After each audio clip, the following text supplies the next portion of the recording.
Members, the Speaker has been informed by the Chief Electoral Officer that Paul Rankin has been returned as a member of the Assembly for Lagan Valley constituency to fill the vacancy. Members, quiet please. To fill the vacancy which resulted from the resignation of Edwin Poots. Mr Rankin signed the undertaking and roll of membership yesterday afternoon in my presence and that of the Clerk to the Assembly, and entered his designation. That concludes that item. The first item of business on the order paper is the consideration of business not concluded on Monday the 14th of March. As all business yesterday was concluded, we will move on. The next item of business is the final stage of the Adoption and Children Bill. I call the Minister of Health to move the final stage. Mr Deputy Speaker, I move the final stage of the Children Adoption Bill. Thank you. The final stage of the Adoption and Children Bill has been moved. The Business Committee has agreed there should be no time limit on this debate. I therefore call the Minister of Health to open the debate, please. Mr Speaker, I have great pleasure today in moving the final stage of the Adoption and Children's Bill. Born out of the draft adopting the future strategy in 2006, this bill has been long awaited by all those involved in the adoption process and in children's social care. Indeed, the fact that Michael McGimpsey was the first minister to try to secure these changes is indicative of just how long the wait has been. So on behalf of the adoption agencies, fostering service providers, health and social care trusts, voluntary organisations and the young people and their families who have contributed their expertise and experience throughout the development process, I am proud to have been able to bring this bill forward during my tenure as Health Minister. By way of this bill, children in Northern Ireland, who are some of the most vulnerable children living here, can now enjoy the same rights as in other parts of the United Kingdom. I agree with the comments of the Chair of the Health Committee made during further consideration stage. This is among the most important pieces of legislation that will be made by this House in this mandate. Make no mistake that the changes that will be made by the bill will change lives. The lives of adopted children and their families who provide them with loving homes, children on the age of care and children in care. It will mean that adoptive families can enjoy additional support, will strengthen and widen support for families in need, and will enable some children to leave care sooner, and will ensure that greater support is in place for care leavers and for longer. In recent stages of the bill, we have focused on amendments, as is the nature of the legislative process. When dealing with these technical matters, however, it can be all too easy to lose sight of the broader benefits of the bill. With your indulgence, Mr Deputy Speaker, I would like to take this opportunity to briefly highlight some of the major changes which will be brought about by the bill to remind us all of what this bill is really about. The bill will place the welfare of the child at the heart of an adoption decision-making, and that's by way of measures like the welfare checklist. Children and young people will be given a voice, and their thoughts and feelings will be given greater weight. They will be empowered to be more involved in the decisions that affect them. The bill will reduce uncertainty and delay in the adoption process by requiring courts and adoption agencies to adhere to the no-delay principle, and will require courts to draw up a timetable for proceedings. As a result, we should expect to see unnecessary delay removed and the time frame for adoption potentially reduced. The bill will introduce a framework for adoption support, and that includes financial support and access to counselling, advice and information. Birth families and adoptive families will be able to request an assessment of needs for adoption support at any time, either before or after an adoption order has been made. And in keeping with the will of the House, Trust will also be under a duty to provide adoption support services, which will have been assessed as needed to certain specified categories of persons. Placement orders will replace freeing orders. Freeing orders have been widely criticised, partly because, once made, parental responsibility for the child transfers completely from the child's parents to the adoption agency. What will that mean in practical terms? It actually means parents will share parental responsibility for their child with the adoption agency until the final adoption order is made. It will also mean that prospective adopters will share parental responsibility when the child is placed with them, and this is an important departure from current arrangements. It is intended to be fair to parents and to minimise the risk of a contested court hearing, and crucially provide greater certainty for children and prospective adopters. The bill will provide a new framework for contact, requiring courts to consider arrangements for contact and enabling courts to make orders specifying the arrangements for contact. And in keeping with the centrality of the child aims of the bill, children will be empowered to make or influence decisions about contact, and that includes being able to apply to the court to seek or vary or revoke previously agreed contact, no contact arrangements. All adopted people should have the right to find out about their family history and background when the time is right for them. The Adoption Contact Register enables adopted adults and their natural parents and relatives to register their willingness for contact. Under the bill, it will be possible for adopted adults to indicate who they want to and don't want to have contact with, and for relatives to indicate whether they want to have contact with the adopted person. The bill will introduce a new framework allowing for an adoption agency to provide intermediary services that may lead to sharing of information and facilitating contact. The intermediary agency will have an important role to play in providing specialist support and advice to all parties throughout the process.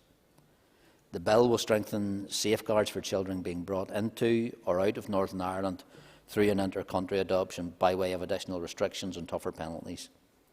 The bill enables my department to establish a designated list of countries outside the United Kingdom, Channel Islands and Isle of Man which have sufficiently robust adoption procedures and safeguards in place to enable adoptions in that country being legally recognised in Northern Ireland. Having a designated list acts as a further safeguard for children being brought into this country from overseas. I am confident that the bill will build greater confidence in the adoption system as a whole through better, more streamlined processes and the offer of additional support and the access of an independent review mechanism to facilitate the review of decisions relating to suitability to adoption. It is my belief that by improving confidence in our adoption systems, we will encourage more people to come forward as potential adoptive parents. That can only be good for the children in Northern Ireland for whom adoption is considered the best way forward. The bill will also improve outcomes for children and families in need, children in care and children leaving care.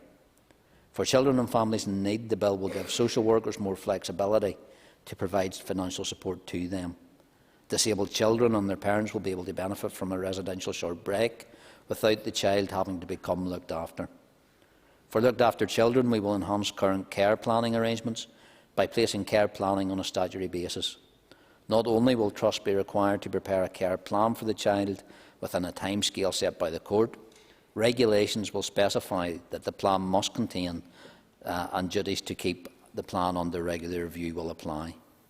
The bill will also introduce a set of corporate parenting principles, and what this set of principles does is capture in one place very clear expectations of trusts when looking after children in care.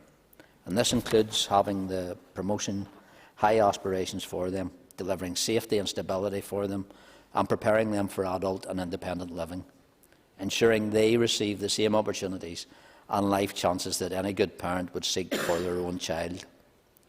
Under the bill, looked after children will be supported to raise issues or make complaints about the services they receive and have their views responded to appropriately. Statutory independent advocacy services will be available to support each child through this process. While fostering panels currently exist, the bill will enable my department to make regulations setting out the functions of fostering panels and how they should operate. Also, individuals who disagree with the decision made about whether they should be approved or continue to be approved to foster will be able to ask for an independent review of the decision. This is similar to the independent review mechanism being introduced for adoption decisions. Support provided to care leavers as they move into independent living or further in higher education will be enhanced under the bill, which will place the GEM scheme on a statutory basis and extend support to care leavers in education or training to the age of 25. Trusts will be required to publish information on the services they offer for care leavers to ensure they and those acting on their behalf are fully aware of what is available to them in service items. Of particular significance, the bill will also introduce a special guardianship order, which will offer a new option for permanence for children and young people where adoption is either not possible or considered unsuitable, and will enable them to be brought up in a secure and stable home until aged 18. Unlike adoption, when a special guardianship order is in place, the legal ties between a child and their family will not be severed. Importantly, we have applied the learning from England and Wales and created additional safeguards and strengthened support arrangements. Mr Deputy Speaker, members will be aware that a number of amendments have been made to the bill since its introduction. The amendments came about following Health Committee scrutiny, and I would like to thank the committee members and the stakeholders who responded to the call for evidence. The time frame for scrutiny of this bill was greatly compressed, and the efficient and diligent work of the committee, as evidenced in their comprehensive final report, was pivotal in getting this bill to this stage, and I thank them, Mr Deputy Speaker, for their contributions. I will very briefly remind members of the amendments made to the bill, which, in my view, most definitely strengthen this bill and should lead to improved outcomes for children and families in Northern Ireland as a result. We have further broadened the definition of harm in the Children Order, more explicitly linking it to the Domestic Abuse and Civil Proceedings Act Northern Ireland 2021, so potentially offering greater protections to children and young people living with domestic abuse. Following comments from the committee and stakeholders, we have created an automatic right for those involved in special guardianship applications or arrangements to receive an assessment of need and support where a trust has determined by way of its assessment that support is required. Access to information was one of the key themes that emerged from the work of the Truth Recovery Design Panel, which was appointed to work with victim survivors of mother and baby institutions, Magdalen laundries and workhouses in Northern Ireland. Amendments have been made to the bill in recognition of this, allowing the Department to make new regulations concerning the disclosure of information and enabling the birth relatives of adopted persons to benefit from a wider range of intermediary services to obtain information and make contact if both parties agree. I would like to take this moment to thank the victims and survivors of mother and baby institutions for their engagement with this sensitive and important aspect of the bill. Deputy Speaker, further amendments were made following committee scrutiny, including strengthening of the duties of trusts in relation to looked after children. When the bill is passed, trusts will have to promote, support and facilitate their learning and development and their achievement. We have put it beyond doubt that advocacy services provided to looked after children must be independent. Also, this House will be given the opportunity to engage in debate on a greater number of statutory rules developed by the Department and be confident that it will receive triennial reports on the operation of the Children's Order. Finally, Deputy Speaker, the House will be fully cited on how implementation of the bill is progressing, again by way of reports from the Department, which you will continue to receive until all the provisions in Parts 1 and 2 of the bill are commenced and fully reported on. I have made a number of commitments during the bill's passage, not explicitly linked to its provision. They include a commitment to explore whether there is scope under the 93 Hague Convention and/or domestic legislation to establish a special arrangement between Northern Ireland and the Republic of Ireland. This is with the aim of streamlining or harmonising current practice and/or procedure, and it relates to the adoption of children between the two jurisdictions. And of course, this will require the full cooperation of the Irish Government. I firmly believe, and I hope that you will agree, that as a result of the scrutiny that this bill has received during its passage in the Assembly, we now have an improved, more robust overarching legislative framework within which we can now start to make the changes needed to improve the lives of children and young people in care and in adoption. Mr Deputy Speaker, while reaching final stage is a significant milestone that we deservedly celebrate today, I do not have to remind members that this is not the end of the matter. There are numerous sets of regulations to be made, supported by detailed guidance, to give operational effect to many aspects of the bill. All of these are just as vital as the primary legislation itself, and planning is already underway to ensure a smooth and effective implementation process. We plan to consult widely on any regulations and guidance continuing the constructive engagement we have had with stakeholders throughout the process of bringing this bill to final stage. And on that note, Mr Deputy Speaker, to finish, I would like to thank everyone who had a part in getting this bill to this stage. My thanks to the committee is already on record, and I would like to repeat my thanks to the Chair, members and staff for their work on the committee report. I also wish to recognise the input of the Office of Legislative Counsel in the preparation of the legislation. Its support and advice throughout has been invaluable and greatly appreciated by my department. Finally, and whilst they are far too modest to say so themselves, this bill wouldn't be happening were it not for the sheer persistence and dedication of my own officials, very ably led, of course, by Eilish McDaniel, that being Julie Stevenson, Liz Marsh as two of the main ones. But, Mr Deputy Speaker, also key to this bill and this legislation over a number of years was Francis Nicholson, who is due to retire from the department after a lifetime of dedication and service. And Francis actually extended her retirement date to see this piece of legislation through, but also to work on the sealing of records as well. And I want to thank the entirety of the team for their support they have given me, given the committee, but also given the children who will benefit from this bill. Mr Deputy Speaker, 16 years after this process started, I am delighted to say that I commend this bill to the House. I call the Chair of the Health Committee, Colm Gildennew. Last ceann comhairle agus is mór an honour dom a bheith anseo our son Ryn Sláinte inniu. It is an honour indeed to be here on behalf of the Health Committee today at the final stage of this hugely important bill, as the Minister has outlined. I would also like to begin with thanking the Minister of Health for introducing this bill. As he has stated, it is a bill which is much overdue and is one that makes a massive difference to the people that it impacts. I also like to thank the departmental officials for their support in bringing this legislation forward and their detailed briefing to the committee over a number of months. And I would echo the Minister's words there in relation to Eilish McDaniel and her team in terms of their diligence, their availability to us as a committee and their clear level of commitment to getting this bill completed and to its drafting.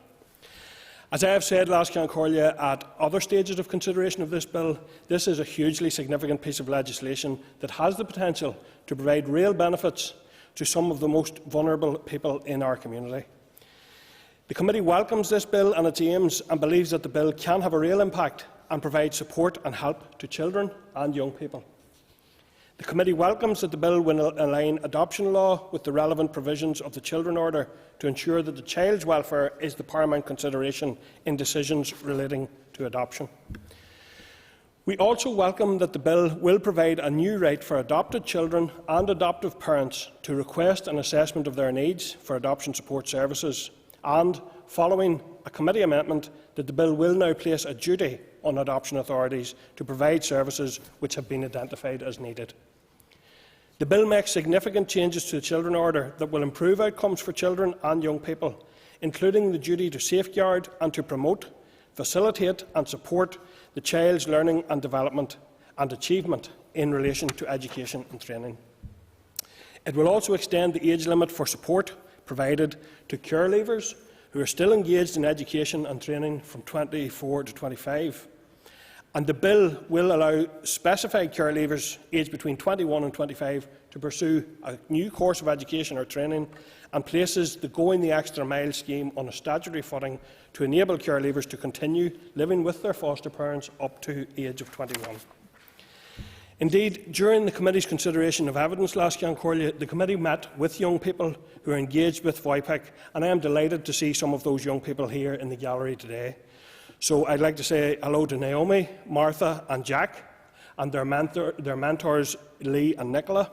And indeed, I'm also delighted that we're joined today by Mac, all age 9 of them there, and he's up there hiding behind that television. But I can assure you, members, he's not missing a single thing, and he's here today to make sure that we do it right. So I also have to say that I was hugely impressed, and I referred to children and young people being vulnerable earlier. It's not that they are vulnerable in themselves, It's that the circumstances and the challenges that have been placed before them put them into vulnerable positions, and that's why I think we have such a duty to work with them and for them and to deliver for them. So I'm delighted they're here today. During our discussion with these young people, they outlined the importance of them being involved in decisions about their own lives. They stated that they wanted options and to feel empowered to make their own decisions. And I thought one of the key statements during that engagement was young people saying, if we have options, we have a voice. And I think that's crucial. And I think this bill does provide options and therefore does provide a voice to those young people. I would like to pay tribute to them and the work of organisations like VOIPIC who give a voice to children and young people in care, and I hope they will continue to engage and to be involved and to be heard when the regulations to implement the bill are brought forward in the next mandate. Indeed, since we last met, the young activists of VOIPIC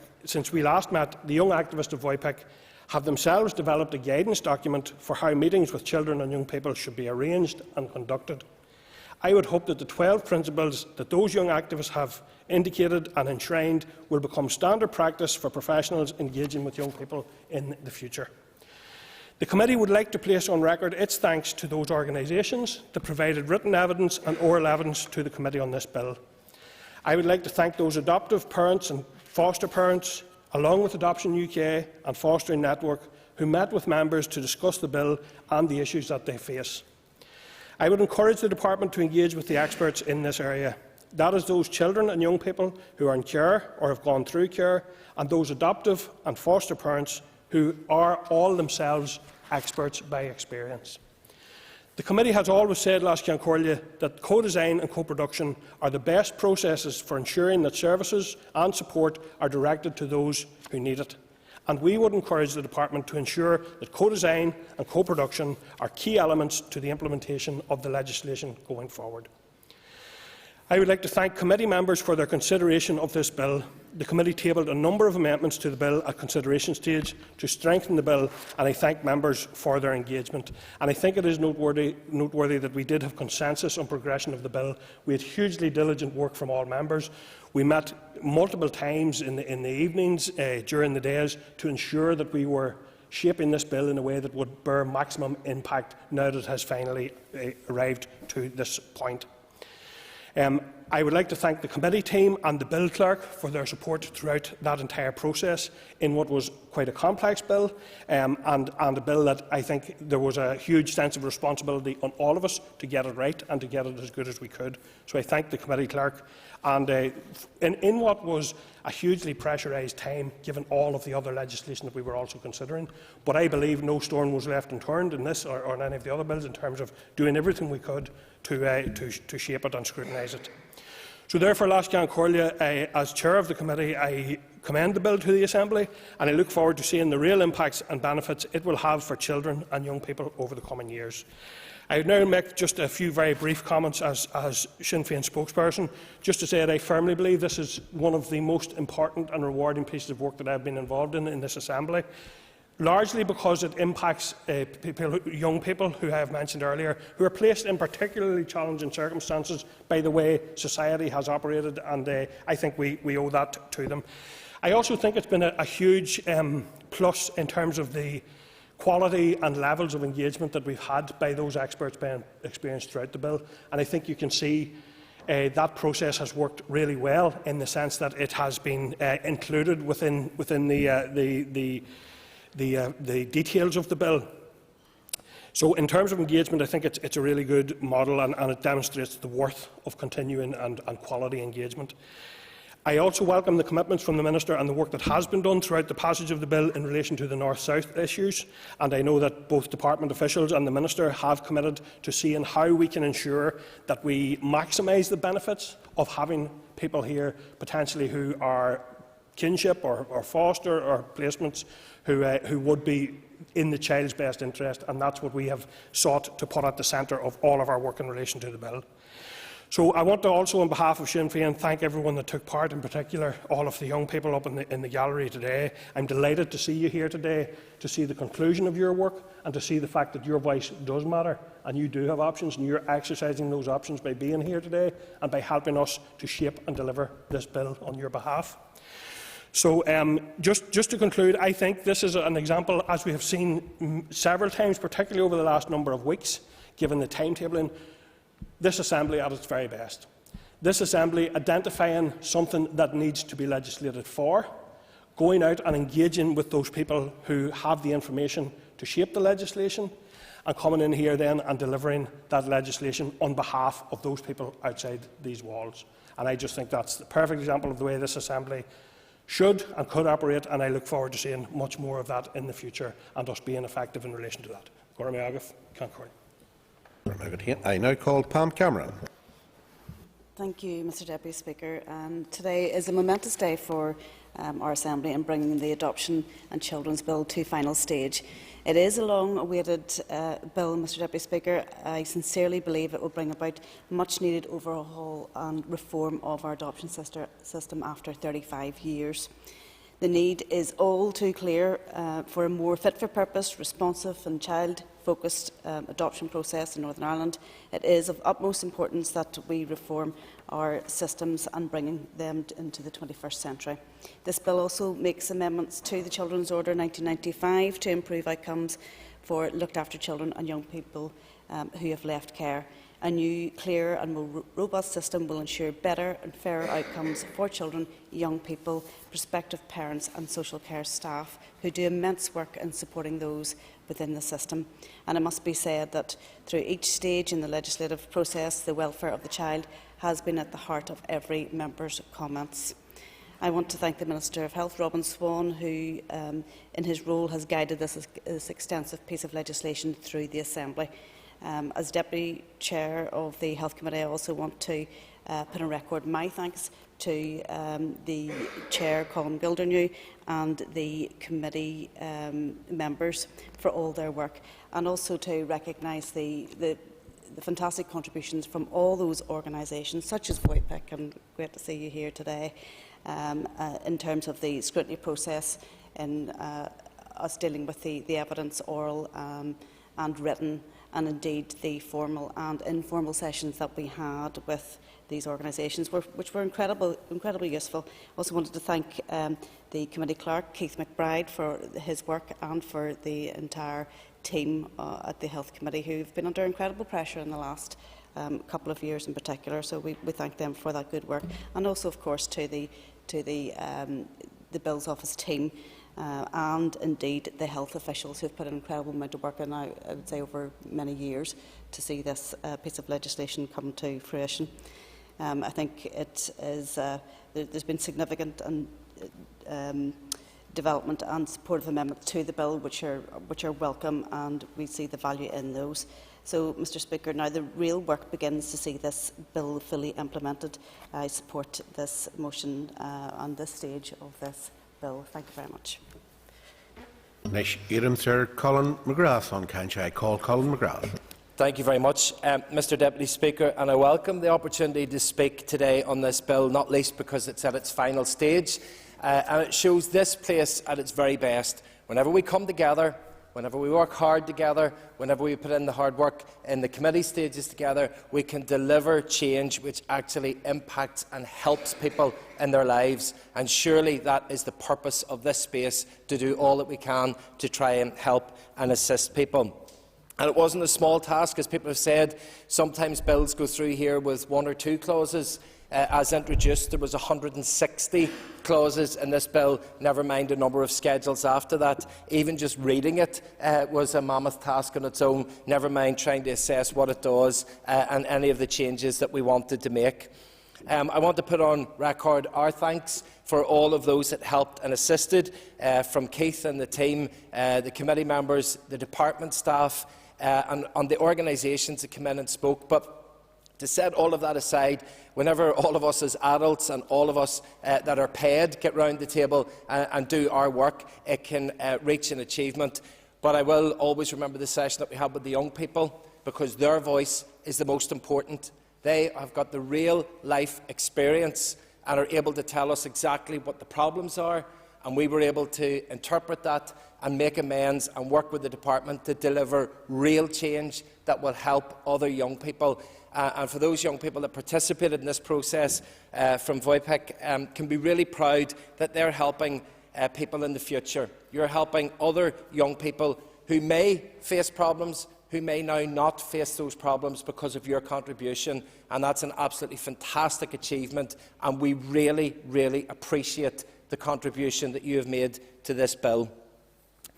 Mr Deputy Speaker, news has come, unfortunately, to light today regarding a children's mental health charity in which the needs of children and young people were not met, and there were significant failings that have taken place there.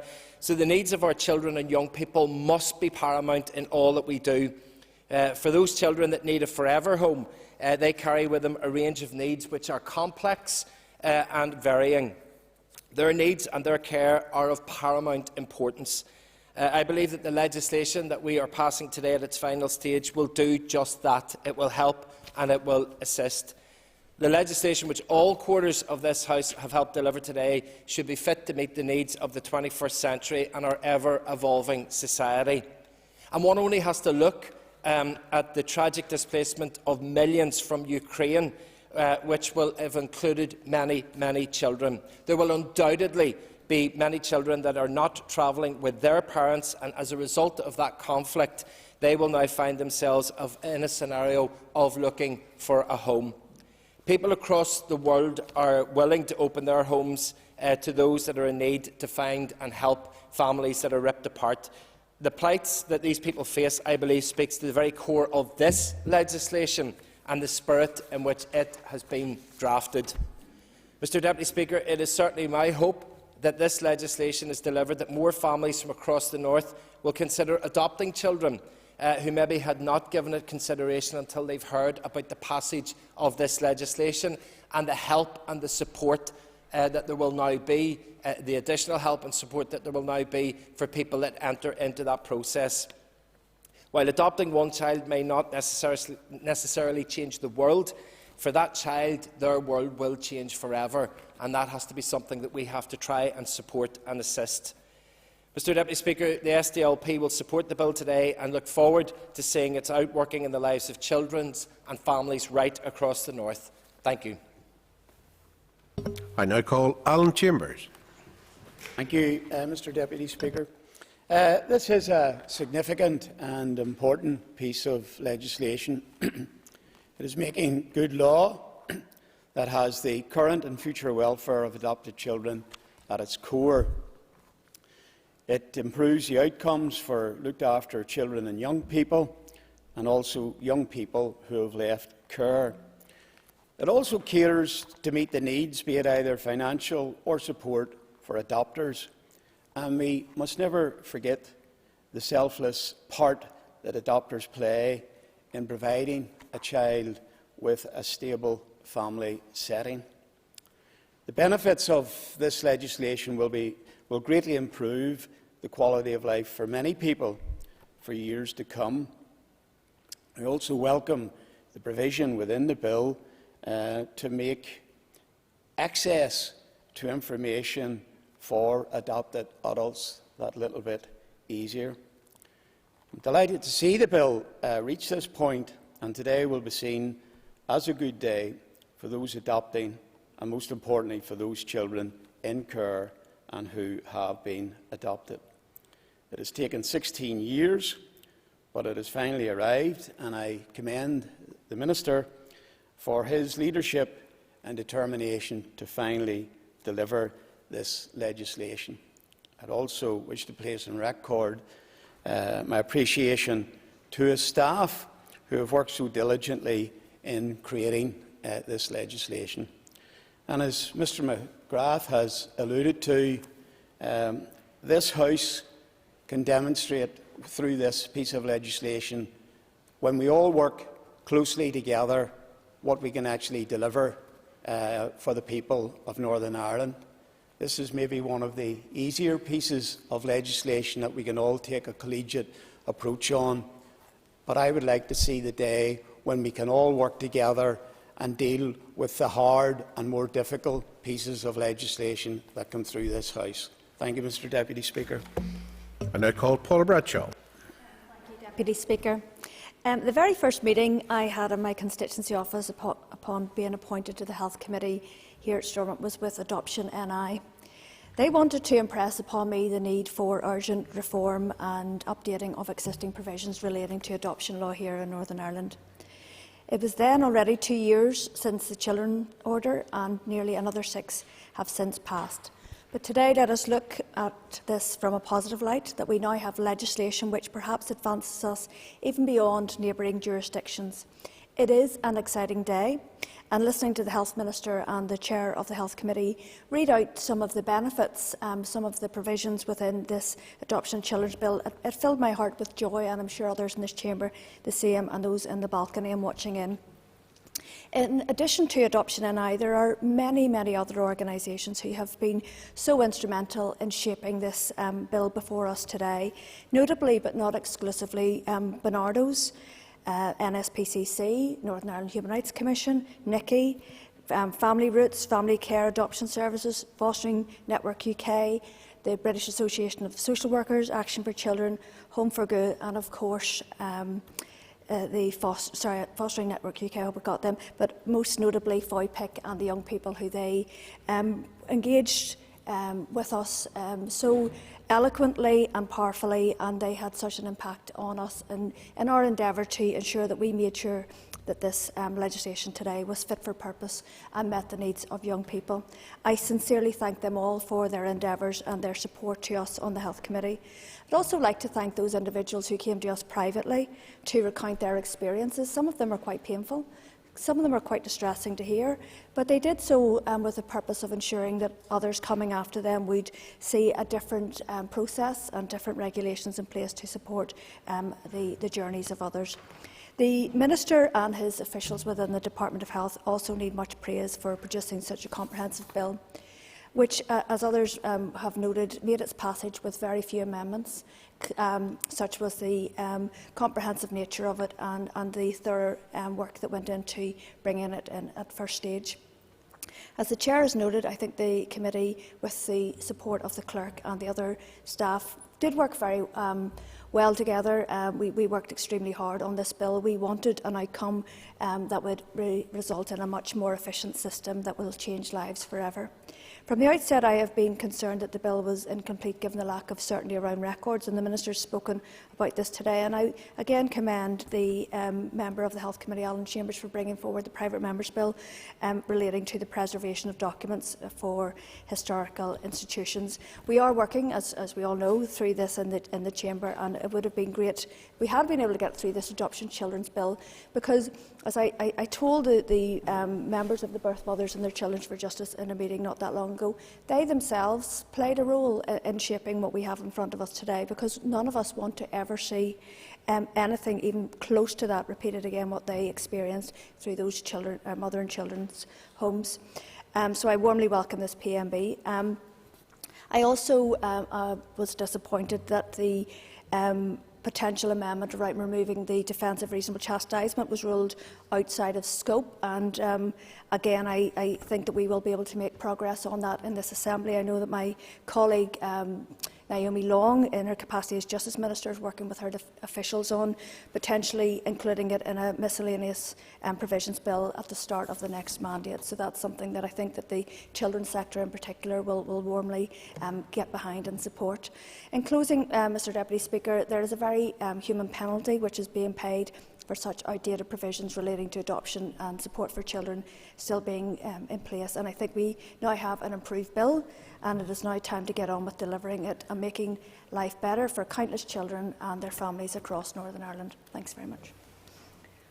And Jiglin Nicola Brogan a Hort Ernest Caroline Lid Hall. Can we bring Nicola Brogan on the screens, please?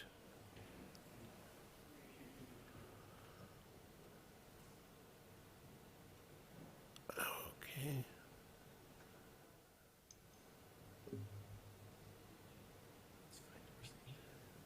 Nicola, are you with us? Yep. Okay. Can you see me there? Sure, we can hear you. Go ahead. Okay.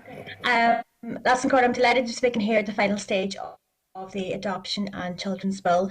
As you know, it's a long-awaited piece of legislation, and it has secured wide widespread support, so it's great that it has reached the final stage. The bill seeks to reform the legal framework governing the delivery of adoption, making it more child-centred and more consistent with international human rights.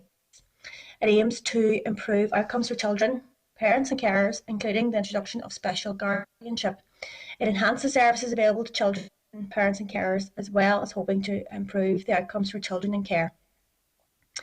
It's a lengthy and complex piece of legislation, and I commend and thank all of those who worked so hard to deliver it, including agencies such as NICI, BOYPIC, Human Rights Commission, Bernardo's, and the NSVCC, and many other agencies. Crucially, the development of the bill has also included input from children, young people and their parents, and it's really important that the voices of children and young people are not only heard but are heeded. So I'm really glad that they've been able to shape this legislation with their views and opinions. Let's conclude by thanking the Minister and his team of officials for the work they've done in bringing this legislation together, and the committee and the committee chair, Colin Gilderney, for all the work that they've done, and the committee clerk team as well. As I say, there's a lot of work has been into this here, a long way a piece of legislation, and as it is very complex. So we do appreciate all of the efforts put in place. I now call the Minister of Health, Robin Swan, to conclude the final stage. And thank you very much, Mr Deputy Speaker. I'm very grateful to members not only for their contributions today, but for their unwavering support for the bill throughout its passage. I do believe that this legislation will be all the more effective in practice because of their contributions and those of the many children and young people, adoptive parents and foster carers who provided that valuable insight into their experiences and needs during the development of this bill. I must commend officials and social workers in the Health and Social Care Board, the 5 Health and Social Care Trusts and many other voluntary organisations which support children's social care and adoption in Northern Ireland, both for their input to this legislation over many years and for the superb work they do every day, often in challenging circumstances, to improve the lives of vulnerable children and young people. Mr Deputy Speaker, just to comment briefly on some of the contribution from members. From the Chair, in his role, can I thank him for his stewardship of the committee and support through what has been, I think as Mr McGrath indicated, a bill with 160 clauses and 5 schedules, so a significant piece of work in how it was managed and how it was delivered through the bill, but also for his contribution and the acknowledgement of the role of the young people and their carers who the committee engaged with as well. In regards to engagements, as I said earlier on, Mr Deputy Speaker, this bill has been 16 years in the development, and there's been many people who have been engaged with and I'm sure have felt let down after their engagement did not produce to where we are, but I am thankful that we are where we are today, that the final stage of this bill. But I think, as Mr McGrath said as well, and the Vice Chair Pam Cameron indicated, that this bill produces the best of this place in bringing forward this legislation in regards to the work that we have been able to do together, not just from a department side of view in the Health Committee, but also from all parties working around all issues. This bill, the Organ and Tissue Donation Bill, Health and Social Care Bill, Mr Deputy Speaker, all pieces of major legislation that has been brought through this House recently, and all pieces that have come through in a collaborative, supportive sense, because it's been a pleasure to work with the members of the Health Committee in regards to this and other pieces of legislation, because, Deputy Speaker, the members of the Health Committee have kept the party politics out of health, as we've promised and committed to coming into this mandate, and I think that's why we're able to achieve such significant pieces of legislation, and I only hope that continues over the next weeks and months, but also well into the next mandate as well. In regards to the issues raised by Mr McGrath in regards to incoming children due to Ukraine, while not directly related to the crisis in Ukraine, last week my department launched an appeal for foster carers and supported lodging hosts to provide a safe home for refugee children who arrive in Northern Ireland without a parent or guardian. So that work has already been done, but it is expected that the majority of children displaced and seeking refuge from Ukraine will be with a parent or carer, and therefore will not be considered an unaccompanied minor in need of transfer into the care of health and social care trusts. But there are support mechanisms being put in place by the Home Office, supported by all departments in the Northern Ireland Assembly. In regards to Mr Chambers' contribution, acknowledging again that today is a good day, and again his thanks to the staff involved, but again, as I think as Ms Bradshaw indicated, also his contribution in bringing forward a subsequent piece of legislation that was outside the scope of this bill and the preservation of documents, which will be equally important. But I think, as Ms Bradshaw also indicated, was a piece that came out of the engagement process around this bill that was something that was indeed necessary. So I want to thank Mr Chambers for taking on that piece of work. Mr Deputy Speaker, in Ms Bradshaw's contribution, she said that having listened to Colm and myself filled her heart with joy. I'm not sure how often any politician in this place has been able to use that sentence. But what I will say, Mr Deputy Speaker, I thank her for her comment, because I think it actually sums up the relationship and the working relationship that has been between the Department and the Health Committee and the officials in getting this bill to the place it should be, and that's to support the children and young people across Northern Ireland and their carers and prospective adoptive parents who need the support that this piece of legislation will bring. As I mentioned earlier, Mr Deputy Speaker, in many ways the work to give effect to the bill has only just begun. It will now be for my department to set out in secondary legislation and guidance the operational detail of the changes that we are agreeing here today. There will be an extensive public consultation on that detail, and members and stakeholders, again including the children and young people, will continue to have a vital role to play by sharing their views, their experiences and expertise throughout the important next phase. Mr Deputy Speaker, it's 35 years since the last major reform of Northern Ireland adoption law took place. During that time, Northern Ireland society has thankfully changed, adapted, developed and evolved in many ways, but the fundamental needs of children and young people remain unchanged. Their need for care and protection remains, and I will conclude by reflecting on the well-known proverb that it takes a village to raise a child. It means that, in addition to a safe and loving home, a child needs support from and positive interaction with an entire community, an extended family, friends, carers, teachers and many others in order to thrive in life.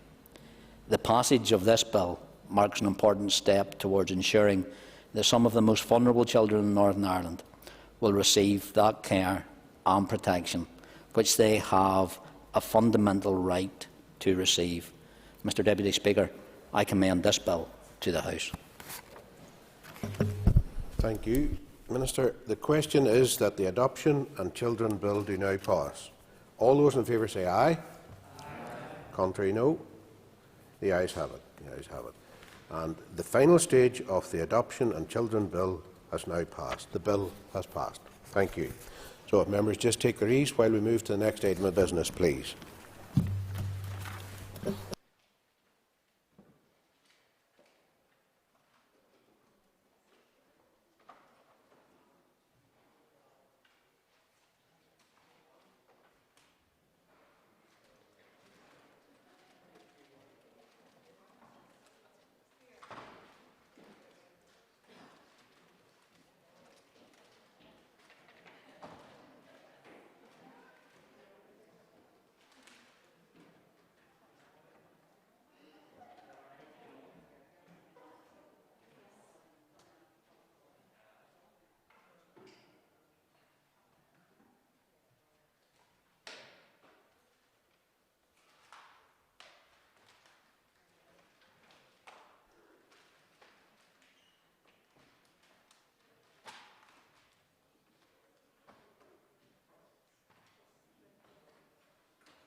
Members, the next item of business is the final stage of the Private Tenancies Bill.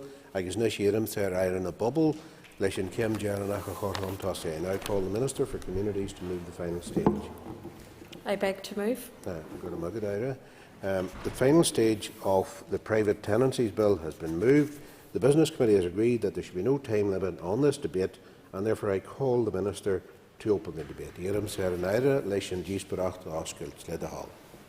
Thank you. When I came into post, I knew that reform was urgently needed to improve protections within the private rented sector. Regulation of the sector has barely changed, but more and more families live within it. More and more children and vulnerable people, and for many people and families, it's not a choice. They have no option. The improvements secured through this bill have been a long time coming and will enhance the conditions for tenants living in the sector. It seems incredible that some of them have only arrived in 2022.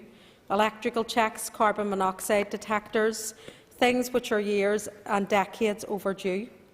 I have been very clear that this bill is the first step. There is a lot more to be done in terms of reforming the private rented sector, and we have a lot to get on with. The changes set out within the bill will provide improvements to safety, security and standards within the private rented sector, and will assist tenants who are struggling to afford the rent. Everyone should have a safe home. We will finally have electrical safety standards and fire and carbon monoxide detectors within private rentals. I have laid the foundations for energy efficiency improvements, which will reduce fuel poverty and assist us in meeting our climate change targets. I'd like to thank Ciara Ferguson for working with my team within the department on her amendment on notices to quit, and I've always said that the current notice to quit periods are too short, and that the bill will now increase the notice to quit periods in the longer term once regulations regarding exceptions have been made. I want to reiterate that the bill is just the beginning of private rented sector reform. The department will now begin the next phase of work on the regulations.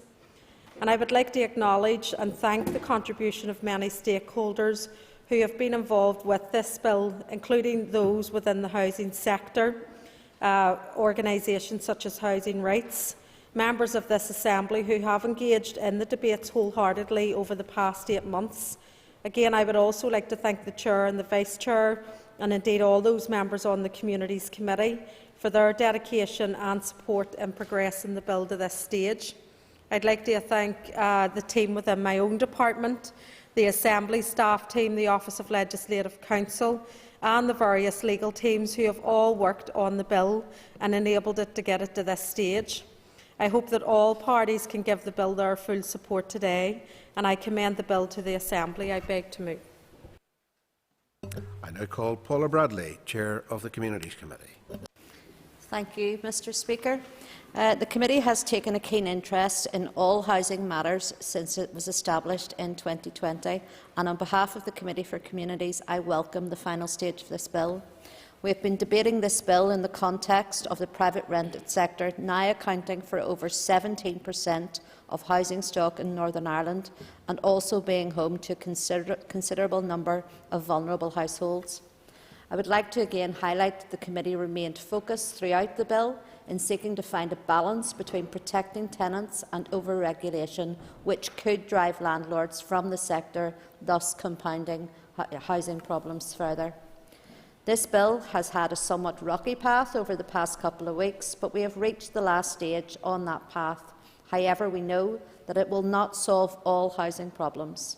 There are some issues need to be dealt with over a longer timescale, and the committee recognises that this is a first phase of reform, with the second phase to follow in the new mandate. I welcome the fact that this bill will now offer tenants better protection and make the duties of both landlords and tenants clearer. This bill will bring welcome changes: a requirement for all private tenants to receive written notice of details of the tenancy, a receipt for all payments in cash made by the tenant in respect of the tenancy, an issue that the committee was pleased that the Minister took forward at its request, improved notices to quit periods that landlords must give tenants and in a prescribed format, a requirement to consult on methods of rent payments, other issue that was brought to the fore by the committee, a restriction on rent increases, a limit on deposits, an obligation on private landlords for the first time to provide and keep in proper working order smoke and carbon monoxide detectors, and also to carry out periodical electrical safety checks, and new powers for councils to introduce and enforce minimum energy efficiency standards in private rented homes. I would again like to thank the Minister for taking forward the amendments we requested, as the bill is stronger as a result. In conclusion, Mr Deputy Speaker, I welcome the final stage of the bill and would like to put on record the committee's thanks to the officials and the Minister for their assistance in the scrutiny of it. Also, a final word of thanks again to the Bill Office, the Business Office and the committee team, who have all played a role in assisting the committee through this bill. Thank you. Now call Ciara Ferguson. Thank you, Deputy Speaker. I too is delighted in speaking to welcome the final stage of the private tenancy bill, which is a first phase, as reiterated by the Minister over the past 2 years. We all agree that this is a much-needed piece of legislation to strengthen the rights and protections of those living in the private rented sector. That now accounts for over 17% of the housing stock here in the North, with a vast amount of people with a range of specific needs and requirements. This legislation is not only vital, but it provides crucial protections to our private renters. It will ensure that our homes where people are in the private rented sector are safe, are warmer and are more efficient. It will protect renters from being charged more than 1 month's rent for a deposit, which is currently creating an inequality of access into the private rented sector. And it will also prevent renters from facing multiple rent increases in any 1 year. And finally, it will prove essential in extending the notice period that renters are entitled to from landlords. And I'd like to thank also the work of the Department officials in working with myself and also members of the committee in being able to ensure that these entitlements and notice to quit have been strengthened, have been improved, and will ultimately reinforce a safety net to protect people from eviction, which I think is critical. This bill does all of this and more, and it's incredibly welcome for the reforms that it introduces, as it will enhance the security and sustainability of our renters here. I would like to thank the Minister for Communities and all the members who sit on the Committee for Communities for their continuous work that has went into strengthening and protecting this vital piece of legislation. I also want to thank Housing Rights, Renters' Voice and other groups and housing professionals who informed the debate throughout the legislative process, who fed into the views and voices of those with lived experience, and who emphasised throughout the imperative need for this housing sector to have provided long-awaited reforms that were required. We all have a collective duty to follow this legislation with the next phase of work to support people across society in being able to not only find but keep their homes. We must continue working collectively here to deliver more housing, tackle poor standards, prioritise homeless prevention and deliver housing as a stand-alone outcome in the programme for government. I just want to finish again by welcoming the significant progress that has been made here today to strengthen the protections and to safeguard our private renters. Thank you. Sir Mark Durkin, call Mark Durkin. I welcome us reaching today the final stage of the private tenancies bill after what has been a few arduous and uncertain weeks, to say the least, politically. But that's nothing compared to the arduousness and uncertainty that so many people living in the private sector have experienced over the past few years. Protections within the private rented sector in Northern Ireland have been severely lacking to date. There has been no specific legislation in place to protect many private renters, many of whom, most of whom probably, have been pushed into the sector given a dearth of social housing stock.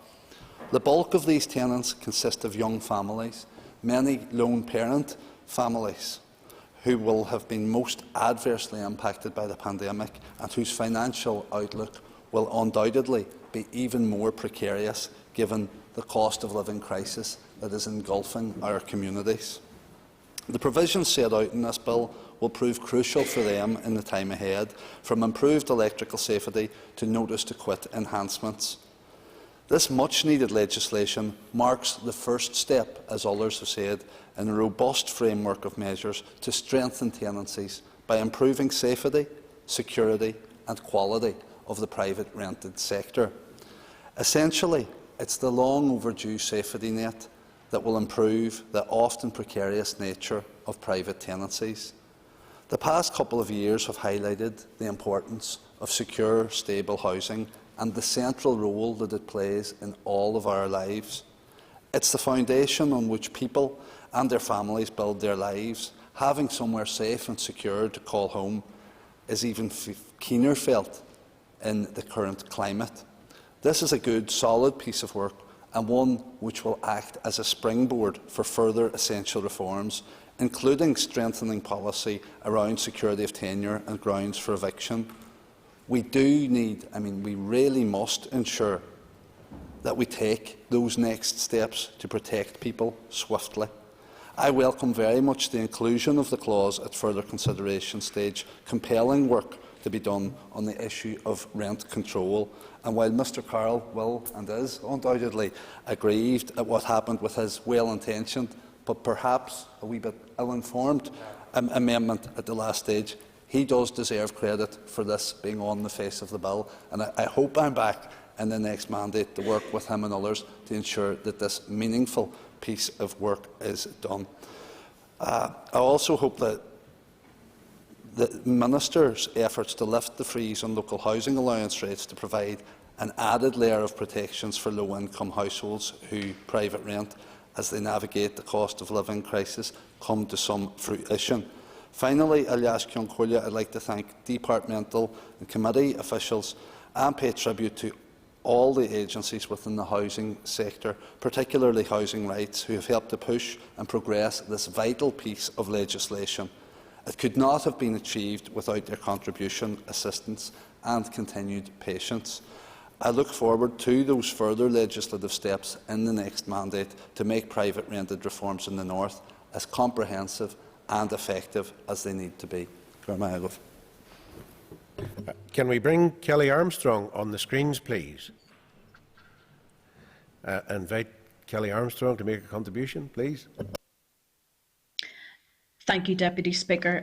On behalf of the Alliance Party, I confirm we will be supporting this final passage of the Private Tenancies Bill as it passes from this House to Royal Assent. The intentions of this bill is to assist as far as possible with making the private rented sector a safer and more secure option for those who require or wish to be housed within the sector. The private rented sector provides a flexible tenure choice for many tenants, particularly young professionals. However, as it considered the bill, it remained mindful that houses do provide housing for a significant number of vulnerable households, and that many third sector bodies and indeed constituency offices, MLAs, have been contacted by people concerned about private tenancies. But they have played a vital or pivotal role in providing support and advice to vulnerable tenants in the sector.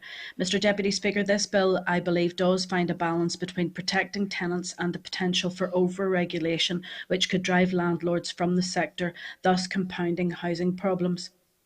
As we all know, there are not enough social homes to meet the demands of all renters. Therefore, as we know, many people either choose or have no option than to rent from a private landlord.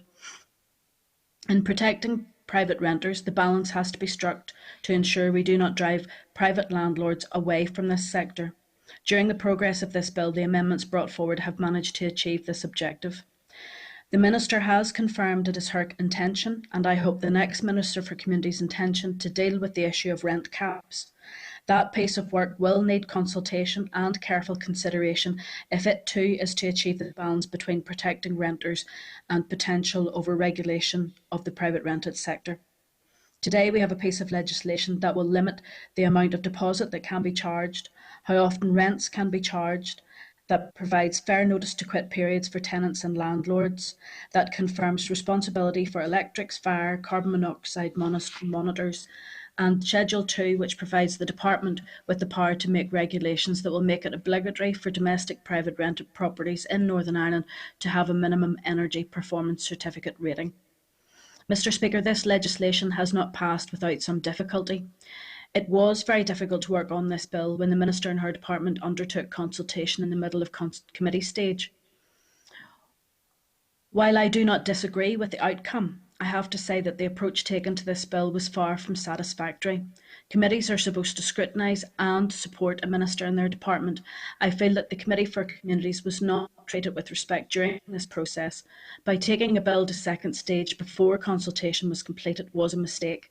I expect if this had not been the end of the mandate with time running out, the minister would have completed all consultation before bringing such an important piece to the House. Mr. Deputy Speaker, yesterday we considered the Committee for Procedures review of private members' bills. Perhaps it is time the House also considered how bills are brought through the House by ministers and departments. Perhaps it's time to ensure all bills have been through full consultation before they are introduced. I'm sure the Minister would agree that while the outcome of this bill is progressive and will help private tenants, the process of this bill was made more difficult by the late consultation. To conclude, Mr. Deputy Speaker, today we are passing the final stage of the Private Tenancies Bill. There are many who played their part in the process, including Renters' Voice, Housing Rights, Chartered Institute of Housing, Property Pal, NUS, USI, the Landlords Association, Housing Executive, Fuel Poverty Coalition, Electrical Safety First and the Northern Ireland Fire and Rescue Service. All provided valuable evidence to support this bill. I would like to thank the Minister and her officials, the committee clerks, Rays and all who have managed to get this bill to completion before the end of this mandate. Thank you. Thank you. Agus na siarm Sir Jerry Carroll on Cancha. Call Jerry Carroll. Thanks, Mr. Speaker. Whilst reading the bill at this final stage, there isn't much in the bill that I would be opposed to. Indeed, I think it was the second stage. I said there's stuff in the bill that was generally welcome and positive. However, I think on the whole, this bill is an absolutely missed opportunity for those in private rented accommodation. And the message sent to hundreds of thousands of private renters is don't look to the Minister, don't look to the Executive if you're looking to cut and freeze rents. And my amendment wasn't just well intentioned, it was well supported by those who are private renting. Many rules went out the window. Many rules went out the window during COVID, but one thing remains now and throughout is that landlords' ability to operate with impunity when it comes to rent and setting the rate for private renters. When you think about it, Mr. Speaker, during COVID, the last 2 years, we saw legislation in place that limited people's ability to leave their house, implementing effective curfews and restrictions on people's ability to move.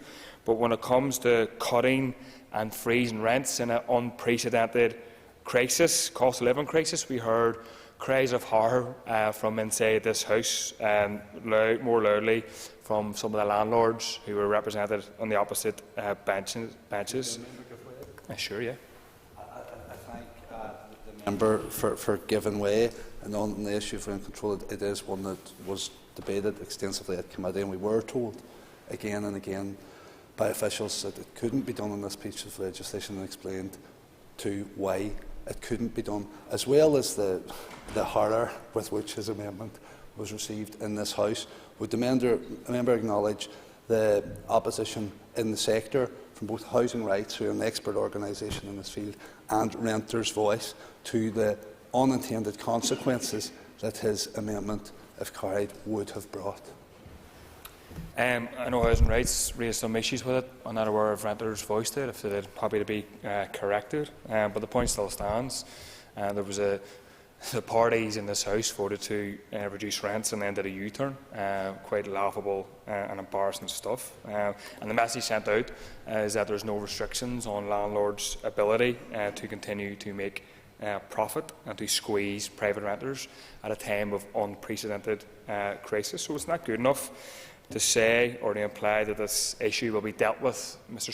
Deputy Speaker, at some stage down the line when we may not even have a Communities Minister, we may not have an Executive or even an Assembly to speak of. People needed this help now. They needed this help many years ago when this bill has failed to protect those people being hit by extortionate rents, and I don't use that word lightly. So, in conclusion, we needed to put housing before private profit, but this bill has failed to do that, so I think it's disappointing in that regard. Thank you. Agus na siarm sir Aaron na bubble leis an cearm Geranach a chorós ar góir. Thanks very much, and thank you to everybody who has spoken, not just today, but throughout the lifetime from when this bill was first presented here to the Assembly last year. And I suppose just to pick up on the point in terms of the consultation, I mean, obviously we did have a completely shortened mandate. There has been a lot of work that's been done between the Department and the Committee to get through a lot of legislation in that shortened mandate as well. And I think if I had left the consultation to be completed before bringing the bill to the House, then we wouldn't be starting here today with this piece of legislation, because clearly we wouldn't have had the time to do it. So I had to bring the piece of legislation when I did last year to ensure that we were getting it through before the end of this mandate. And thankfully we are doing that, and that was the work with officials within my department and also with the committee as well. I've consistently demonstrated my determination to ensure that all rents are fair and that tenants are protected within their homes. I have been a housing campaigner for most of my adult life. I work with those who are in private rented accommodation, those within social housing, those who are homeless as well. I do that not just as a minister or an MLA, I do that as a housing activist and campaigner, a community activist and campaigner, and that's something that I will continue to do because it's part of who I am as a person. I also clearly articulated the risks of an ill-conceived amendment, which would in effect have meant that the protections that are secured within this piece of legislation would have been lost. It's clear, I have the clear legal advice that the amendment would have killed the bill, and that was the concern that was rightly also demonstrated from those housing campaigners that have been fighting for these additional protections for years. And I am glad that I, as Minister, within a shortened mandate, have been able to bring these protections for those within the private rented sector forward. I have ensured that the concerns of the housing sector and indeed the legal advice was heard within the Chamber, and ultimately ensured the protections for people and for families are being brought forward. So in that effect, I commend this bill to the House.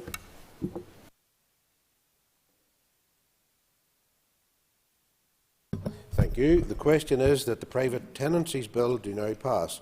All those in favour say aye. Contrary, no. The ayes have it. And the final stage of the Private Tenancies Bill has now passed. The bill has passed.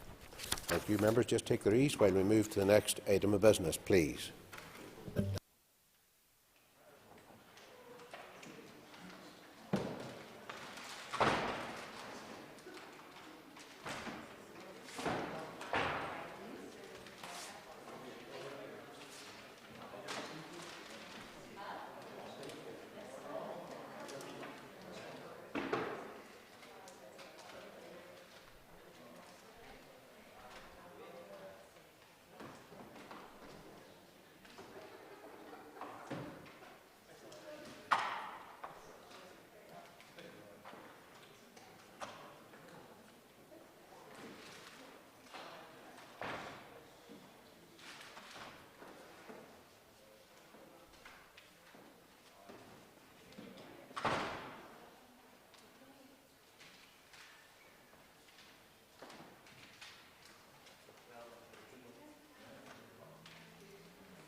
Members, the next item of business is the final stage of the Justice, Sexual Offences and Trafficking Victims Bill.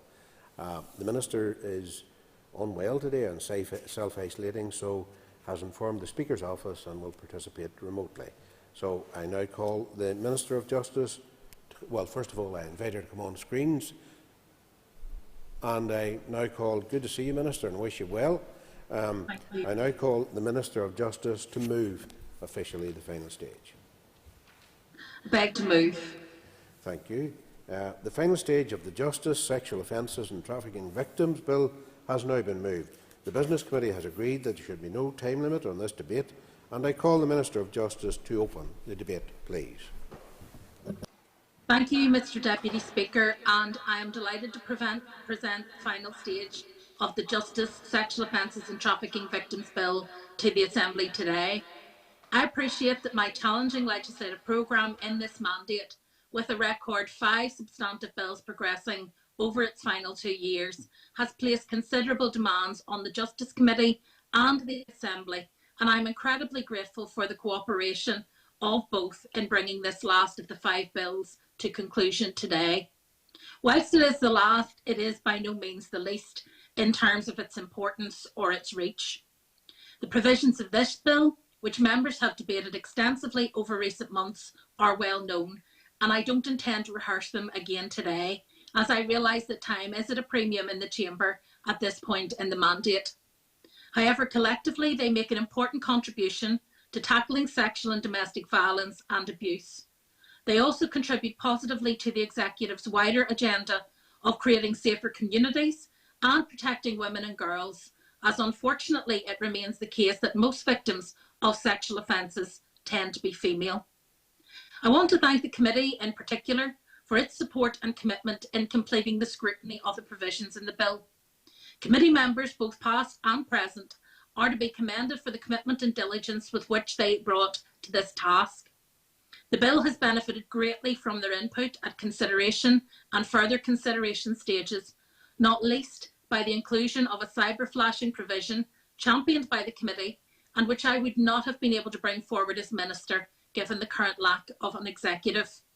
I want to place on record my gratitude to the current and previous chairs, deputy chairs, members and staff of the Committee for the energy that they brought to their legislative scrutiny responsibilities throughout the mandate. I am very grateful to them for the careful and meticulous manner in which they discharged those heavy responsibilities in what was a very compressed timeframe. Taken as a package, the 5 bills passed represent a step change in how we protect and support those subject to serious domestic and sexual abuse as they pass through the justice system, recognising that pursuing justice in such cases can itself be traumatising. This was something which was identified by Sir John Gillan in his review of serious sexual offences, and hopefully the measures introduced via this and other bills and via procedural changes will help to provide the reassurance needed for victims to have the confidence to come forward and report offences. I also want to give a special word of thanks to the expertise of the staff in the Office of Legislative Counsel and the Department Solicitor's Office, who have worked so closely with me and my officials on bringing the bill to this point. I want to pay tribute to my own departmental officials for their dedication and commitment to delivering what has been a challenging legislative programme, including some fairly complex legislative fixes. They have not only progressed the legislation itself, but have also worked tirelessly with other justice sector partners, community and voluntary organisations, and with victims themselves, both to inform the legislation and to prepare for the introduction of these new laws so that they have the impact intended. As a Minister, I am enormously indebted to my departmental officials, and if I may break with convention, I want to say a special word of thanks to Brian Grimmick for his role in delivering this bill. I hope that as he retires, it will be a fitting full stop to his DOJ legacy. Last, but by no means least, to those victims with whom I have met, who responded to consultations and engaged with the department, and to the organisations who represent them so ably, I want to say thank you for having helped shape this legislation. You courageously shared with us the often harrowing and distressing experiences which you had endured as victims, And in doing so, I hope that we have been able to shape these provisions in ways that will improve the experience of the justice system for future victims and offer them additional protection. My priorities since I took up the role of Justice Minister have been twofold: to protect the most vulnerable people in our community and to demonstrate to an increasingly sceptical public the value of these institutions in delivering better outcomes for our community. I believe that the 5 substantive pieces of legislation, including this bill, which I have advanced with the assistance of the Executive and this House, are a demonstration that both of those are possible. Today is a good day for the Assembly, a day when we underline the true value of devolved government, a day when we demonstrably give priority to the safety and well-being of the weak and vulnerable in our community, a day when we unambiguously signal that we stand together to stop sexual offending and to protect traffic victims. On days like this, I am proud to be an MLA and the Minister of Justice. The challenge to us all is to build on such days, to ensure the continuance of effective devolved government in Northern Ireland, so that those whom we represent see and feel the benefit of the work that we do. I'm heartened on occasions such as this, where we can set aside political differences and work for the greater good. It is my hope that we can move forward in this place, committed to building on this collaborative approach, recognising that it is our duty to do so and our best means of protecting the most vulnerable people in our society. Thank you, Mr Deputy Speaker. Thank you, Minister. I now call Chair of the Justice Committee, Mr Mervyn Storey.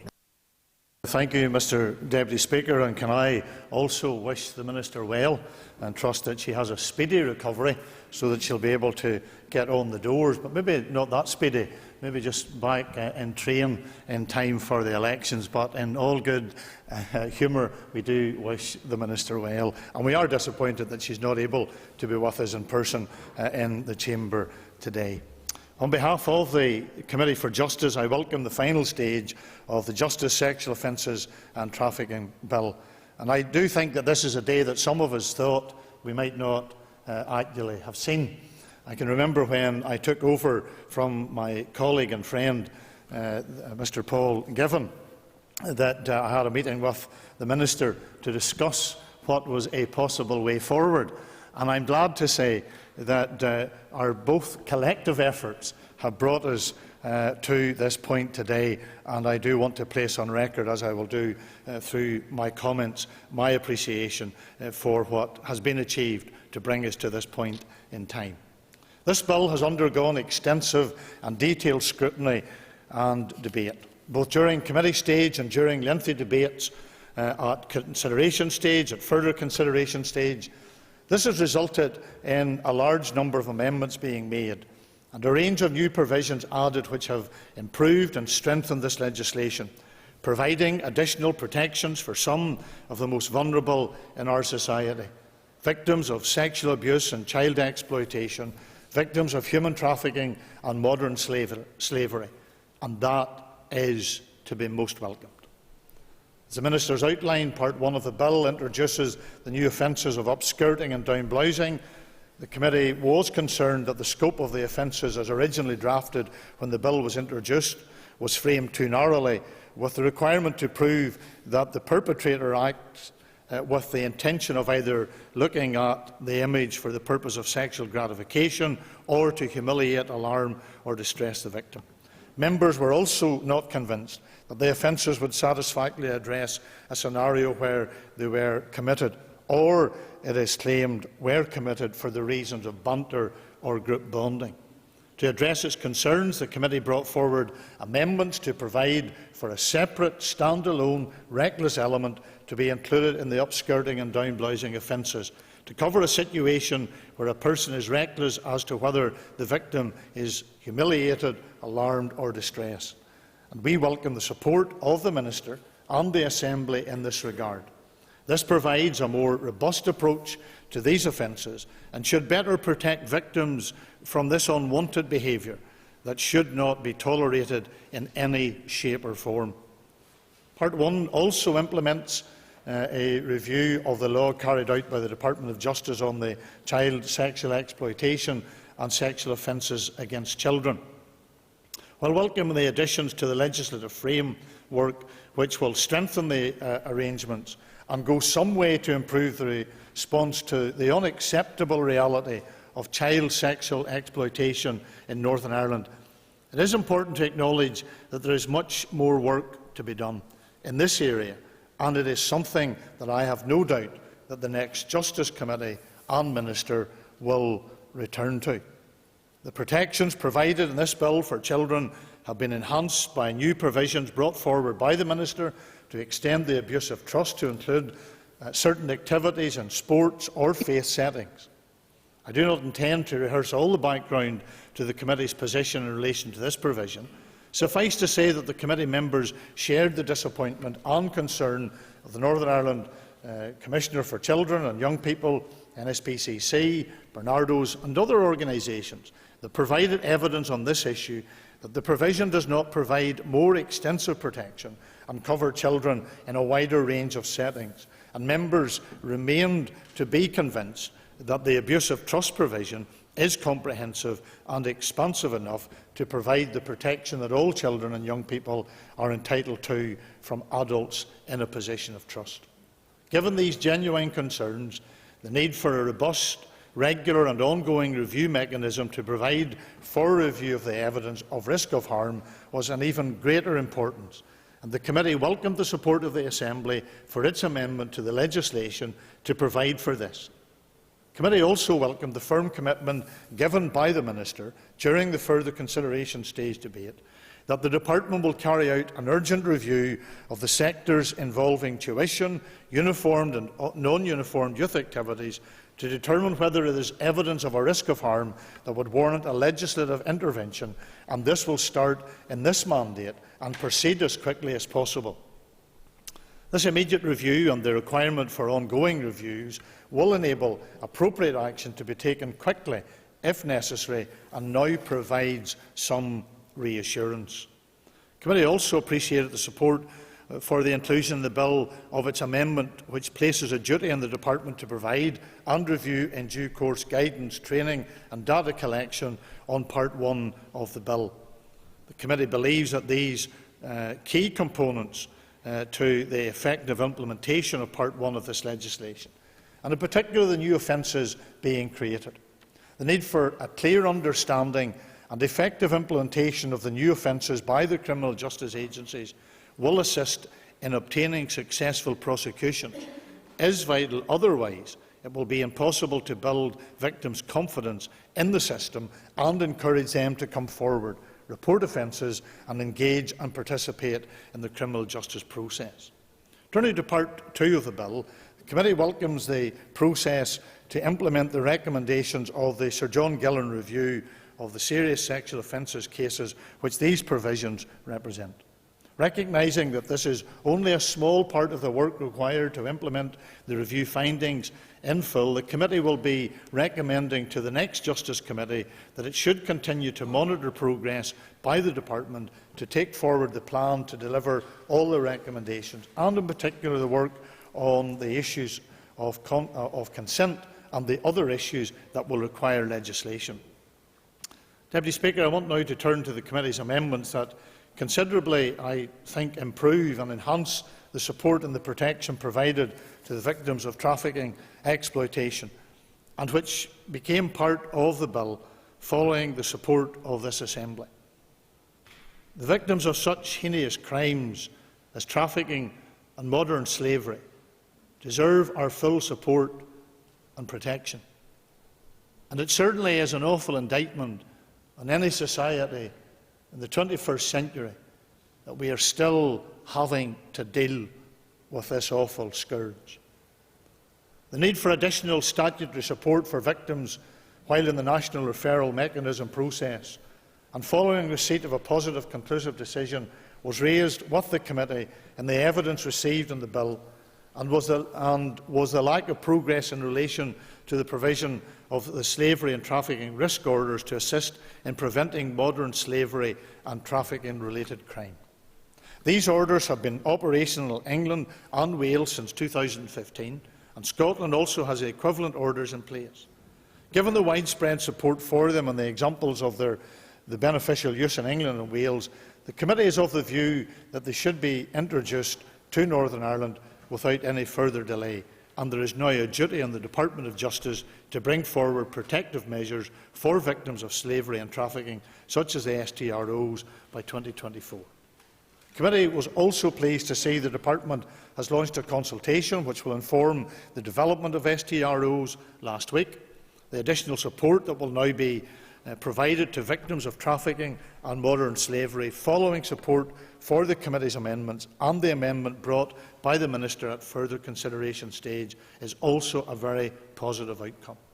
The extension of the statutory defence for victims and survivors of human trafficking, which aims to ensure that a victim of trafficking is not punished for unlawful acts committed as a consequence of trafficking, to include Class A drugs, will update the position to reflect the more recent types of criminal exploitation of trafficked victims that has emerged. Mr Deputy Speaker, the frustration with this part of the bill by the key stakeholders and organisations that support victims of trafficking and modern slavery was the opportunity that had been taken by the Department to provide more meaningful support and protection. The Committee has taken that opportunity and the provisions that have been added to build on the Human Trafficking and Exploitation, Criminal Justice and Support for Victims Act 2015, which my esteemed colleague and friend Lord Morrow had the foresight and the tenacity to bring through this Assembly to ensure that Northern Ireland had some of the most progressive legislation to deal with human trafficking and exploitation and provide support to victims. I am very pleased that the Committee has had the chance to build on that through this bill. The development of a longer-term strategy for human trafficking and modern slavery by the Department will provide further opportunities to improve support to victims and tackle and prevent what is the most despicable of crimes. Turning to the other new provisions now included in the bill, the Committee was particularly pleased to gain the support of the Assembly to include its amendment that creates a new offence of cyber flashing. Given the legislation already is in place for a number of years in Scotland and the UK Government's commitment to legislate for this in England and Wales in the near future, the Committee considered it would be an opportune time to provide for a similar offence in Northern Ireland and ensure that this jurisdiction is not left behind. And the support of the Minister in this regard and the collaborative approach to reach an agreed framework for the offence was much appreciated. The new offence will send a clear message to the perpetrators that such behaviour is wrong and potentially harmful, will assist the police and the public prosecution in obtaining prosecutions, hopefully provide reassurance to victims that this type of crime is being taken seriously by legislators, and importantly, provide a positive foundation for education and prevention initiatives.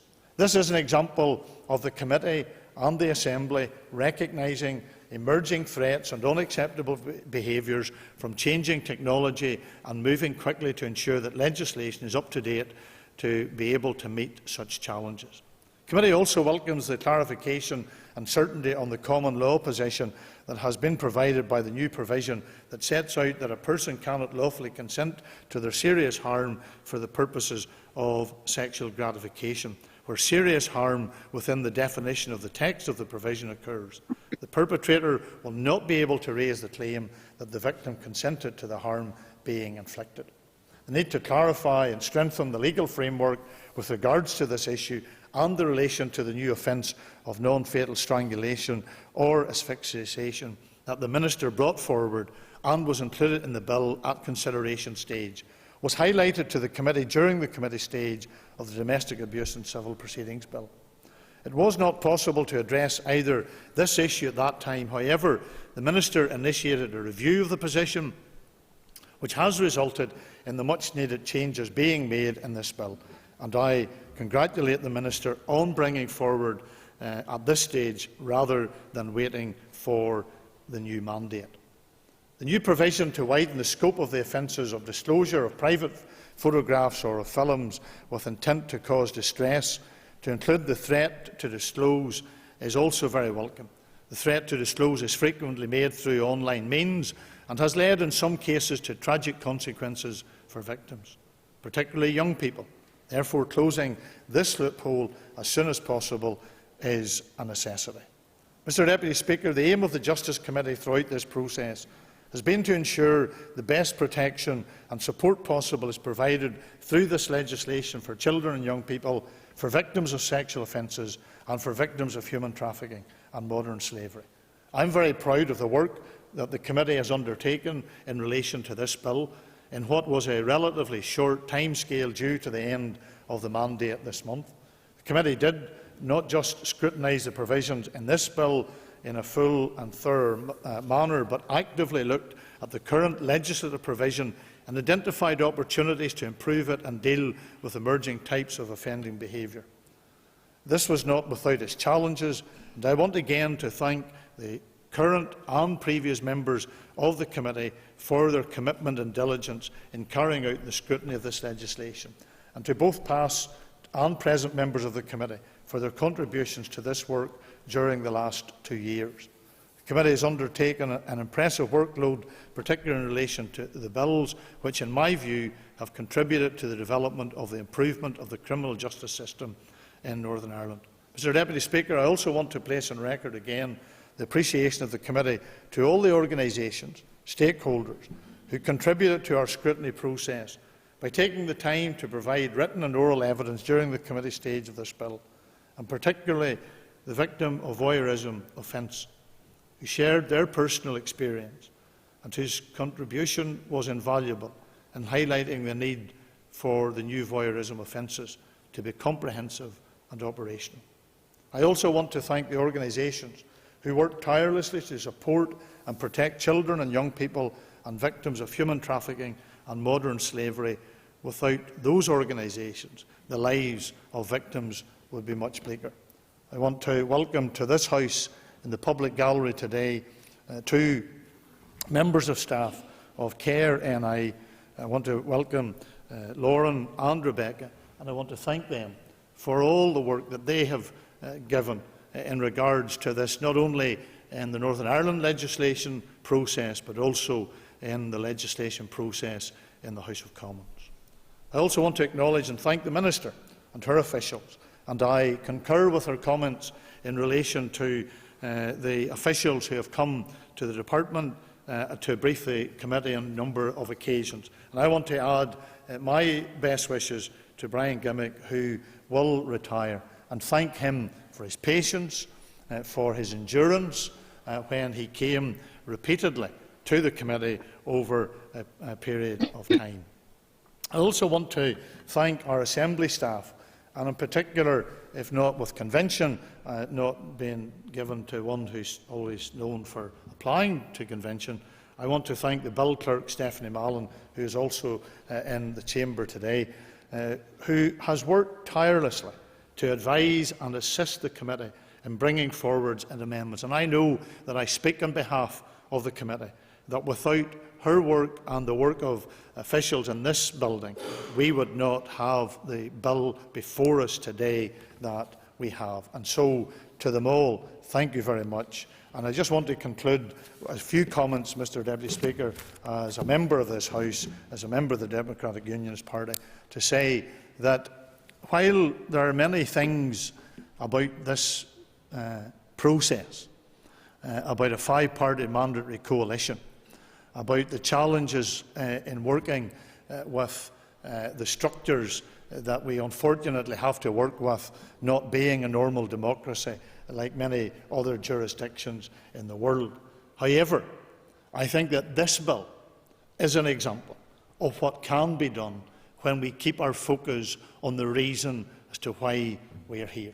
It is to surely improve the lives of some, and we use this phrase, and I have to say sometimes I trust it never becomes just a trite phrase, those who are the most vulnerable in our society. I think we have seen in the last number of days what can happen when someone acts with vileness and with evil intent. And we have seen all too well the horror of what is going on in the land of Ukraine. However, we need not close our eyes to what is happening in our streets in Northern Ireland, to the vile and hideous crime of human trafficking.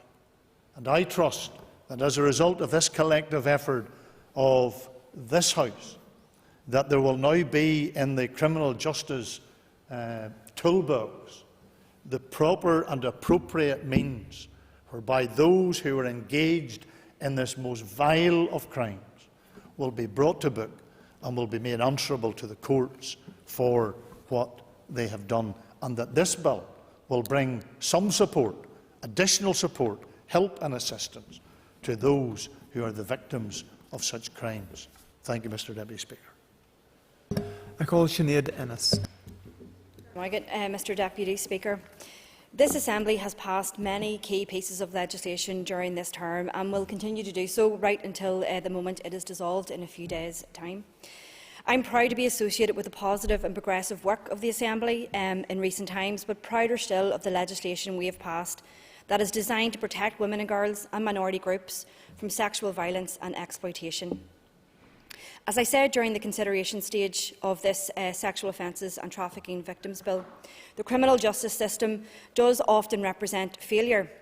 A failure to tackle crimes, a failure to tackle perpetrators, a failure to protect the best interests of the victims at court, a failure which is all too often favoured an abuser over a victim, and a failure which often represents trauma and humiliation for a victim.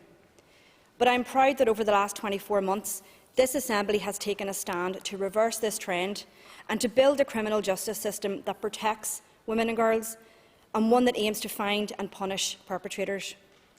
The Domestic Abuse and Civil Proceedings Act, the Protection from Stalking Bill, the Committal Reform Bill and now this Sexual Offences and Trafficking Victims Bill are all major pieces of legislation which show our commitment to tackling gender-based violence as well as trafficking and exploitation. This bill will implement key Gillen Review recommendations, such as the exclusion of the public from all serious sexual offences hearings. And why is that important?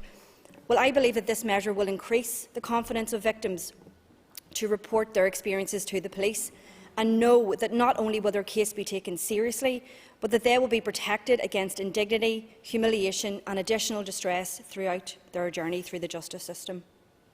Through this bill, we have also created new offences of upskirting and down-blousing and have also made cyber-flashing a criminal offence.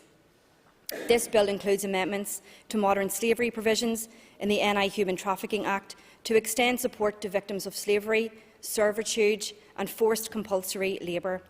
And it includes an increase to the scope of the existing offences relating to the abuse of positions of trust of a child to include faith and sport settings. It includes an abolition of the so-called rough sex offence and the creation of a new offence of non-fatal strangulation. And sadly, at least 3 women have been killed in the North by men who claim that the woman had consented to the violence. And let me make it clear, there is absolutely no excuse or justification for strangling or beating a woman to death during sex. And despite the fact that legal precedent has been set that victims' consent to sexual gratification is not a defence, this defence continues to be raised. Victims are not to blame. Their abusers are to blame.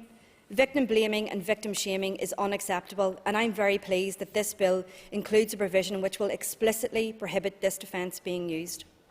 In bringing my remarks to a close, Mr Deputy Speaker, like the Chair, I want to take this opportunity to thank my fellow committee members, past and present, for all their hard work on this bill. I want to thank the NGOs, the departmental staff, committee clerks and staff from the Bill's office, particularly Stephanie Mallon, for your invaluable assistance in helping us shape and scrutinise this bill. I want to thank the Minister for her dogged determination to get this important piece of legislation through in this mandate. But crucially, I want to thank those people, those victims and survivors who bravely shared their sometimes harrowing lived experience with the Justice Committee in the hope that we would produce good legislation that will protect others from sexual violence and exploitation in the future. Today marks an important milestone in the battle against sexual offending and human trafficking. This bill puts the interests and welfare of victims front and centre, and I now look forward to seeing the provisions of this bill fully enacted in the future. I call Sinead Bradley. Thank you, Mr Deputy Speaker. And before I begin, I too would like to go on record to wish the Minister well, and our committee representative Doug Beattie from the UUP, who I believe is also unwell, so I wish him well too. And I would like to take the opportunity to welcome those representatives from Kerr and I to the public gallery.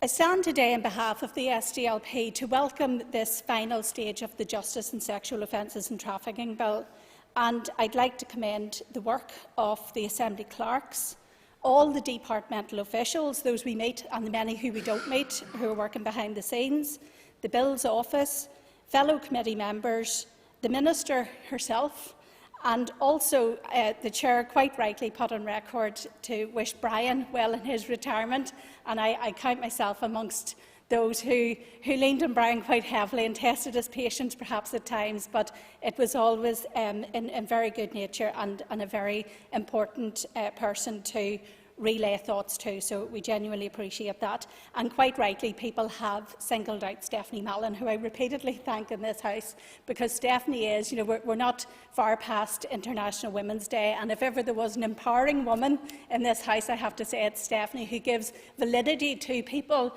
airing ideas in a safe space and being able to tease out. So I commend Stephanie and her style of work. Thank you. In introducing in this final stage of the bill, I have to say that I particularly have to welcome the upskirting and down-blousing and sending of unwanted sexual images.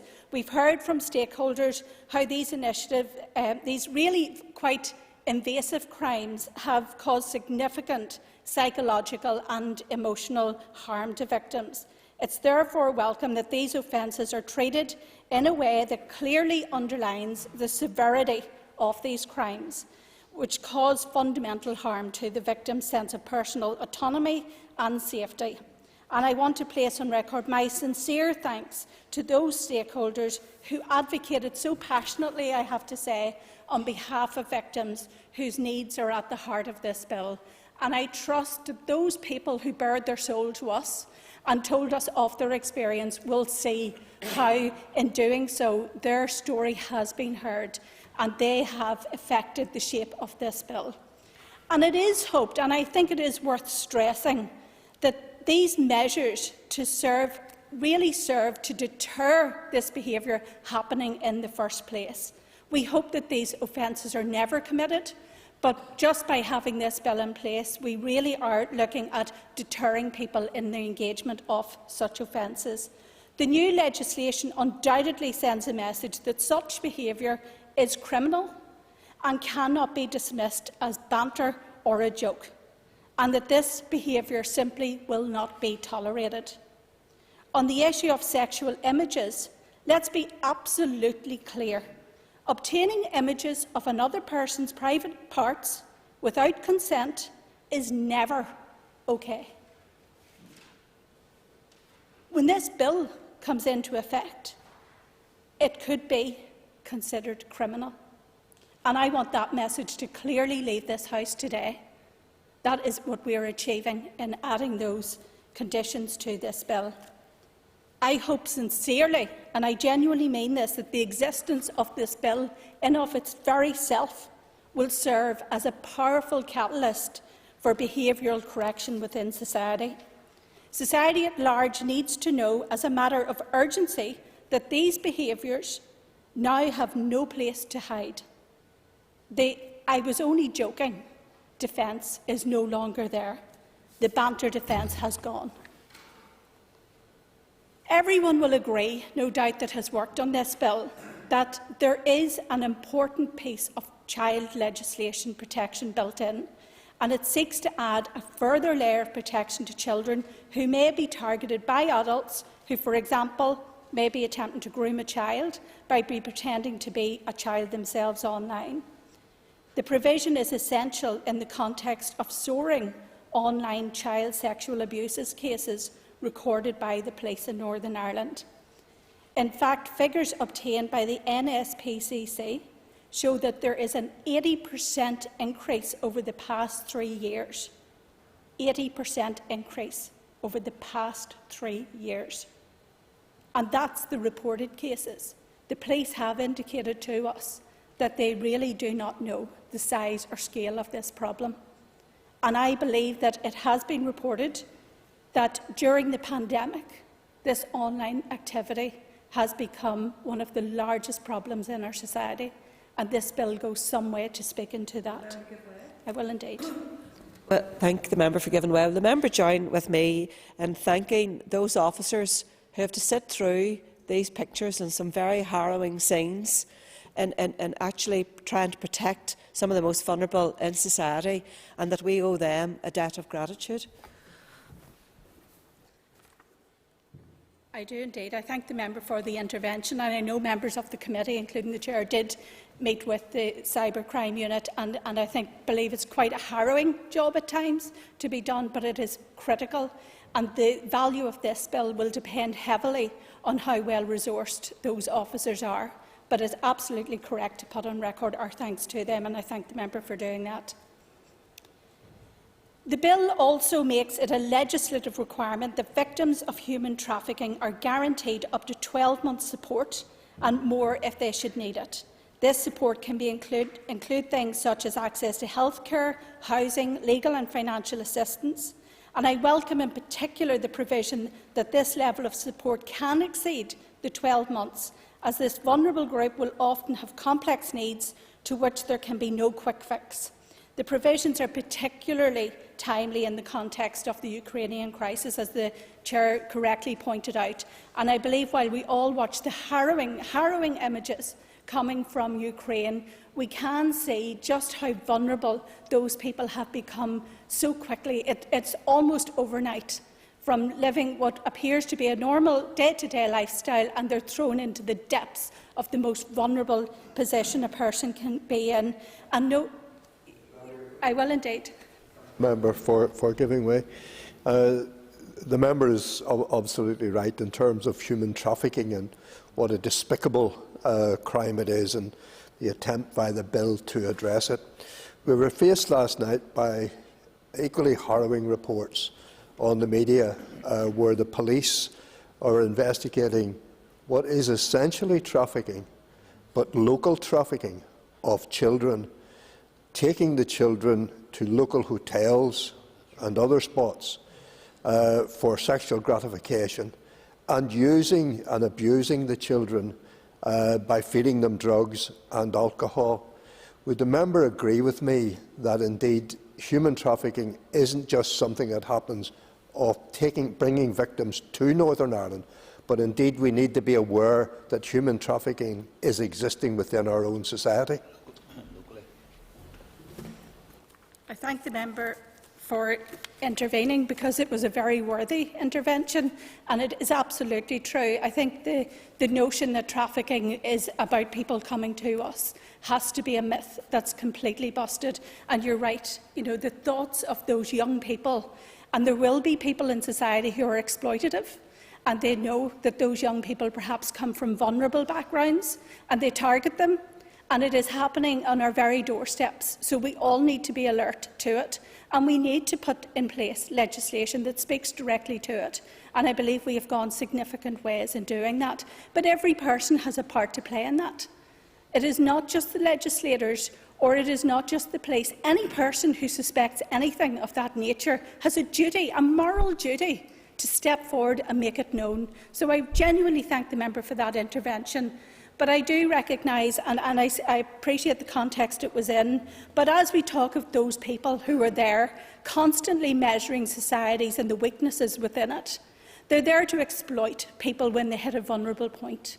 And that's exactly, I have no doubt, what they will do to the Ukrainian families as they see them desperately move, trying to find some type of home or some type of stability for themselves and their children. And those people are there, I have no doubt, waiting to find what they can make out of it. And we all have a duty, whether it's in this place or outside of it, to play our part.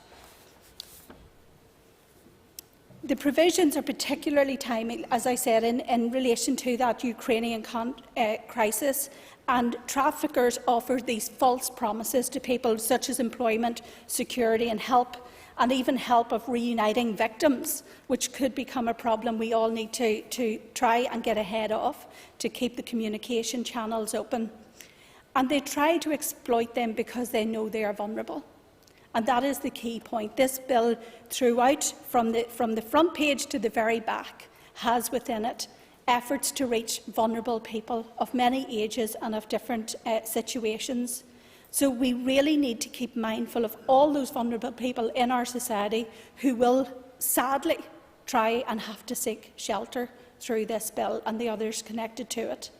The bill is an important piece of legislation, and I know that's a common phrase that's used in this House very often, and most bills do tend to have a very important objective behind them. But I truly believe the weight of this bill in changing the outcome and lives for many people could never be and should never be undervalued. And it is designed to safeguard some of the very most vulnerable people in our society. And that is why we are particularly welcoming it to its final stage here today, because people have and are due a right to safety and a protection from abuse.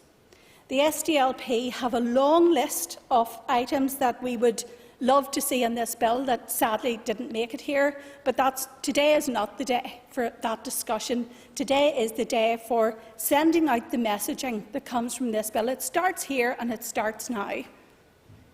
Those people who are out to exploit society, this bill is moving closer to you. And I think we all have a part to play in sending out that messaging. Finally, I want to close by one last moment, Chair, if I might, to really thank all those victims who came on board and spoke not just to committee, but have spoken to other organisations who helped shape this bill. It is their experience, sadly, that have brought us here. It is their lived experiences that have made us realise there was a need to take action in the first place. And I hope they feel empowered by saying the decision that they took to engage has led to something worthwhile. And I also hope that they take real comfort in knowing that they have done something to lay a path to safeguard potential victims coming behind them. Thank you, Mr. Speaker. I call John Blair. Thank you, Mr. Deputy Speaker. I am pleased today to be able to speak on behalf of Alliance at the final stage of the Justice, Sexual Offences and Trafficking Victims Bill, and to speak in support of the bill, but also to concur with the many comments made by previous speakers in relation to victims and the work that has to be done across the justice family and beyond on behalf of those victims. Deputy Speaker, the bill represents the last of 5 substantive pieces of legislation that the Minister wished to see pass through the House over the past 2 years, and I commend the Minister of Justice for already delivering an ambitious legislative programme to reform our justice system and introduce greater protections to vulnerable people in our communities. This bill, along with the others, will make a significant difference to those who suffer abuse and exploitation. The provisions of this bill have been debated extensively at consideration and further consideration stages, and I do not intend to repeat any of the points made there today. But what I will say, Deputy Speaker, is that this bill addresses a number of issues relating to the experiences of victims in the justice system, including the exclusion of the public at all serious sexual offence court hearings. As a member of the Policing Board, Mr. Deputy Speaker, I am all too familiar with the devastating scale of sexual violence against women in Northern Ireland and of the research which indicates that the vast majority of victims do not report perpetrators to the police. By prioritising the safety and well-being of victims entering the justice system and abolishing shame or fear of blame and closing gaps in the law that offenders try to exploit, I hope we can today mark the beginning of the end of unreported sexual offending and send a strong signal that we stand to protect victims and the vulnerable in our community. Thank you, Deputy Speaker. I call Peter Weir. Mr. Deputy Speaker, can I join with others, I think, in welcoming this legislation? I would also, I think, wish the Minister a swift and full recovery particularly ahead of the elections. I suspect today we've got a little bit of a flavour of the canvas material that she'll be using. We've got a few lines without having to move to East Belfast to get that. But I sincerely wish her a full recovery. Can I also join with others, I think, in thanking all those who have contributed to this bill and the point that we've reached today. Particularly, I suppose, as a member of the committee since June of last year, I also particularly want to thank the committee staff who have been so diligent in helping us to bring this to this point, and also I think those who have contributed in terms of making submissions to the committee. I would join with others in welcoming the representative of Care NI, who have been vigilant, particularly around the issues of human trafficking.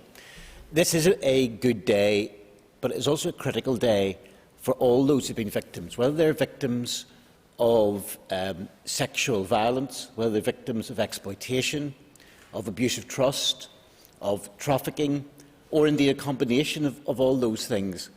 I think this is their day and something which I think is a vital level of progress. I don't want to reiterate a lot of what has been said already, but I just want to perhaps touch on 2 points.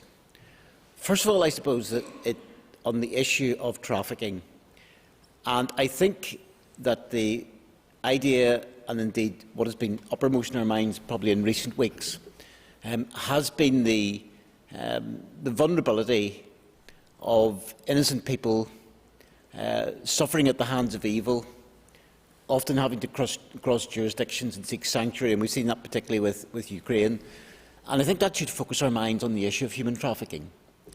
But it is also, I think, as Sinead Bradley indicated, not something which is and Robin Newton as well, it is not a faraway problem in a distant land which has nothing to do with us. Very sadly, human trafficking is at the heart of our community. And whether that is the exploitation of children, whether that is migrant workers, sex trafficking, it exists behind the closed doors of houses in our streets, in our cities, in our towns, and in our villages. And vigilance and action against it must be critical. That is why I think today's the progress of the bill has been very important. Mention, I think, has already been made. I think it has been very important that, from a legislative point of view, we have given that guaranteed support of up to 12 months level of support. I think that will help both empower and equip the victims of human trafficking and help them to rebuild their lives. But it is also the case that the position that has been agreed by this Assembly is not to cap that. And where there is the need for the Department to give support beyond that 12-month period, that is also something that is able. I think one of the proudest moments in this House a number of years ago was when my friend and colleague Lord Morrow's bill on human trafficking was passed. I think that was critical in the approach that we take to human beings. And it was also, I think, for once, Northern Ireland quite often we are seen to be in catch-up mode. But we led the way through that bill. And today I think we lead the way again on the issue of human trafficking. And that is important as well. But the second point, I think this relates to human trafficking, but also relates to other aspects as well, is not to see this as simply a final position. There is always a danger, I think, that all of us as legislators can fall into, of seeing a problem, seeing legislation as the solution, and once we've delivered the legislation, well, that's it out of the way, we can put that up on the shelf and forget about it. Legislation should not be the end of a process, it is part of a process. It is, if you like, a comma rather than a full stop. And I think nowhere is this more true than the legislation that is in front of us today on a number of reasons. Mention has been made of some of the amendments that were made and indeed provisions put in terms of the implementation of this, because it's not simply a document which sits on the shelf. It is how this is delivered on the ground in practice. And so, for example, in terms of issues around sexual exploitation, the level of guidance that is given out there, the level of training that is provided, and indeed the level of review that is provided will be critical as we move forward in relation to this. Secondly, it is also the case that this legislation, particularly around some of the new offences that are contained within it, has been driven by a changing society in which those engaged in these evils within this bill find new ways to exploit others and abuse others. I'll give way, yes. I thank the member for giving way, and I'm not minded to speak on this at any length, but just want to thank the Minister and all those that have gone before. But the member raises a really interesting point with regard to what's going on in the world at the moment, and we know that there are tens of thousands, if not more, of Ukrainian refugees that are going to need to find refuge, and we have already seen that offer of homes, and many people from Northern Ireland have taken that mantle up and are offering safe space. But we also know that there are predators out there who have in the past, and we've went through the pain recently of the apologies, which in some ways didn't go far enough from some of the institutions. And we know that there are predators out there who perhaps would use these opportunities for malevolent purposes. Would the member be interested maybe to get the Minister's position on the use of this legislation and the application of it to protect those people who may be travelling from war-torn Ukraine and may be availing of safe spaces that should be safe? I'll be keen to hear what the Minister has to say. I think this bill is multifaceted, and it touches on a range of victims. And there is the vulnerability, for example, of those particularly who will be seeking to be exploited coming from the Ukraine, who are seeking sanctuary. There are others who will be visitors to this country who also need protected, but also many of our own indigenous population, whether that's children, whether that, I think a very good point was made by Mrs Bradley, whether it is those, for instance, who are being abused because of imagery that we have, for instance, in terms of issues around cyber flashing, around upskirting or down blousing. The case has been indicated this is something which is now going to be a criminal offence and cannot simply be laughed off as something a group of lads are doing or whatever. This is something which is criminally wrong, and I think a clear message needs to go out.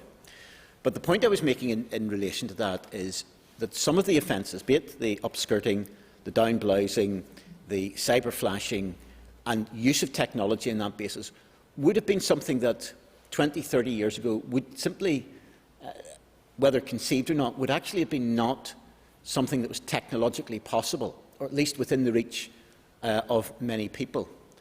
And the point I'm making in relation to this legislation, we have made, I think, what are very important steps in trying to cover that situation by this bill.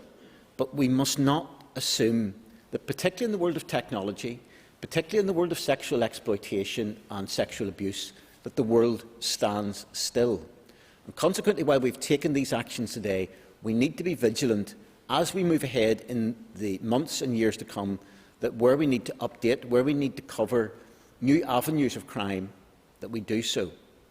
And the final point, I suppose, in terms of seeing this as simply part of a process, mention is made very specifically of the issue of potential abuse of trust situations. And I know it's something, I know particularly the member for North Down, Ms Woods, raised on a number of occasions as well. I think it is critical that at least, while I suspect the committee, purely on its own merits, would probably have gone further, we have reached a situation where at least this is something which is under a level of robust reviews. We have the coverage, particularly of those of religious organisations and sporting organisations within the legislation. But it is critical that the scope of this is something which is done in a very proactive manner to be kept under review. Mention, I think, the example was given that, and I think there is, to some extent, a lack of logic to say, for example, if there is a youth organisation, and if that youth organisation is meeting in the church hall, potentially it is covered by that as part of the church. But if the same youth organisation was not linked in with the church, but, for example, using a local community centre, there is no reason why abuse in both those situations should not be directly covered.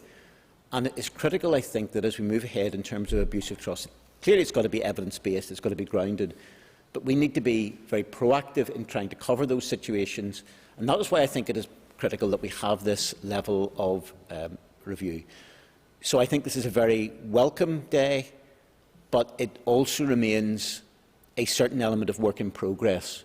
We are in the process of making improvements. Let us bank the improvements we have made, but let us keep that vigilance to ensure that bearing down on those involved in this range of criminal activities is done to the maximum extent, because critically it is about the protection of those victims and potential victims that we must always remain focused. Thank you, Mr Deputy Speaker. And I call Dolores Kelly. Thank you, Mr Deputy Speaker, and I welcome the opportunity to speak on the final stage of this bill. I recall elements of this bill being discussed back in 2015, so it has been a long time coming and could have been on the statute books much earlier in this mandate had we not had a suspension for 3 years. Nonetheless, I welcome the addition of additional offences as outlined by other members, including upskirting, following a campaign by teachers who were the victims of it early in 2020. And Mr Weir is right about having to be fleet of foot, in a sense, in terms of the changing dynamics and the threats faced by our children and young people and women in particular. As a member of the Policing Board, we receive updates on a regular basis from the National Crime Agency, for example, which is determining that there's up to 16,000 to 23,000 children and young people at risk from sexual offences and grooming online. Those are horrendous figures and must be a nightmare scenario for any family. And the legislation is welcome, but we need resources behind the legislation, Minister, and I'm sure you'll agree there are concerns about the current backlog in terms of PPS progress in the cases, and also in terms of how alleged offenders seek to manipulate the justice system in creating many delays. And I would hope that that will be rectified.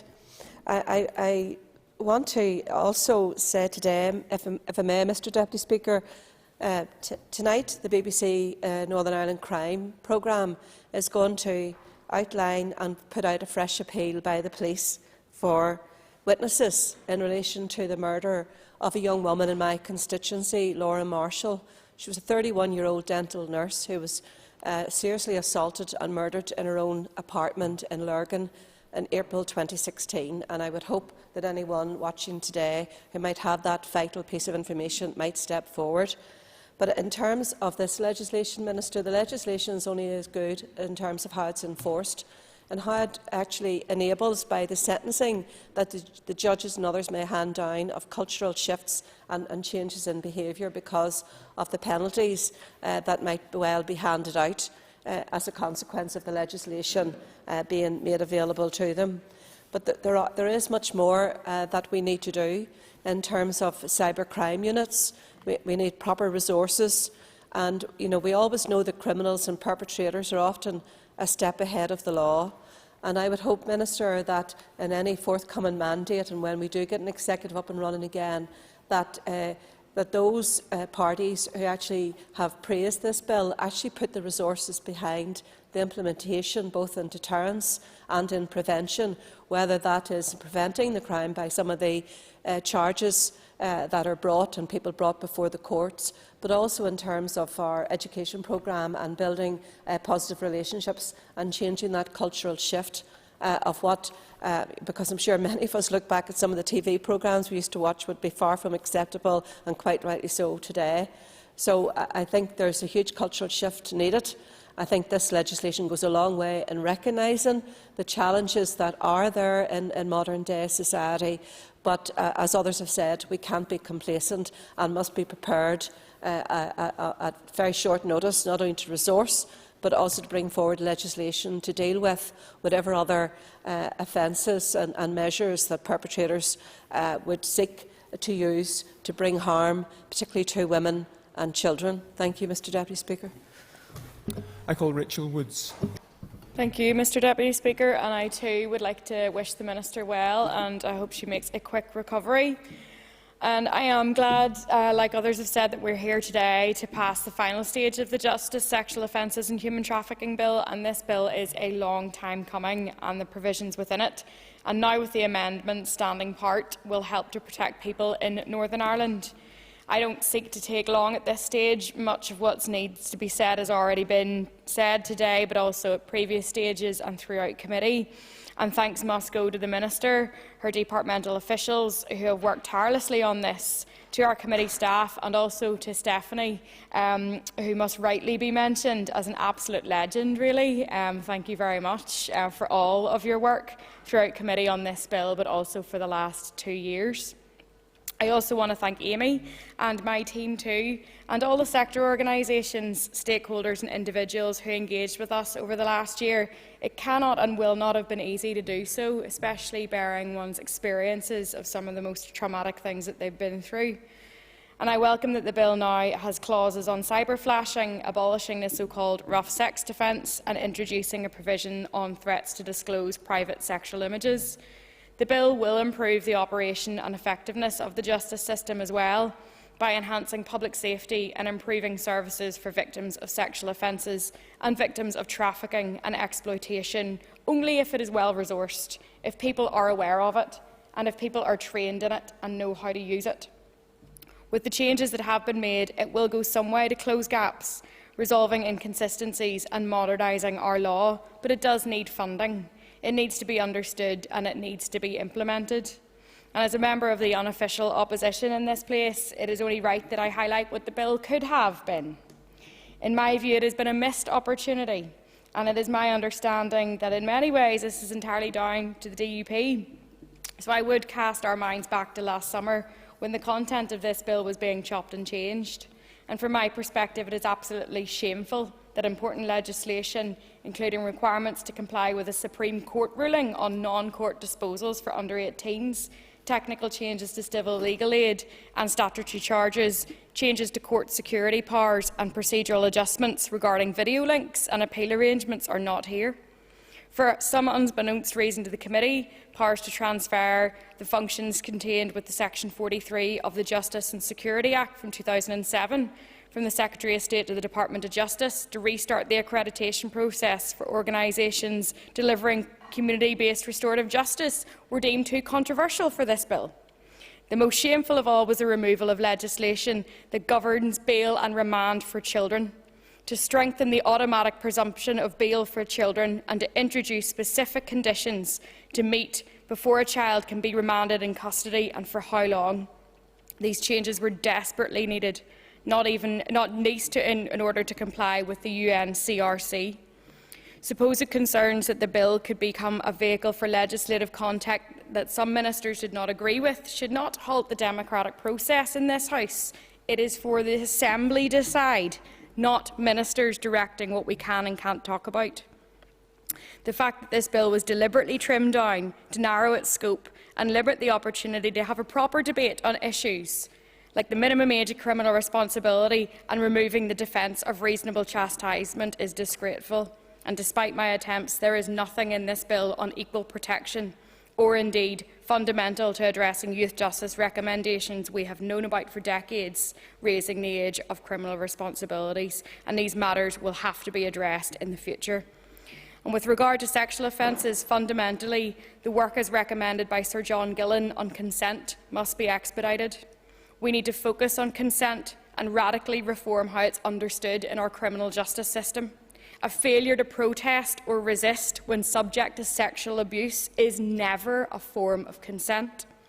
And finally, Mr Deputy Speaker, we need to have mandatory, comprehensive, age-appropriate relationship and sexuality education for everyone in Northern Ireland.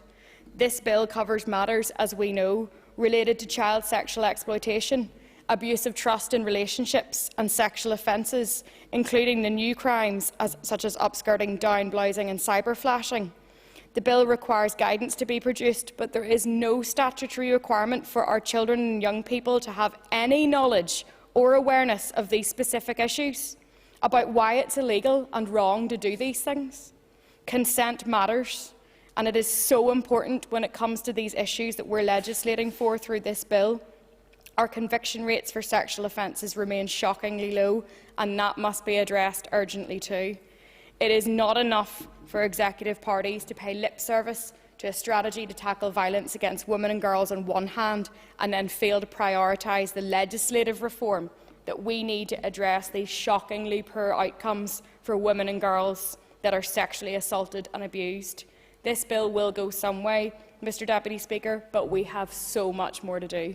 Thank you. I call Jim Allister. Deputy Speaker, there's much that's valuable and worthwhile in this bill. My concern remains that by the inclusion of the very dubious clause 19, that the bill might in fact be jeopardised as to its viability within the competence of this House by reason of its flagrant breach of Article 6 of the European Convention of Human Rights.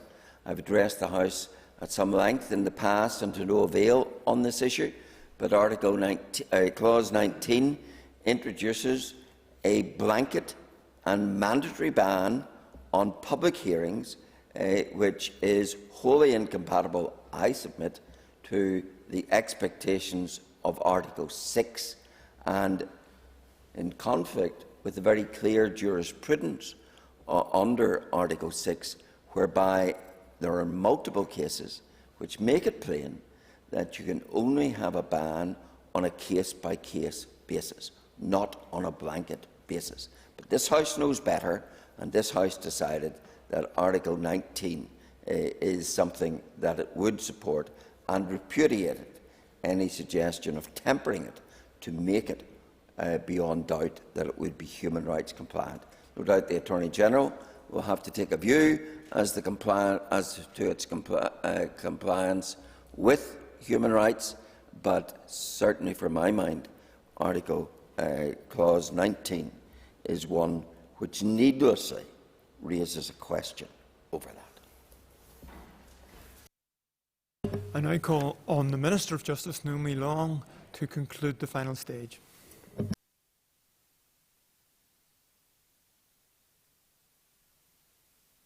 Can we have the Minister under our screens, please?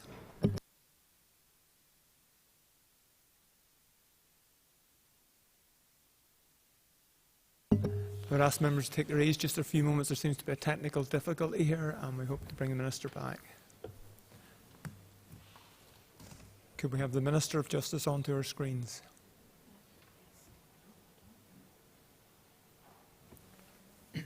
Thank you, and I Mr. call the Deputy Minister of Speaker. Justice to conclude the final stage.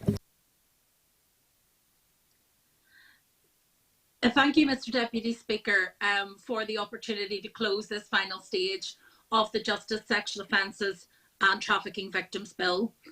I am extremely grateful to all of those who have spoken in support of the legislation today.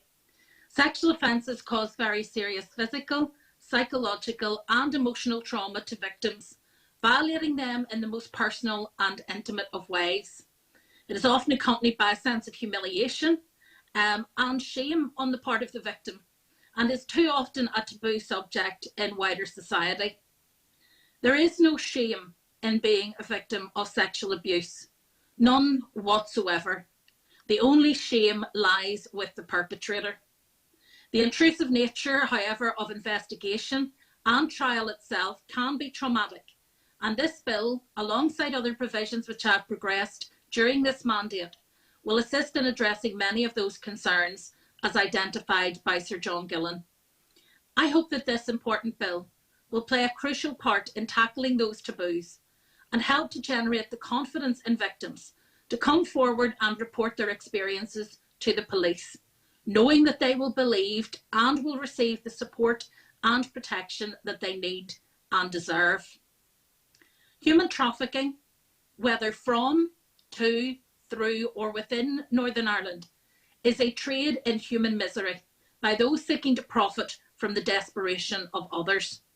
Trafficking exploits those who are particularly vulnerable, in fear or desperation, for sexual exploitation, forced domestic servitude, or other forms of modern slavery.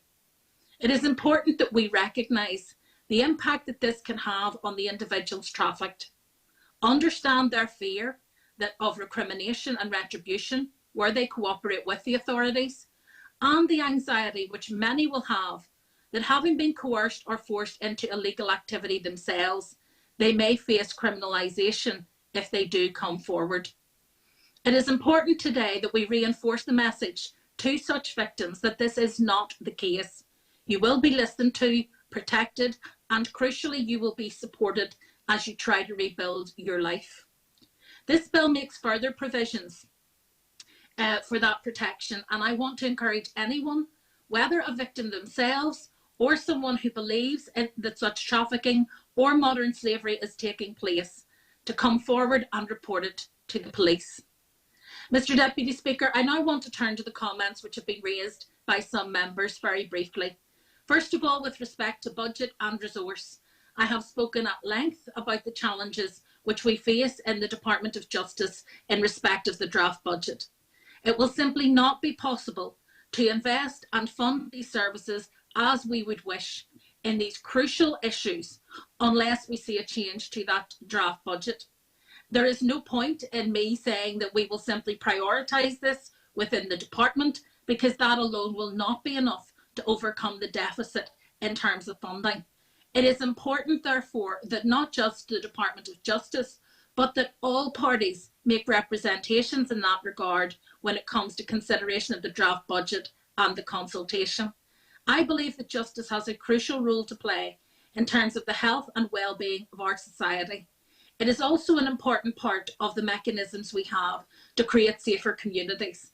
And I think it is important for that reason that it is a properly funded service and one that is able to discharge its functions in an efficient and effective way. That brings me to the point around the issue of speeding up justice. And I recognise that there are delays in the justice system. We were making inroads into those at the start of the mandate, but COVID has, of course, set that back and created additional backlogs. With the additional COVID funding that we have received to date, we have now seen those COVID backlogs being reduced. We've also introduced the Committal Reform Act earlier this year, which will allow us to speed up justice in the longer term. However, all of those efforts will again be dependent on continued funding and investment. The court system is currently running at 115% of its normal capacity. That is not able to be sustained unless we are able to sustain the human resources and the funding required to go with it. With respect specifically to the issue raised with regards to Ukraine, I think we need to recognise that there are issues. There is, first of all, the need for immediate humanitarian support to those both in Ukraine and those fleeing from Ukraine. And I've previously said to members that I believe it is important that the UK plays a full role in that. As a minister, I have been briefed by the head of civil service regarding the latest proposals from the UK government in terms of how families here and people here can go about offering support directly to those who are displaced and who arrive in Northern Ireland seeking our support. However, it is a complex system that has been put in place, and it is heavily reliant on the generosity of individuals and their ability to identify those for whom they could provide support. And I think that the system will need to be reviewed and overhauled if it is to meet the needs of what is a growing population of people who have been displaced from Ukraine in tragic circumstances. In terms of protecting those people, I believe that the best way we can do so is to provide safe and efficient routes to the UK legally in order that they do not fall foul of traffickers and do not fall into that system in order to be able to make it to Northern Ireland. And I think the recent announcement saying that we would only deal with those who arrived in the UK under their own steam risks people falling into that trap of relying on others to traffic them here if they don't have the means at their disposal to escape. I think that is a high-risk approach, and I think it is one that we should address with the UK government to seek better interventions that will support people to get here. In terms of how we deal with the issues around human trafficking and modern slavery more generally, and a number of members have raised the issue of vulnerability, again firmly, whilst it is not a responsibility of the Northern Ireland Executive or indeed of the Department of Justice, I believe that the hostile environment policy being implemented by the UK government makes it more difficult for us to reach people who are vulnerable, who are trafficked, who are enslaved, because I believe that their fear is that they will simply be deported under the hostile environment policy to then be re-trafficked either to the UK or indeed to another country. And that vulnerability, I think, is not fully addressed by the current approaches being taken. Mr Deputy Speaker, it has also been raised about what is not in the bill. And of course, members will recall that at the time when I brought forward this bill, it was a miscellaneous provisions bill and was very wide-ranging, including many of the issues to which Ms Woods referred. However, in order to get the bill through the Executive and to get it to the Assembly, it was necessary that we narrowed the scope of that bill. The alternative would be that the bill would have been blocked at Executive and would not have made it here. And there are, of course, pressing and important pieces of legislative change that are needed that had to be removed as a result. This bill represents around 70% of our original intent for the bill. The remaining 30% we have been working through as a department, and we now have in an advanced stage of preparation a miscellaneous provisions bill for early in the next mandate.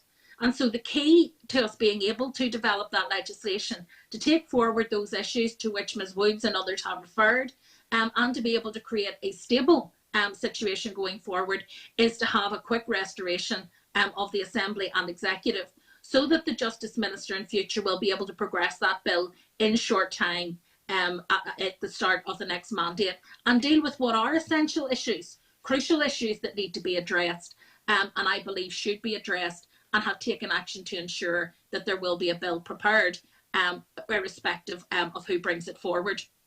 At this stage, Mr Deputy Speaker, I simply want to thank again the Chair of the Committee and the Committee members for their support and their careful scrutiny of the bill and the valuable contributions to its improvement during its passage. This bill represents the final piece of a jigsaw of interlocking legislation designed to provide greater protection from those who seek to blight the lives of vulnerable people in our community through offending behaviour. I hope that there is a message for those perpetrators in our community today, that their behaviour, their exploitation, their sexual offences and their abuse of those who are vulnerable in our community will not be tolerated and will lead to serious and I hope swift responses from the justice system. I look forward to a time, Mr Deputy Speaker, when legislation such as this is no longer needed. But until that time, I believe that this and other important bills that I've brought forward during this mandate will contributing to ensure a better future for many people, vulnerable people across our community. And I therefore commend this bill to the House. Members, the question is that the Justice, Sexual Offences and Trafficking Bill do now pass. All those in favour say aye. Aye. Contrary no. Aye. The ayes have it. The ayes have it. The final stage of the Justice, Sexual Offences and Trafficking Victims Bill has passed. The bill is passed. I ask members to take their ease before the next item of business.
Order, members. The next item of business is the final stage of the General Teaching Council Directions Bill.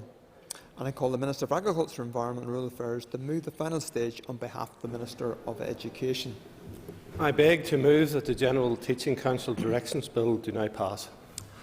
The final stage of the General Teaching Council Directions Bill has been moved. The Business Committee has agreed that there should be no time limit on this debate.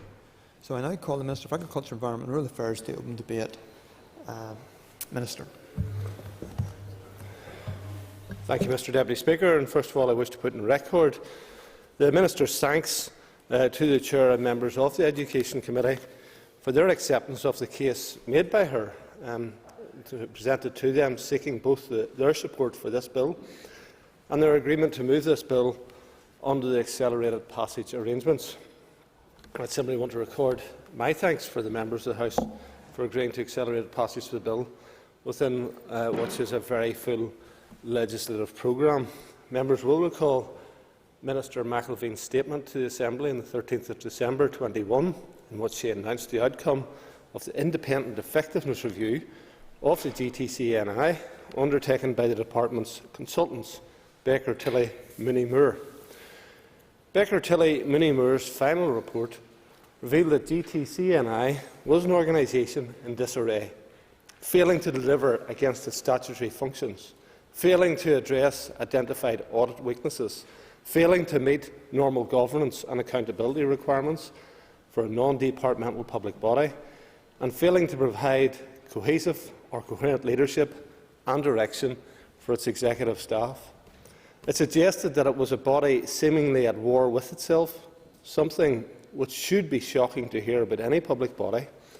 But what is perhaps self-evident when you consider that since GTC-NI Council was last reconstituted in 2019, a third of its membership had resigned or been withdrawn by their nominating bodies, with many of those departing citing poor leadership, ineffectiveness and an increasingly factionalised, aggressive and toxic atmosphere within the Council as reasons for their actions.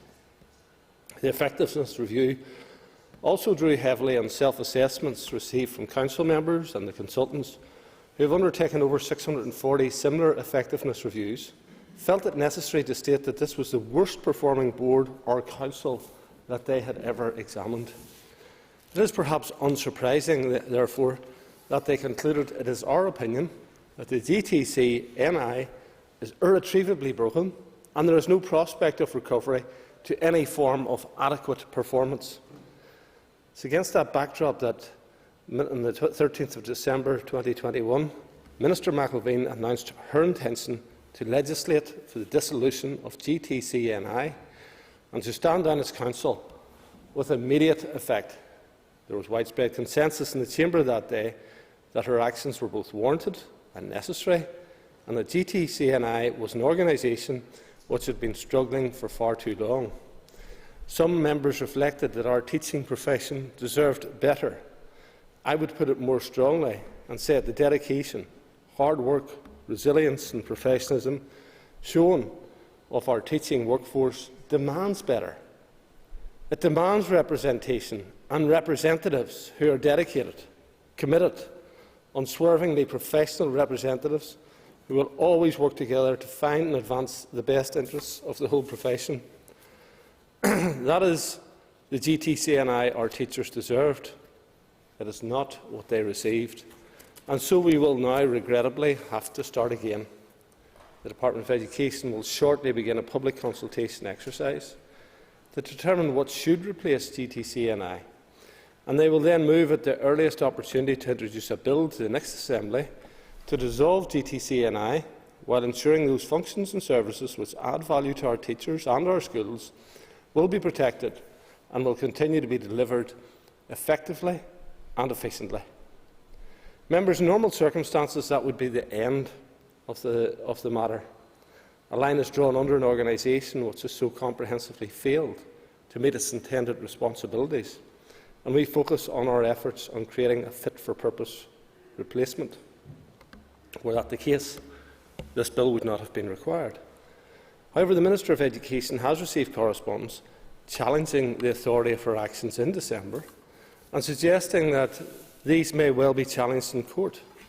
And both the Minister and her officials continued to receive correspondence on a weekly basis from those who wished to resurrect the old arguments and undermine historical decisions and actions taken by individuals within GTC-NI.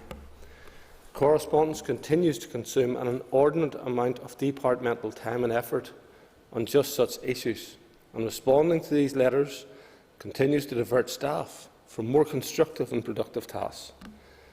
The Minister could not entertain any scenario where the Department could once again find itself powerless to intervene in the operation of such an ineffective, factionalised and toxic organisation, and she will not take the risk that a legal challenge leading to a reinstated council might permit it to cause further damage to the reputation of our teaching workforce. The passing of this bill, therefore, represents a further drawing of the line under GTCNI as it was, because the Department will now definitively be able to prevent that situation from arising. So I thank the members for their support for this bill, and this step forward today shows a more positive and constructive future that our teachers deserve. I commend the bill to the Assembly. I call Chris Little, Chair of the Education Committee. Thank you, Deputy Speaker. And can I genuinely and sincerely thank the Minister for his recognition of the work that the Education Committee, that I'm privileged to chair, has undertaken to cooperate and collaborate with the Education Minister in support of the passage of this legislation to indeed deliver urgent reform of the dysfunctional General Teaching Council Northern Ireland. It's appreciated. The Education Committee concerns for the General Teaching Council, including its governance and indeed significant dysfunction, are well documented and have been the case since a number of special measures have been introduced on the General Teaching Council. The Education Committee received briefings from various stakeholders on internal governance issues, alleged bullying and intentional impeding of business, which created an untenable situation for the General Teaching Council Northern Ireland. The extent of the Education Committee's concern was reflected in its approval of the Education Minister's decision to take action dissolving the General Teaching Council in December 2021. The Education Committee supported the Minister's proposal to legislate to strengthen her position in respect of potential legal challenge. After meeting with the Education Minister earlier this year, the Education Committee supported her motion to accelerate passage of this bill. The bill reaches its final stage today and represents the immediacy and that a deeply concerning issue came to require. As a result of this bill, the Assembly will amend Article 101 of the Education and Libraries Northern Ireland Order 1986 to include the General Teaching Council among the arm's-length bodies that the Department has power to direct. Can I take this opportunity to reiterate the overdue need for delivery of a new fit-for-purpose professional body for teachers? As I and other members of the Education Committee have made evident throughout our process and this bill's progress through the Assembly, the overarching solution must be to create an appropriate, similar body that can be of comprehensive service to the critically important teaching profession in Northern Ireland.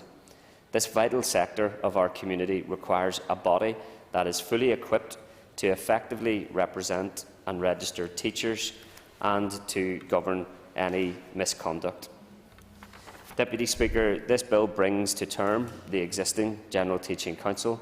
However, it is just the start of a process that must be carried forward by the Department of Education to redraw the new entity and provide it with a full range of appropriate legislative powers and sanctions. The Education Committee understands that this may take time, but urges that it be done without any delay. I am sure that a future Committee for Education will continue to work constructively with stakeholders and the Education Minister to provide support and scrutiny of the Education Department's efforts to create a suitable body to effectively support and regulate the teaching profession in Northern Ireland. Thank you. I call Pat Sheehan. First of all, we recognise the urgent need to wind this organisation down. And I suppose the General Teaching Council has been blighted by a series of governance and leadership failures in recent years, and as a consequence it has failed to live up to its responsibilities as the regulator of the teaching profession here.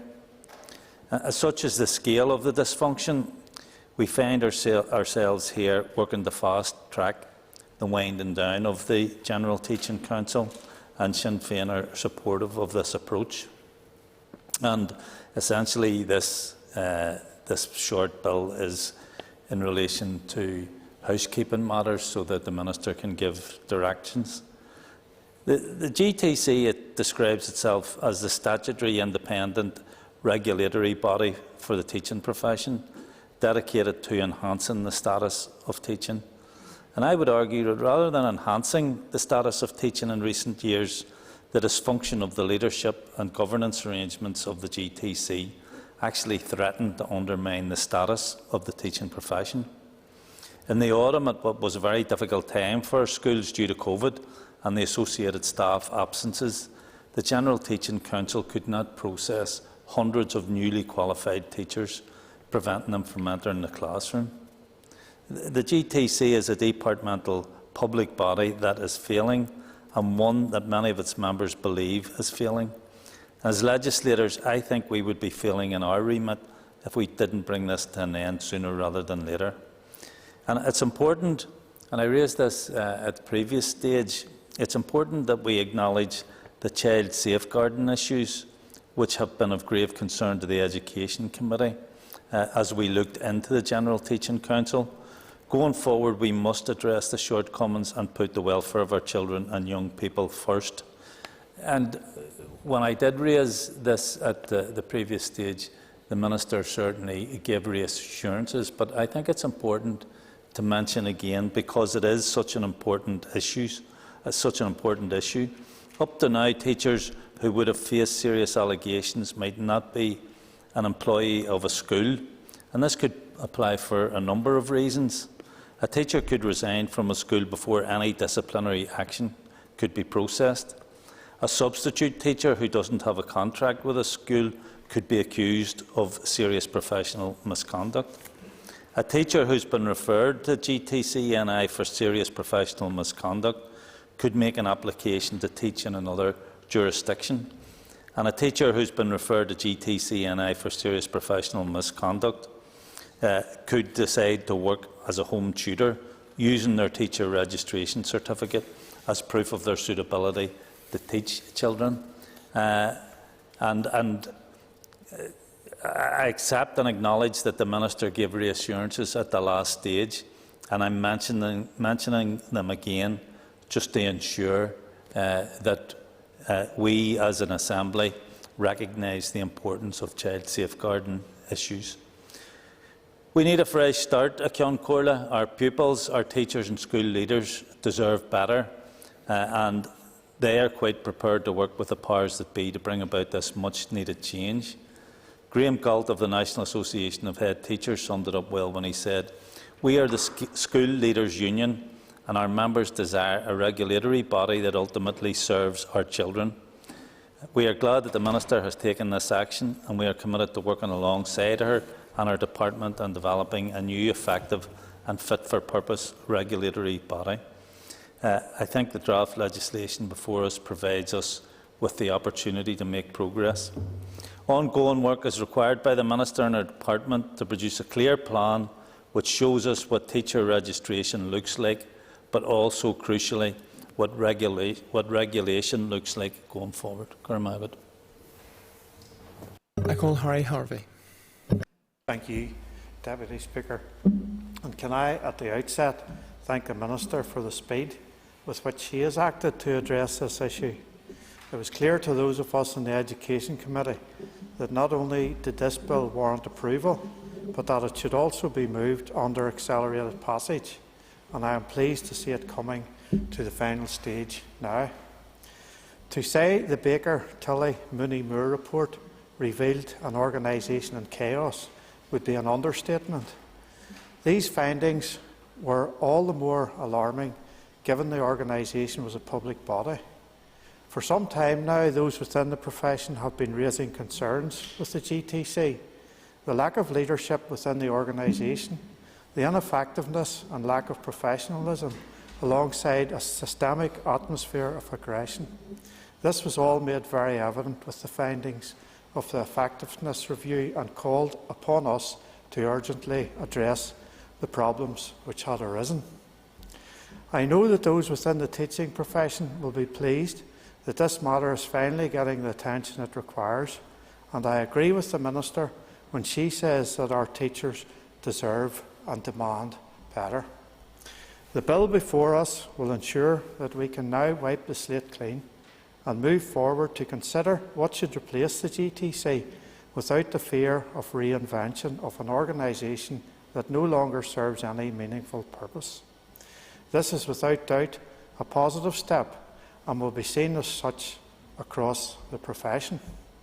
Whatever the form or structure of what will fill the void now being left with the dissolution of the GTC, we must ensure that teachers are supported with the best services and functions of a representative body. These core principles must be protected and will need to be first and foremost for any new body if we are to avoid these difficulties in the future. Thank you, Deputy Speaker. I call Robbie Butler. Mr Deputy Speaker, I just want to, at the first stage, I say the new member for Lagan Valley sitting in the seat, want to welcome Mr Paul Rankin and hope that he enjoys his few days on the bench, although it's not the face that I expected to see here. Perhaps it's expected to see Mr Donaldson. But with regard to the matter we're discussing today, I want to thank the Minister who's not here and want to wish her the very best.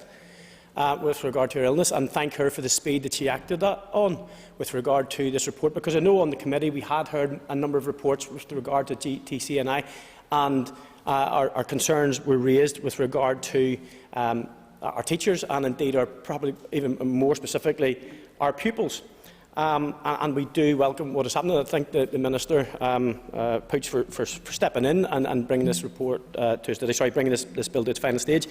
I just want to ask one question, if it's okay, and perhaps the Minister may not be best placed to answer it, but perhaps the officials and the Minister for Education could respond to that. The problems that existed still exist, and obviously the winding up of GTCNI and the creation of a new body is vitally important. However, we have teachers and young people in there at present who are still subject to a lot of the concerns that the committee and members have shared. Would it be, and could the Minister find out for us, would there be an interim report on what steps the Department has taken before the provision of new legislation comes forward, just to ensure that the matters that have been raised, whether it's been in the report or on committee, are addressed in the interim? Thank you, Mr Deputy Speaker. I now call on the Minister for Agriculture, Environment and Rural Affairs to conclude the final stage. Thank you, Mr Deputy Speaker, and thank all those who have contributed. Again, thank everyone who has made this travel smoothly. It is a situation that neither the Minister or the Assembly should have found themselves in, and that no organisation should be able to continue as the GTCNI was continuing, and therefore the actions were necessary. In terms of the work that is needed to be done, the Department is eager to be working on establishing the replacement body that teachers need, and that teachers desire, as quickly as possible. On the question that Mr Butler asked, I will have a written response to him on that. So, in closing, I would state that once again this will draw a line under the old. The Department of Education is eager to get on with the new, and so when the Department of Education launches their public consultation on this issue in the near future, I would invite everyone with a desire to see a fit-for-purpose replacement established, which will support and enhance our teaching workforce to share their views as part of that exercise. I commend the bill to the House. Thank you. Members, the question is that the General Teaching Council Directions Bill do now pass. All those in favour say aye. Contrary, no. The ayes have it. And the ayes have it. The final stage of the General Teaching Directions Bill has passed. The bill has passed. The Business Committee has arranged to meet at 1:30 today. I propose, therefore, by leave of the Assembly, to suspend the sitting until 2 p.m. The first item of business when we return will be question time, with questions to the Minister for Health. The sitting is, by leave, suspended.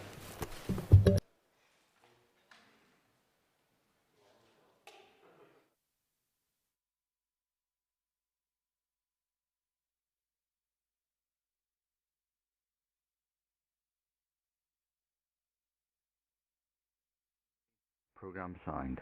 This is the Northern Ireland Assembly Plenary. Programme signed.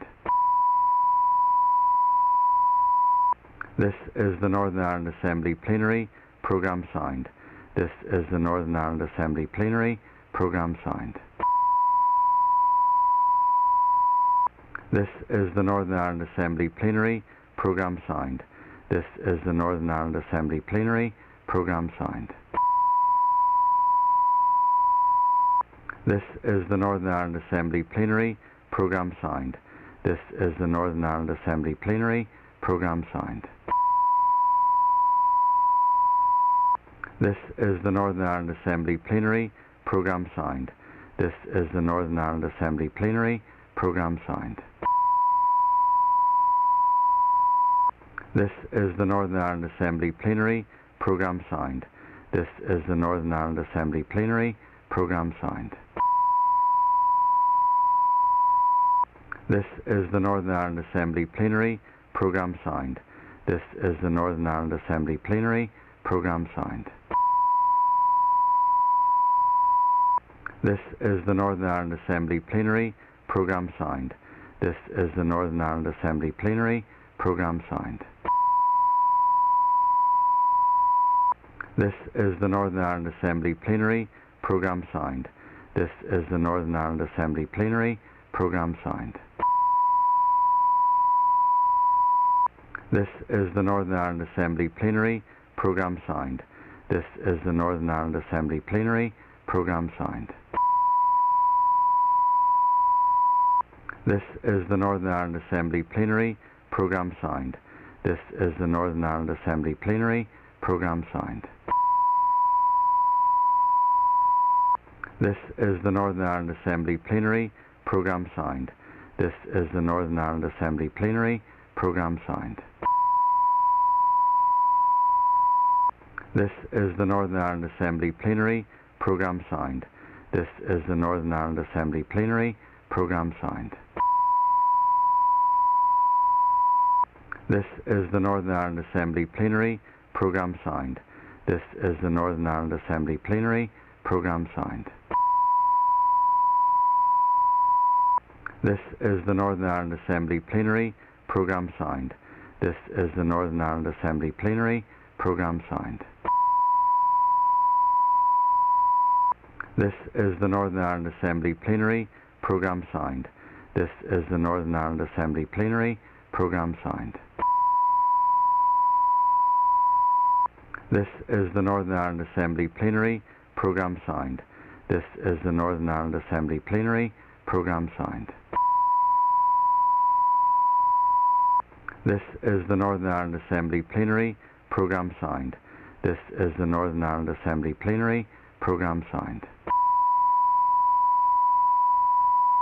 This is the Northern Ireland Assembly Plenary. Programme signed. This is the Northern Ireland Assembly Plenary. Programme signed. This is the Northern Ireland Assembly Plenary.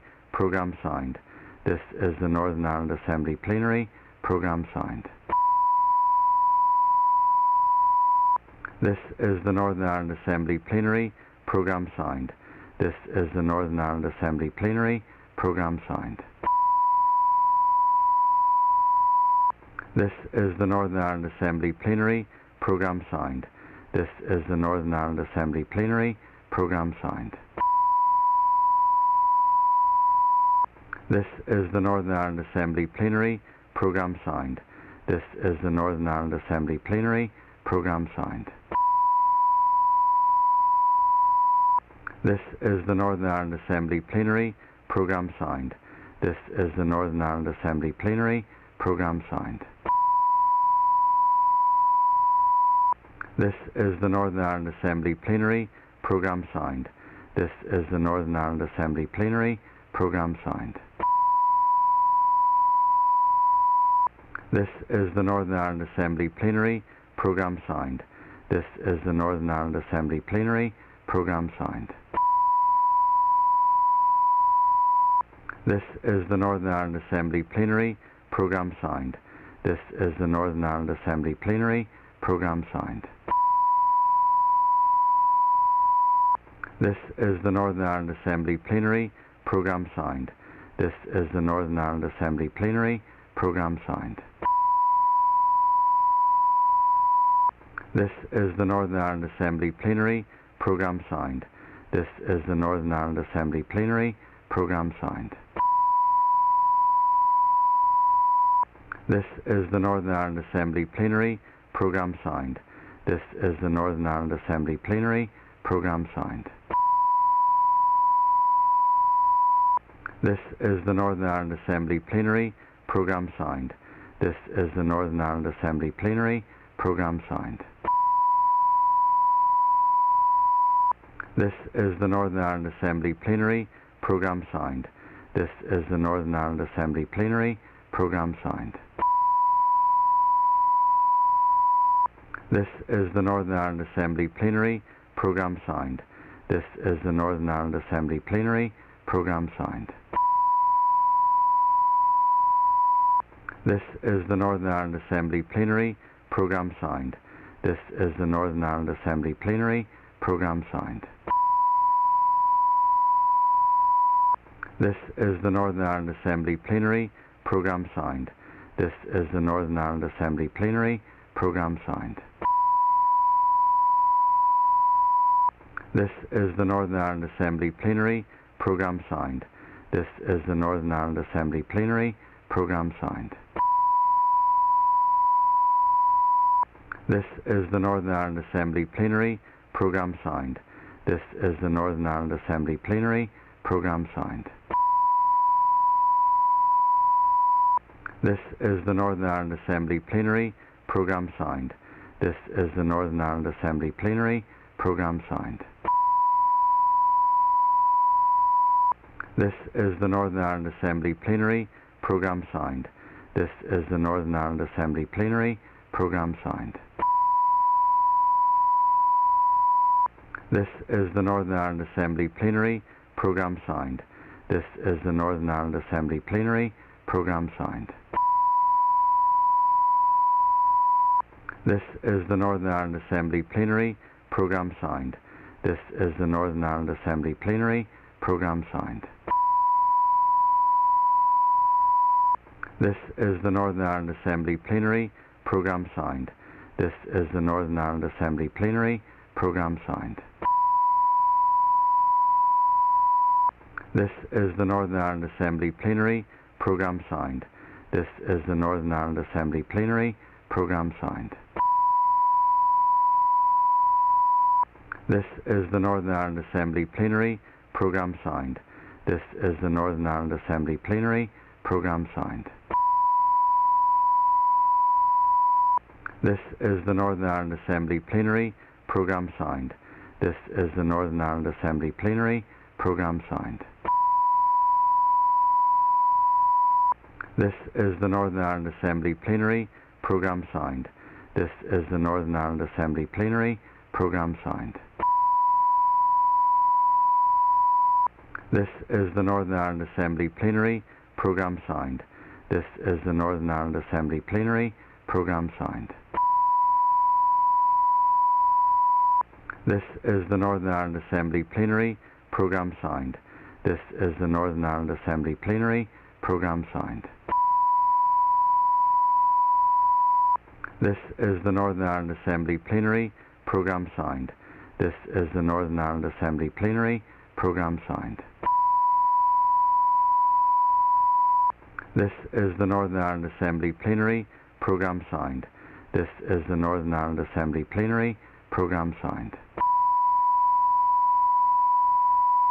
This is the Northern Ireland Assembly Plenary Programme Sound. This is the Northern Ireland Assembly Plenary Programme Sound. This is the Northern Ireland Assembly Plenary Programme Sound. This is the Northern Ireland Assembly Plenary Programme Sound. This is the Northern Ireland Assembly Plenary Programme Sound. This is the Northern Ireland Assembly Plenary Programme Sound. This is the Northern Ireland Assembly Plenary Programme Sound. This is the Northern Ireland Assembly Plenary Programme Sound. This is the Northern Ireland Assembly Plenary Programme Sound. This is the Northern Ireland Assembly Plenary Programme Sound. This is the Northern Ireland Assembly Plenary Programme Sound. This is the Northern Ireland Assembly Plenary Programme Sound. This is the Northern Ireland Assembly Plenary Programme Sound. This is the Northern Ireland Assembly Plenary Programme Sound. This is the Northern Ireland Assembly Plenary Programme Sound. This is the Northern Ireland Assembly Plenary Programme Sound. This is the Northern Ireland Assembly Plenary Programme Sound. This is the Northern Ireland Assembly Plenary Programme Sound. This is the Northern Ireland Assembly Plenary Programme Sound. This is the Northern Ireland Assembly Plenary Programme Sound. This is the Northern Ireland Assembly Plenary Programme Sound. This is the Northern Ireland Assembly Plenary Programme Sound. This is the Northern Ireland Assembly Plenary Programme Sound. This is the Northern Ireland Assembly Plenary Programme Sound. This is the Northern Ireland Assembly Plenary Programme Sound. This is the Northern Ireland Assembly Plenary Programme Sound. This is the Northern Ireland Assembly Plenary Programme Sound. This is the Northern Ireland Assembly Plenary Programme Sound. This is the Northern Ireland Assembly Plenary Programme Sound. This is the Northern Ireland Assembly Plenary Programme Sound. This is the Northern Ireland Assembly Plenary Programme Sound. This is the Northern Ireland Assembly Plenary Programme Sound. This is the Northern Ireland Assembly Plenary Programme Sound. This is the Northern Ireland Assembly Plenary Programme Sound. This is the Northern Ireland Assembly Plenary Programme Sound. This is the Northern Ireland Assembly Plenary Programme Sound. This is the Northern Ireland Assembly Plenary Programme Sound. This is the Northern Ireland Assembly Plenary Programme Sound. This is the Northern Ireland Assembly Plenary Programme Sound. This is the Northern Ireland Assembly Plenary Programme Sound. This is the Northern Ireland Assembly Plenary Programme Sound. This is the Northern Ireland Assembly Plenary Programme Sound.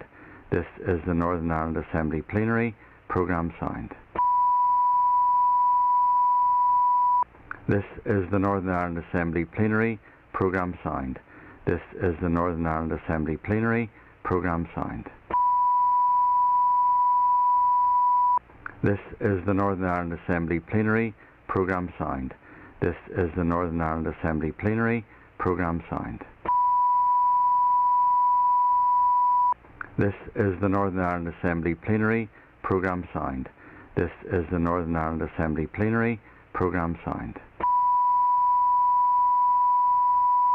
This is the Northern Ireland Assembly Plenary Programme Sound. This is the Northern Ireland Assembly Plenary Programme Sound. This is the Northern Ireland Assembly Plenary Programme Sound. This is the Northern Ireland Assembly Plenary Programme Sound. This is the Northern Ireland Assembly Plenary Programme Sound. This is the Northern Ireland Assembly Plenary Programme Sound. This is the Northern Ireland Assembly Plenary Programme Sound. This is the Northern Ireland Assembly Plenary Programme Sound. This is the Northern Ireland Assembly Plenary Programme Sound. This is the Northern Ireland Assembly Plenary Programme Sound. This is the Northern Ireland Assembly Plenary Programme Sound. This is the Northern Ireland Assembly Plenary Programme Sound. This is the Northern Ireland Assembly Plenary Programme Sound. This is the Northern Ireland Assembly Plenary Programme Sound. This is the Northern Ireland Assembly Plenary Programme Sound. This is the Northern Ireland Assembly Plenary Programme Sound. This is the Northern Ireland Assembly Plenary Programme Sound. This is the Northern Ireland Assembly Plenary Programme Sound. This is the Northern Ireland Assembly Plenary Programme Sound. This is the Northern Ireland Assembly Plenary Programme Sound. This is the Northern Ireland Assembly Plenary Programme Sound. This is the Northern Ireland Assembly Plenary Programme Sound. This is the Northern Ireland Assembly Plenary Programme Sound. This is the Northern Ireland Assembly Plenary Programme Sound. This is the Northern Ireland Assembly Plenary Programme Sound. This is the Northern Ireland Assembly Plenary Programme Sound. This is the Northern Ireland Assembly Plenary Programme Sound. This is the Northern Ireland Assembly Plenary Programme Sound. This is the Northern Ireland Assembly Plenary Programme Sound. This is the Northern Ireland Assembly Plenary Programme Sound. This is the Northern Ireland Assembly Plenary Programme Sound. This is the Northern Ireland Assembly Plenary Programme Sound. This is the Northern Ireland Assembly Plenary Programme Sound. This is the Northern Ireland Assembly Plenary Programme Sound. This is the Northern Ireland Assembly Plenary Programme Sound. This is the Northern Ireland Assembly Plenary Programme Sound. This is the Northern Ireland Assembly Plenary Programme Sound. This is the Northern Ireland Assembly Plenary Programme Sound. This is the Northern Ireland Assembly Plenary Programme Sound. This is the Northern Ireland Assembly Plenary Programme Sound. This is the Northern Ireland Assembly Plenary Programme Sound. This is the Northern Ireland Assembly Plenary Programme Sound. This is the Northern Ireland Assembly Plenary Programme Sound. This is the Northern Ireland Assembly Plenary Programme Sound. This is the Northern Ireland Assembly Plenary Programme Sound. This is the Northern Ireland Assembly Plenary Programme Sound. This is the Northern Ireland Assembly Plenary Programme Sound. This is the Northern Ireland Assembly Plenary Programme Sound. This is the Northern Ireland Assembly Plenary Programme Sound. This is the Northern Ireland Assembly Plenary Programme Sound. This is the Northern Ireland Assembly Plenary Programme Sound. This is the Northern Ireland Assembly Plenary Programme Sound. This is the Northern Ireland Assembly Plenary Programme Sound. This is the Northern Ireland Assembly Plenary Programme Sound.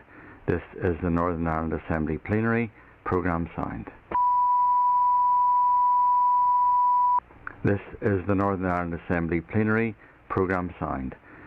This is the Northern Ireland Assembly Plenary Programme Sound. This is the Northern Ireland Assembly Plenary Programme Sound. This is the Northern Ireland Assembly Plenary Programme Sound. This is the Northern Ireland Assembly Plenary Programme Sound. This is the Northern Ireland Assembly Plenary Programme Sound. This is the Northern Ireland Assembly Plenary Programme Sound. This is the Northern Ireland Assembly Plenary Programme Sound. This is the Northern Ireland Assembly Plenary Programme Sound. This is the Northern Ireland Assembly Plenary Programme Sound. This is the Northern Ireland Assembly Plenary Programme Sound. This is the Northern Ireland Assembly Plenary Programme Sound. This is the Northern Ireland Assembly Plenary Programme Sound. This is the Northern Ireland Assembly Plenary Programme Sound. This is the Northern Ireland Assembly Plenary Programme Sound. This is the Northern Ireland Assembly Plenary Programme Sound. This is the Northern Ireland Assembly Plenary Programme Sound. This is the Northern Ireland Assembly Plenary Programme Sound. This is the Northern Ireland Assembly Plenary Programme Sound. This is the Northern Ireland Assembly Plenary Programme Sound. This is the Northern Ireland Assembly Plenary Programme Sound. This is the Northern Ireland Assembly Plenary Programme Sound. This is the Northern Ireland Assembly Plenary Programme Sound. This is the Northern Ireland Assembly Plenary Programme Sound. This is the Northern Ireland Assembly Plenary Programme Sound. This is the Northern Ireland Assembly Plenary Programme Sound. This is the Northern Ireland Assembly Plenary Programme Sound. This is the Northern Ireland Assembly Plenary Programme Sound. This is the Northern Ireland Assembly Plenary Programme Sound. This is the Northern Ireland Assembly Plenary Programme Sound. This is the Northern Ireland Assembly Plenary Programme Sound. This is the Northern Ireland Assembly Plenary Programme Sound. This is the Northern Ireland Assembly Plenary Programme Sound. This is the Northern Ireland Assembly Plenary Programme Sound.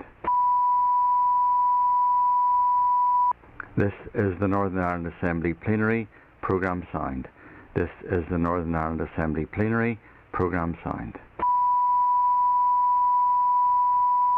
This is the Northern Ireland Assembly Plenary Programme Sound. This is the Northern Ireland Assembly Plenary Programme Sound. This is the Northern Ireland Assembly Plenary Programme Sound. This is the Northern Ireland Assembly Plenary Programme Sound. This is the Northern Ireland Assembly Plenary Programme Sound. This is the Northern Ireland Assembly Plenary Programme Sound. This is the Northern Ireland Assembly Plenary Programme Sound. This is the Northern Ireland Assembly Plenary Programme Sound. This is the Northern Ireland Assembly Plenary Programme Sound. This is the Northern Ireland Assembly Plenary Programme Sound. This is the Northern Ireland Assembly Plenary Programme Sound. This is the Northern Ireland Assembly Plenary Programme Sound. This is the Northern Ireland Assembly Plenary Programme Sound. This is the Northern Ireland Assembly Plenary Programme Sound. This is the Northern Ireland Assembly Plenary Programme Sound. This is the Northern Ireland Assembly Plenary Programme Sound. This is the Northern Ireland Assembly Plenary Programme Sound. This is the Northern Ireland Assembly Plenary Programme Sound.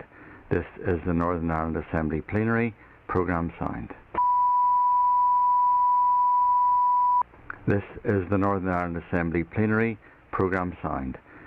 This is the Northern Ireland Assembly Plenary Programme Sound. This is the Northern Ireland Assembly Plenary Programme Sound. This is the Northern Ireland Assembly Plenary Programme Sound.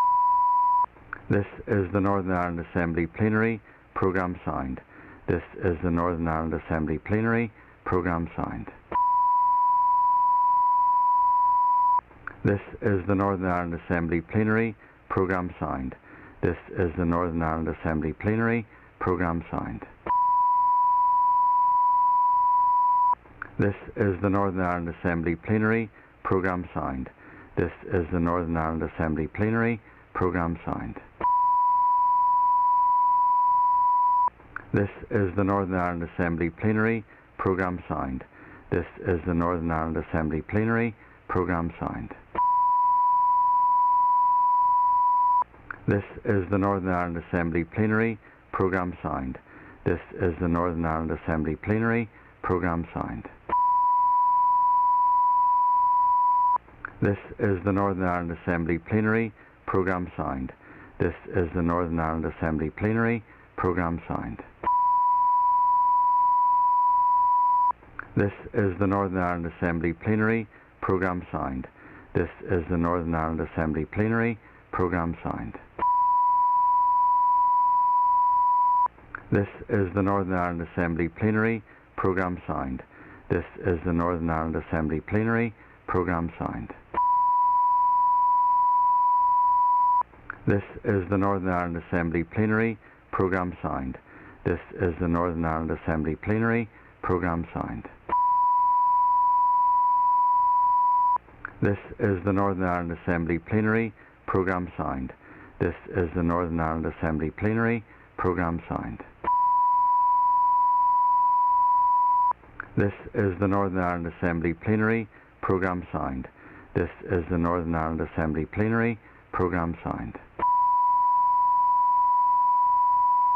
This is the Northern Ireland Assembly Plenary Programme Sound. This is the Northern Ireland Assembly Plenary Programme Sound.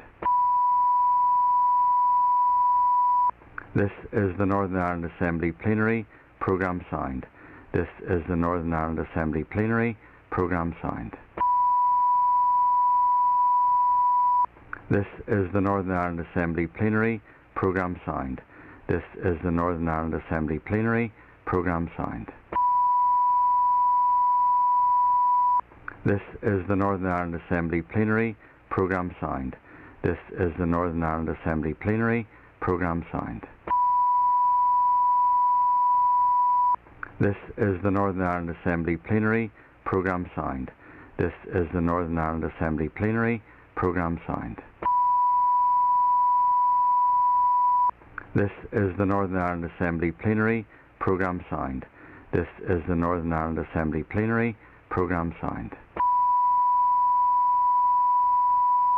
This is the Northern Ireland Assembly Plenary Programme Sound. This is the Northern Ireland Assembly Plenary Programme Sound. This is the Northern Ireland Assembly Plenary Programme Sound. This is the Northern Ireland Assembly Plenary Programme Sound. This is the Northern Ireland Assembly Plenary Programme Sound. This is the Northern Ireland Assembly Plenary Programme Sound. This is the Northern Ireland Assembly Plenary Programme Sound. This is the Northern Ireland Assembly Plenary Programme Sound. This is the Northern Ireland Assembly Plenary Programme Sound. This is the Northern Ireland Assembly Plenary Programme Sound. This is the Northern Ireland Assembly Plenary Programme Sound. This is the Northern Ireland Assembly Plenary Programme Sound. This is the Northern Ireland Assembly Plenary Programme Sound. This is the Northern Ireland Assembly Plenary Programme Sound.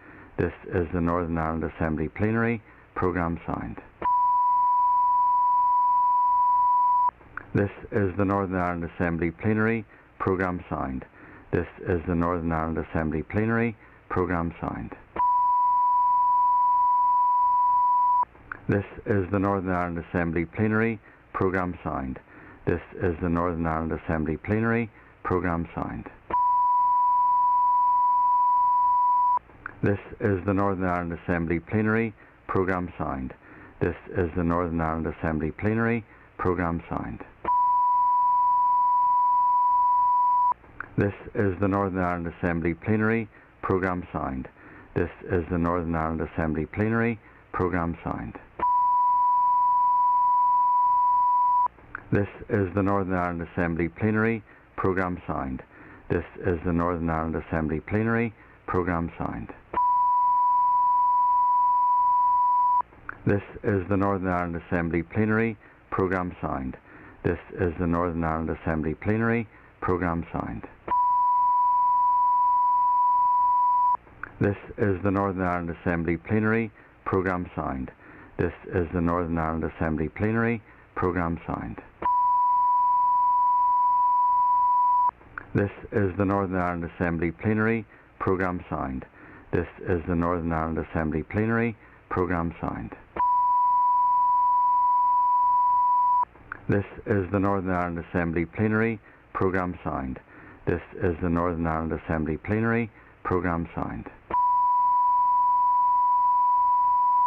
This is the Northern Ireland Assembly Plenary Programme Sound. This is the Northern Ireland Assembly Plenary Programme Sound. This is the Northern Ireland Assembly Plenary Programme Sound. This is the Northern Ireland Assembly Plenary Programme Sound. This is the Northern Ireland Assembly Plenary Programme Sound. This is the Northern Ireland Assembly Plenary Programme Sound. This is the Northern Ireland Assembly Plenary Programme Sound. This is the Northern Ireland Assembly Plenary Programme Sound. This is the Northern Ireland Assembly Plenary Programme Sound. This is the Northern Ireland Assembly Plenary Programme Sound. This is the Northern Ireland Assembly Plenary Programme Sound. This is the Northern Ireland Assembly Plenary Programme Sound. This is the Northern Ireland Assembly Plenary Programme Sound. This is the Northern Ireland Assembly Plenary Programme Sound. This is the Northern Ireland Assembly Plenary Programme Sound. This is the Northern Ireland Assembly Plenary Programme Sound. This is the Northern Ireland Assembly Plenary Programme Sound. This is the Northern Ireland Assembly Plenary Programme Sound. This is the Northern Ireland Assembly Plenary Programme Sound. This is the Northern Ireland Assembly Plenary Programme Sound. This is the Northern Ireland Assembly Plenary Programme Sound. This is the Northern Ireland Assembly Plenary Programme Sound. This is the Northern Ireland Assembly Plenary Programme Sound. This is the Northern Ireland Assembly Plenary Programme Sound. This is the Northern Ireland Assembly Plenary Programme Sound. This is the Northern Ireland Assembly Plenary Programme Sound. This is the Northern Ireland Assembly Plenary Programme Sound. This is the Northern Ireland Assembly Plenary Programme Sound. This is the Northern Ireland Assembly Plenary Programme Sound. This is the Northern Ireland Assembly Plenary Programme Sound.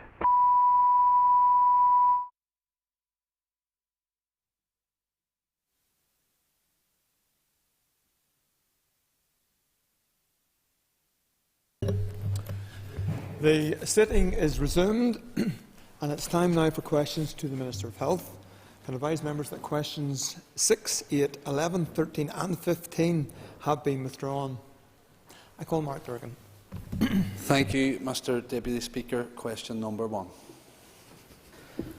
I thank the member. In response to steadily rising demand, the Northern Ireland Ambulance Service carried out an extensive demand and capacity review in 2017, which recommended a significant increase in the Northern Ireland Ambulance Service workforce and the introduction of a new clinical response model to introduce more effective performance targets and improve efficiency and safety.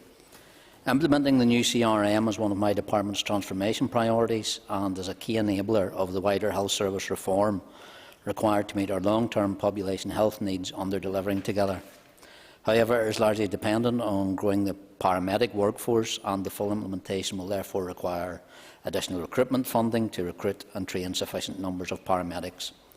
The first key milestone in the CRM programme was achieved when NIAS introduced new evidence-based response targets, and that was done on the 12th of November 2019. While there are some initial improvements in response times to immediately life-threatening calls, overall performance across all call categories will not see sustained improvement until significant additional resources are in place. My department is currently reviewing a final draft outline business case for the required investment, which was received from NIAS in December 2021, and that will shortly be submitted for further consideration by the Department of Finance. While approval of the business case is entirely subject to additional recurrent funding, the funding required to deliver CRM was introduced within my department's additional funding requirements, as part of the Budget 2022-25 exercise.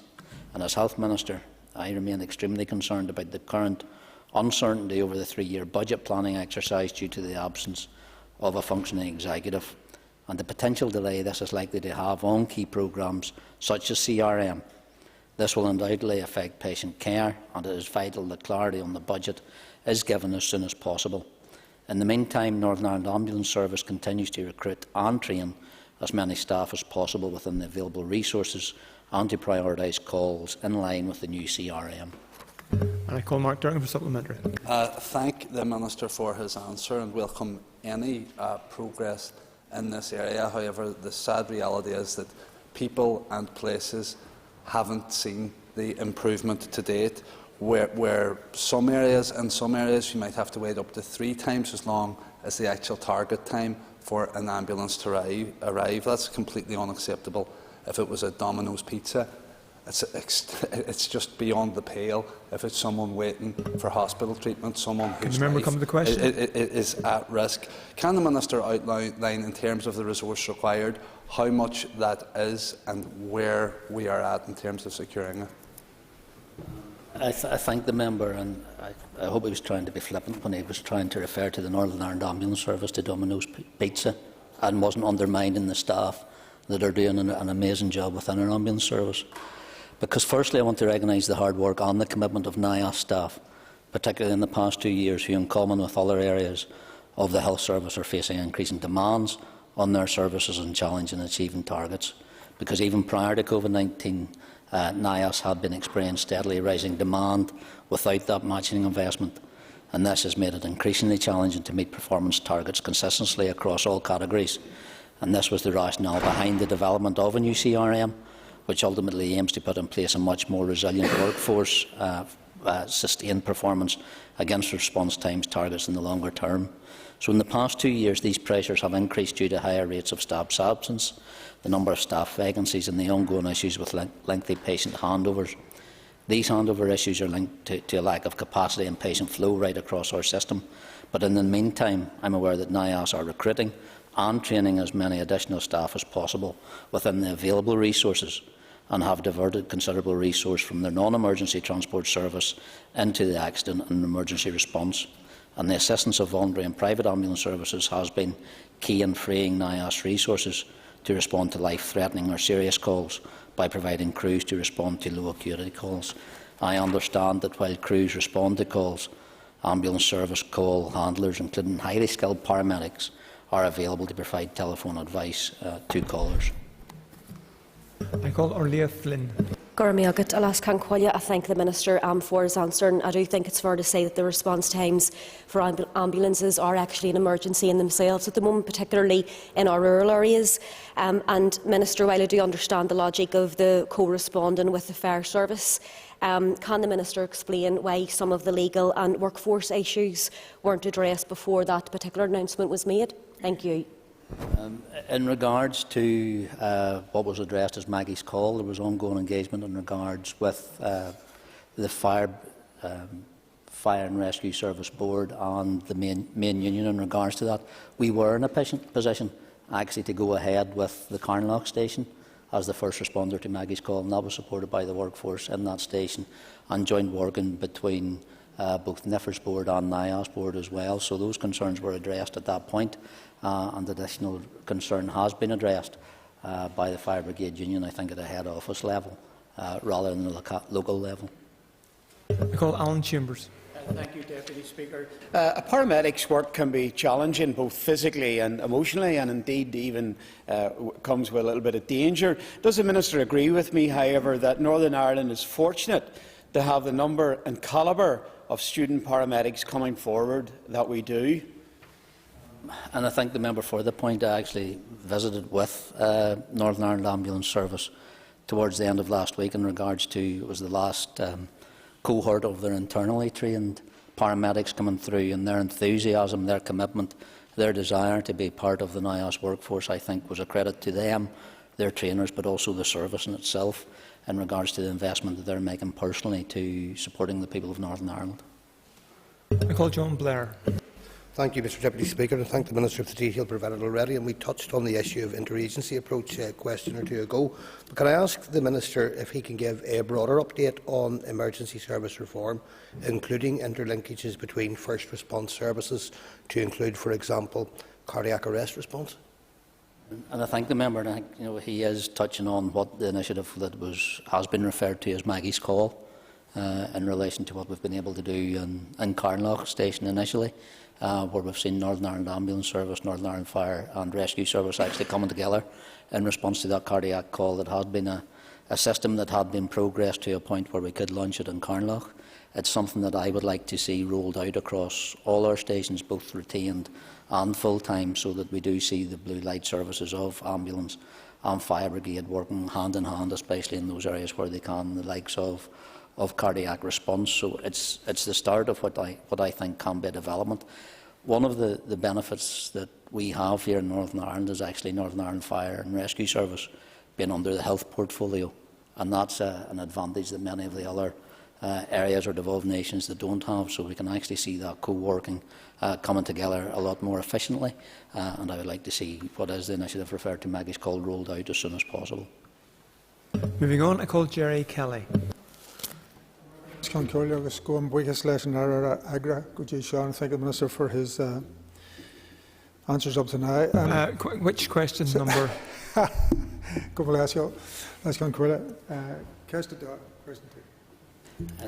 thank the member for his question and his enthusiasm. For over 3 decades, the European Social Fund programme, funded by the European Commission, has been a key source of funding for disadvantaged people, and that includes the long-term unemployed, ex-offenders, young people not in education, employment or training, and people with a disability. The ESF has enabled people with a wide range of disabilities to access and stay in supported employment, and this has helped Trust to meet their strategic priorities as set out in the draft programme for government framework and related regional health and social care service delivery models.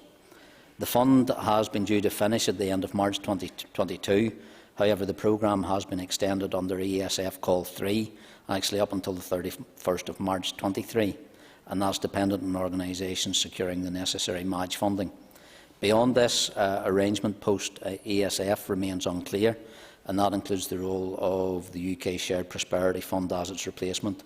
The total value of ESF projects has specifically supported the disability sector in the region of £15.6 million, and that supported 21 individual projects. Most projects have sufficient match funding in place to proceed post the 1st of April 2022. However, I understand that a small number still have match funding gaps.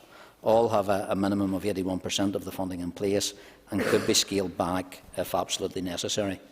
It's the Finance Minister who leads on fiscal policy and negotiation of EU replacement funding with the UK Government, and my officials continue to engage with the Department of Finance and Whitehall colleagues to ensure that the UK Shared Prosperity Fund will replace funding gaps created when the ESF ends.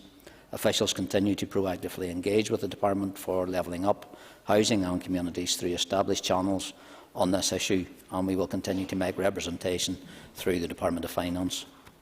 And I call Jerry Kelly for supplementary. Apologies for my enthusiasm, especially after 20 years. And I thank the Minister for his answer up to now, and you give some comprehensive rundown on some of the funding that's there. But I mean, after the recklessness of Brexit, there is still harm being done to services and communities. There's the recent loss of funding from the European Social Fund, and countless other services are at risk of closing. I would ask the Minister, he is engaging obviously with Westminster, and he's engaging with others, but is he engaging with the services that are involved, especially those that are in danger of being closed in the short term? And I thank the member for his additional question, and I think at the end of my initial answer to him, I did point out that it's actually the Finance Minister that's leading in the negotiations and the fiscal policy in regards to EU replacement funding, and my department continues supportive of the work that has been done there. In regards to UK Shared Prosperity Fund being able to match the required funding and the infrastructure models that was previously met, there has been minimal information shared on the Shared Prosperity Fund, and while the Levelling Up White Paper was published in February 22, it lacks any confirmation of the quantum of funding for here to replace that £80 million per year. And as I've said, the Finance Minister is leading on that work. We haven't had any direct engagements because, in regards to the organisations being funded through yourselves or through ESF, which is not a fund that is directly handled or managed by my department. Moving on, could we have Claire Sugden onto our screens? Thank you, Deputy Speaker. And I call Claire Sugden. Thank you, Deputy Speaker. Question number 3. I thank the member. GPs are often the first point of contact for many people seeking diagnosis, treatment and support, and they play an important role in promoting health and well-being, supporting people to manage long-term conditions and coordinating patient care across specialities and sectors. They have also played a significant role in our response to the pandemic, and this has included operating primary care COVID centres, as well as undertaking an extended flu vaccination programme and playing a key role in the rollout of the COVID-19 vaccine programme. The General Medical Services Contract sets out the core elements of what GPs must provide to their patients, and it is an agreed contract covering all 4 nations of the United Kingdom. However, there is scope for optional and enhanced services to be negotiated annually in Northern Ireland between the Department of Health and the Northern Ireland General Practitioners Committee. This allows us in Northern Ireland to identify local priorities for increased focus each year, and under the Quality and Outcomes Framework, GP remuneration is tied to the provision of quality care against a range of clinical-based indicators. At the outset of the pandemic, the Health and Social Care Board negotiated with the Northern Ireland General Practitioners Committee and my department to stand down the QOF elements of the GMS contract, and that was to enable GPs, where they were able to respond to the escalation of COVID, by establishing COVID centres without suffering financial detriment. And I can confirm that my department has recently commenced engagement with GPC on the GMS contract for 22-23, and those negotiations are at an early stage. It is important to note, however, that GPs have continued to have a responsibility to provide core services to their registered patients, and that the pandemic has not in any way negated this requirement. The service has been working hard to make best use of available resources for everyone who is seeking to access the care that they need. I call Claire Sugden for supplementary. I thank the Minister for his response. I think that was really helpful, because I think there exists a misunderstanding about how GPs are managed, in that they are essentially private organisations that deliver an NHS contract. But Minister, as I'm sure you'll appreciate, the issue of accessing GP services across Northern Ireland is one that we as MLAs are regularly contacted about. And because it is so widespread, that would lead me to believe that it's a systemic issue. So I'll give you a hard question, given that it's probably your last question time. Is the shortage of GPs due to poor workforce planning of your department over 10 years? And I thank the member for indicating this will probably be my last question or health question time of this mandate, and I'll miss it greatly.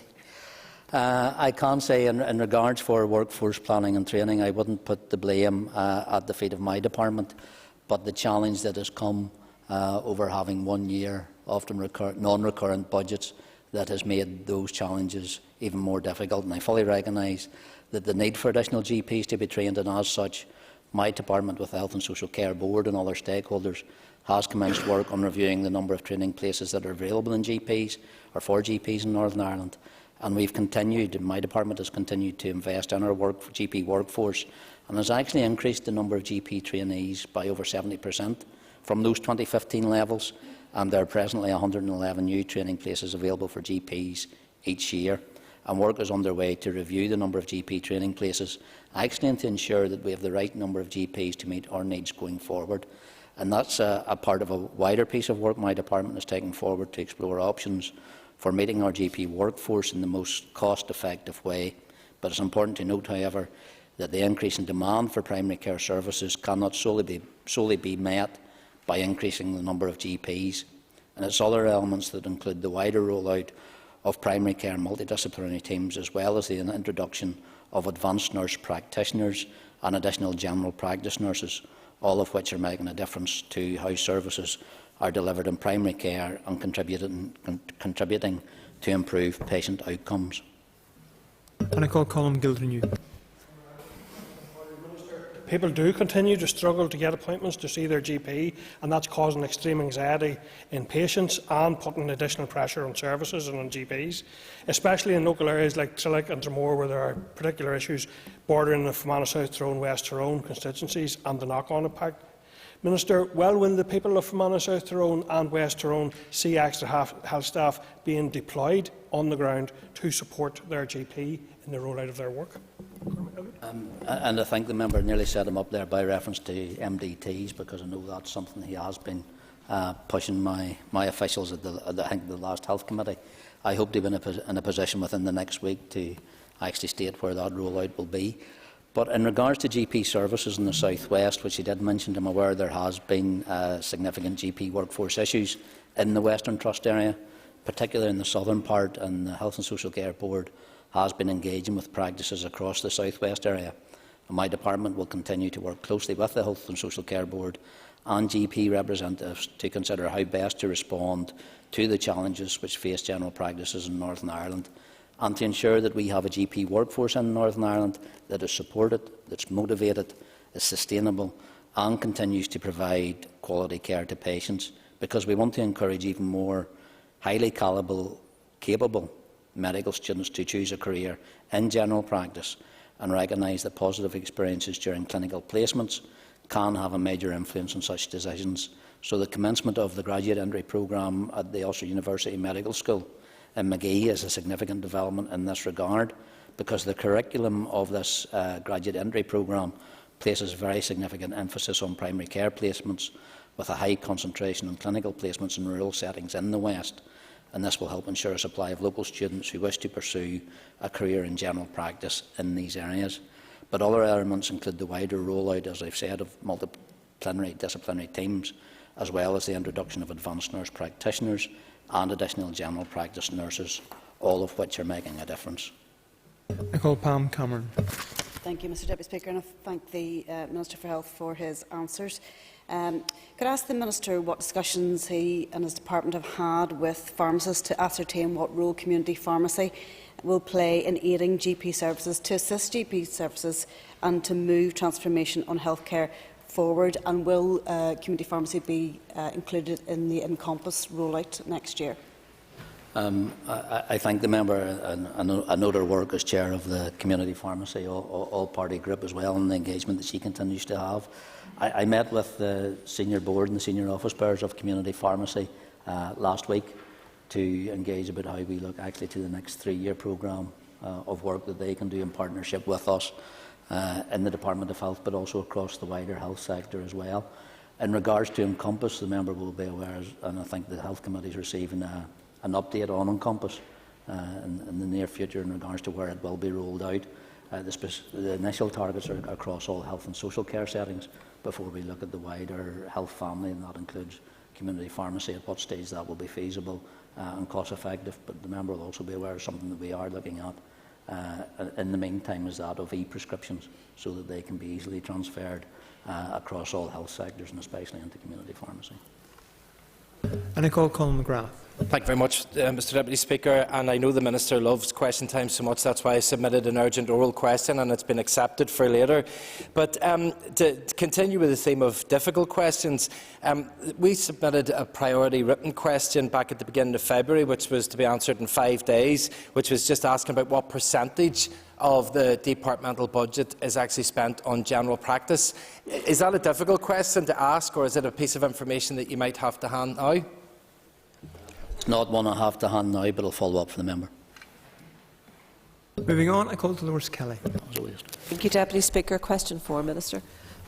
And I thank the member for her question. I appreciate that this continues to be a worrying, uncertain time for anyone experiencing long COVID, and I would like to take this opportunity to reassure members that my department fully recognises the need to provide support to those who are dealing with longer-term health impacts as a result of COVID-19 infection.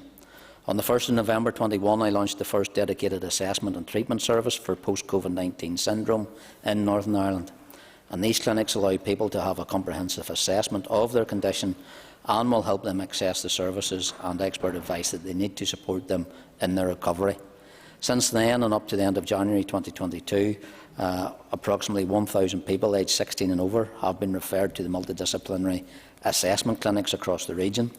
And following consultation with paediatric specialists in Northern Ireland, the post-COVID-19 services have been designed for people 16 years of age and older, with the intention that children with persistent symptoms after a diagnosis of COVID who require more specialist assessment can be referred to trust paediatric services in the usual way. COVID-19 in children is usually of a short duration with relatively mild symptoms. However, I am aware that some children with COVID-19 experience prolonged illness duration and that the impact upon them can be devastating. So the MDT clinic is one element of the suite of services that are being established for post-COVID-19 patients, and other elements will include bespoke pulmonary rehabilitation, dysfunctional breathing service for patients with significant respiratory symptoms post-COVID-19, additional support for patients discharged from clinical care, both COVID-19 and non-COVID-19, strengthened psychology support to all trusts, and signposting and access of self-management resources. I call Dolores Kelly for supplementary. Thank you for your answer, Minister. And you rightly outlined a lot of medical or therapeutic interventions, but there are many children suffering post-traumatic stress type symptoms or indeed social isolation as a consequence. And I watched a programme at the weekend where some children were being helped actually by a charity in partnership with a riding school in terms of that therapeutic intervention used with pets. I just wondered, Minister, will there be enough flexibility and financial support to Trust to allow for that imaginative type partnership to deal with that specific type of impact of long COVID with children? And I thank the member. The point she makes is one in regards to those mental health supports that have been in place, and the member will be aware that's why I established the Mental Health Support Fund as well, because they are doing, and the charities and vulnerable and community sector are actually utilising that money to support individuals across society in a wide range of services as well. And I visited some equine support services which are providing a great value to those patients that are using it as well. I'm not specifically aware of the pet intervention that the member mentions, but in regards to resources, when I did launch that dedicated assessment treatment service back in November of last year, it was in recognition of the immediate needs to establish these very important services. At that point, I made £1 million funding available for 21-22, and a bid to maintain those services has also been made as part of the budget process for the next 3 financial years, 22, 23, 24, 25. And then about the imaginative additional ones, we'll look how that can best intertwine and then work with the main core delivery while we work in partnership with the vulnerable and community sector. And the member will be aware from the mental health strategy that that's actually a core focus of that as well, how we work with our third sector partners as well to improve service. I call Carla Killen. Agad las Cancolia, going by his lesson as a fragger. Thank you very much to the Minister for his response to Dolores. Question I have is in relation to Minister's outlined the role of the MDTs and indeed the psychological and mental health support services. Can the Minister give everyone here an assurance that there won't be a postcode lottery, because getting access to MDT clinics, if they exist, and indeed getting onto the waiting list, particularly for CAMS and adult services and mental health as it is really, really difficult? Gormagat. I thank the member and acknowledge the point she's made. In regards to MDTs, there will be a further announcement of the next steps where we intend to roll those out. But as I said, I think in this chamber last week or the week before, that will be dependent on workforce and a commitment for financing over the next 3 years, and the same applies for CAMS. One of the things under the mental health strategy is that regional approach that we need to take to mental health when we reform it, so there isn't a postcode lottery, because since coming into this post, it's something that I've been trying to make sure there's not across Northern Ireland, especially when we look to rebuild services, should that be surgical or medical or mental health supports as well. In regards to the establishment of long COVID clinics, all trusts are progressing at significant pace. We are seeing a slight delay in the establishment of our COVID clinics in the Western Trust, but that should not hamper the support available for patients. I call Paula Bradshaw.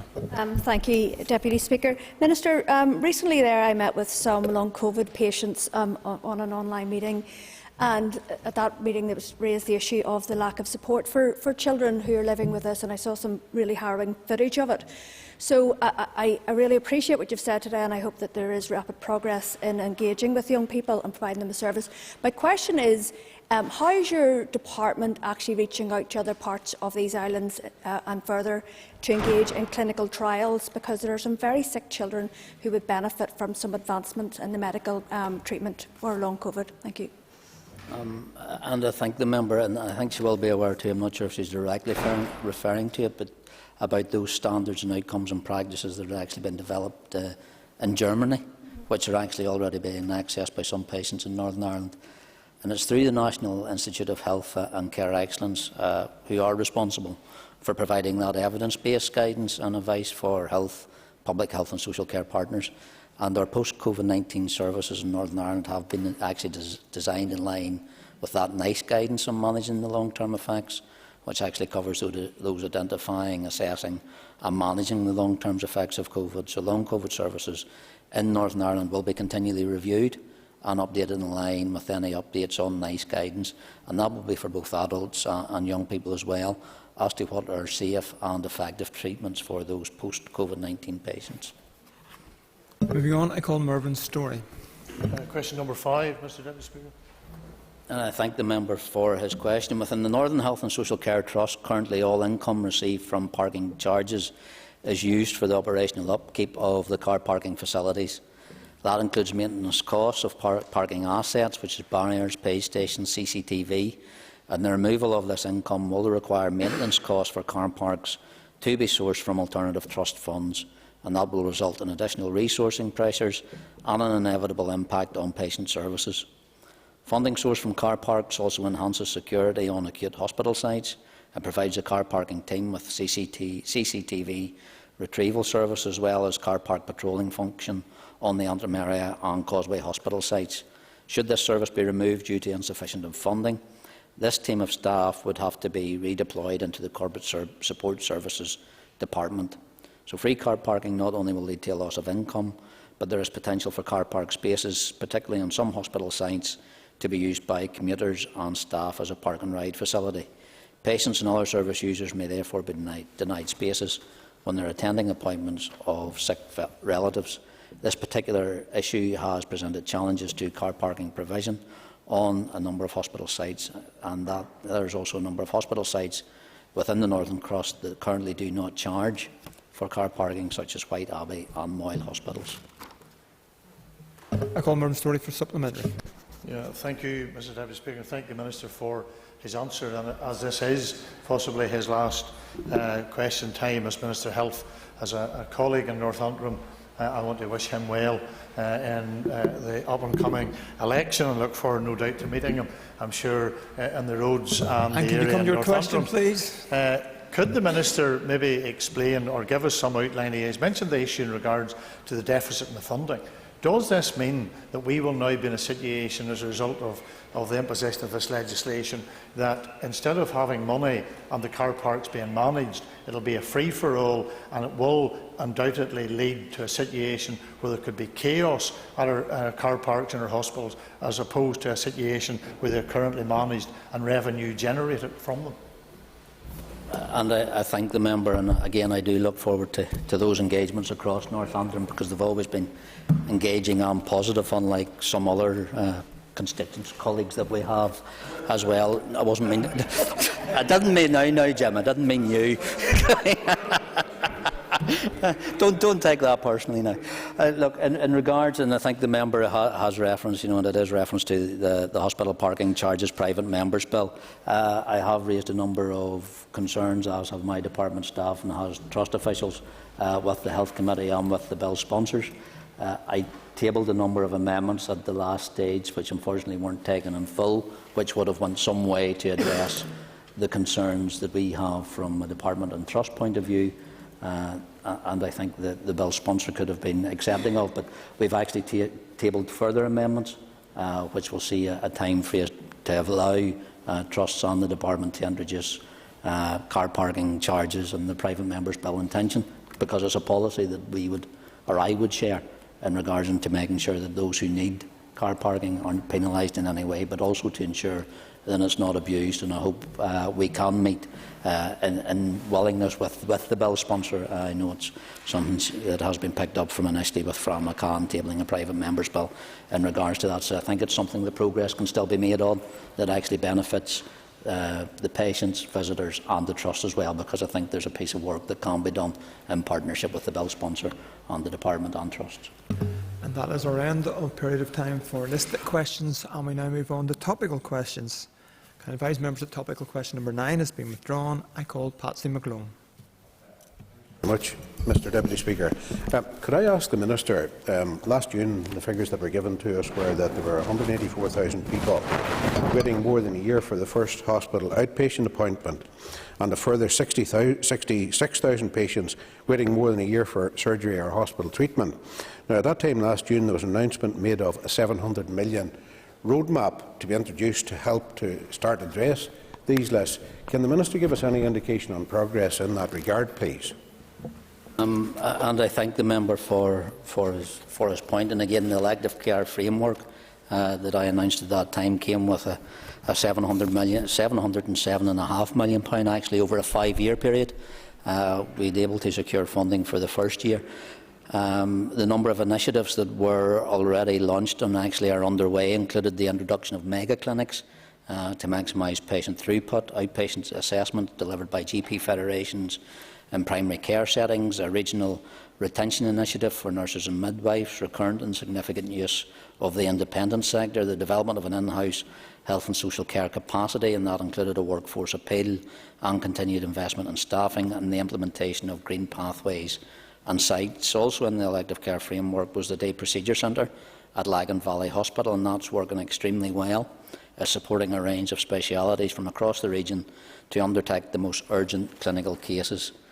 We've also looked at opportunities to deliver more elective surgery on a regional basis and are currently exploring other units across the health and social care service. These initiatives, which were aligned or are aligned with the elective care framework that I published, actually set out a 5-year plan which was intended and will systemically tackle the backlog of patients waiting. I published an interim progress report on the actions in the elective care framework back on the 24th of February, but that also recognises the additionality of non-recurrent funding, which was made available in 21-22, was targeted at those patients initially. And unfortunately, because we don't have an agreed budget in place, there remains a great deal of uncertainty around the implementation of the framework and a great deal of uncertainty for those patients who are currently waiting. I call Patsy McGlone for supplementary. Thank you, and I thank the Minister for his answer. Can the Minister specifically add or clarify if, in fact, those numbers, the 184,000 and the 66,000, that were the figures from last year, if in fact those measures, that £707 million, is starting to make a dent or reduce those figures, and if so, by significantly how much? I can give the member figures as of the 31st of December if he wants to make the comparison. 147,878 patients were waiting for a diagnostic service. 83,643 were waiting more than 9 weeks for a diagnostic test, and 49,632 were waiting more than 26 weeks. 120,097 patients were waiting for inpatient day case treatment. 97,850 were waiting more than 13 weeks, and 69,373 were waiting longer than 52 weeks. So while those initiatives that I have indicated are seeing us hold steady in regards to some of those figures, some are increasing, but it depends, and it shows how much these waiting list initiatives are actually needed as an additionality to what we're currently able to provide in-house. And I call John Blair. Mr Deputy Speaker, last month a potential major incident was declared at Antrim Area Hospital in my constituency. Can I ask the Minister what immediate action he is taking to address the current pressures being experienced by emergency departments across Northern Ireland? I thank the member for his point. I know he says it's in his constituency, but it also know it borders on my own and is actually with a number of miles from my own home, so I'm fully aware of the pressures and the work that is undertaken in Untitled Hospital. In regards to the potential incident that was declared, it's not something that a trust or management team do lightly, but it was, I think, as some members of staff referred as that flare up to call and seek assistance. In regards to that, we have made a number of initiatives, especially over the last 18 months to 2 years, in regards to how we're seeing our emergency departments actually working together in regards to ambulance smoothing, where ambulances can be and are redirected to emergency departments should there be spare and available capacity. But that's something there's not a lot of in our emergency departments at the minute. So there is a major review of emergency medicine, and that review is due to be published very shortly as well. There is no quick fix to this, and I think no matter who you speak to across the medical professions will indicate this. This is about a long-term development and investment in not just our workforce, but also the facilities that we have, so that we can get on top of that 10 years of underinvestment both in facilities and workforce. I call John Blair for supplementary. Thank you, Deputy Speaker. I thank the Minister for that reply. I am grateful, Deputy Speaker, for the reviews being undertaken and the initiatives that are underway at the behest of the trusts. But can I ask, in addition to that, if all aspects are being addressed in relation to the pressures that are on emergency departments, for example, the issue of access to GPs, which has been mentioned here today a number of times, is that impact on emergency departments being considered actively currently by the Minister and the Department? And I think the member did reference earlier on in regards to the specific point that was raised in regards to GPs and the work that they continue to do. And a number of times I've addressed in this House is that misconception or misperception in some cases that our GPs are closed. The member will know they're not, but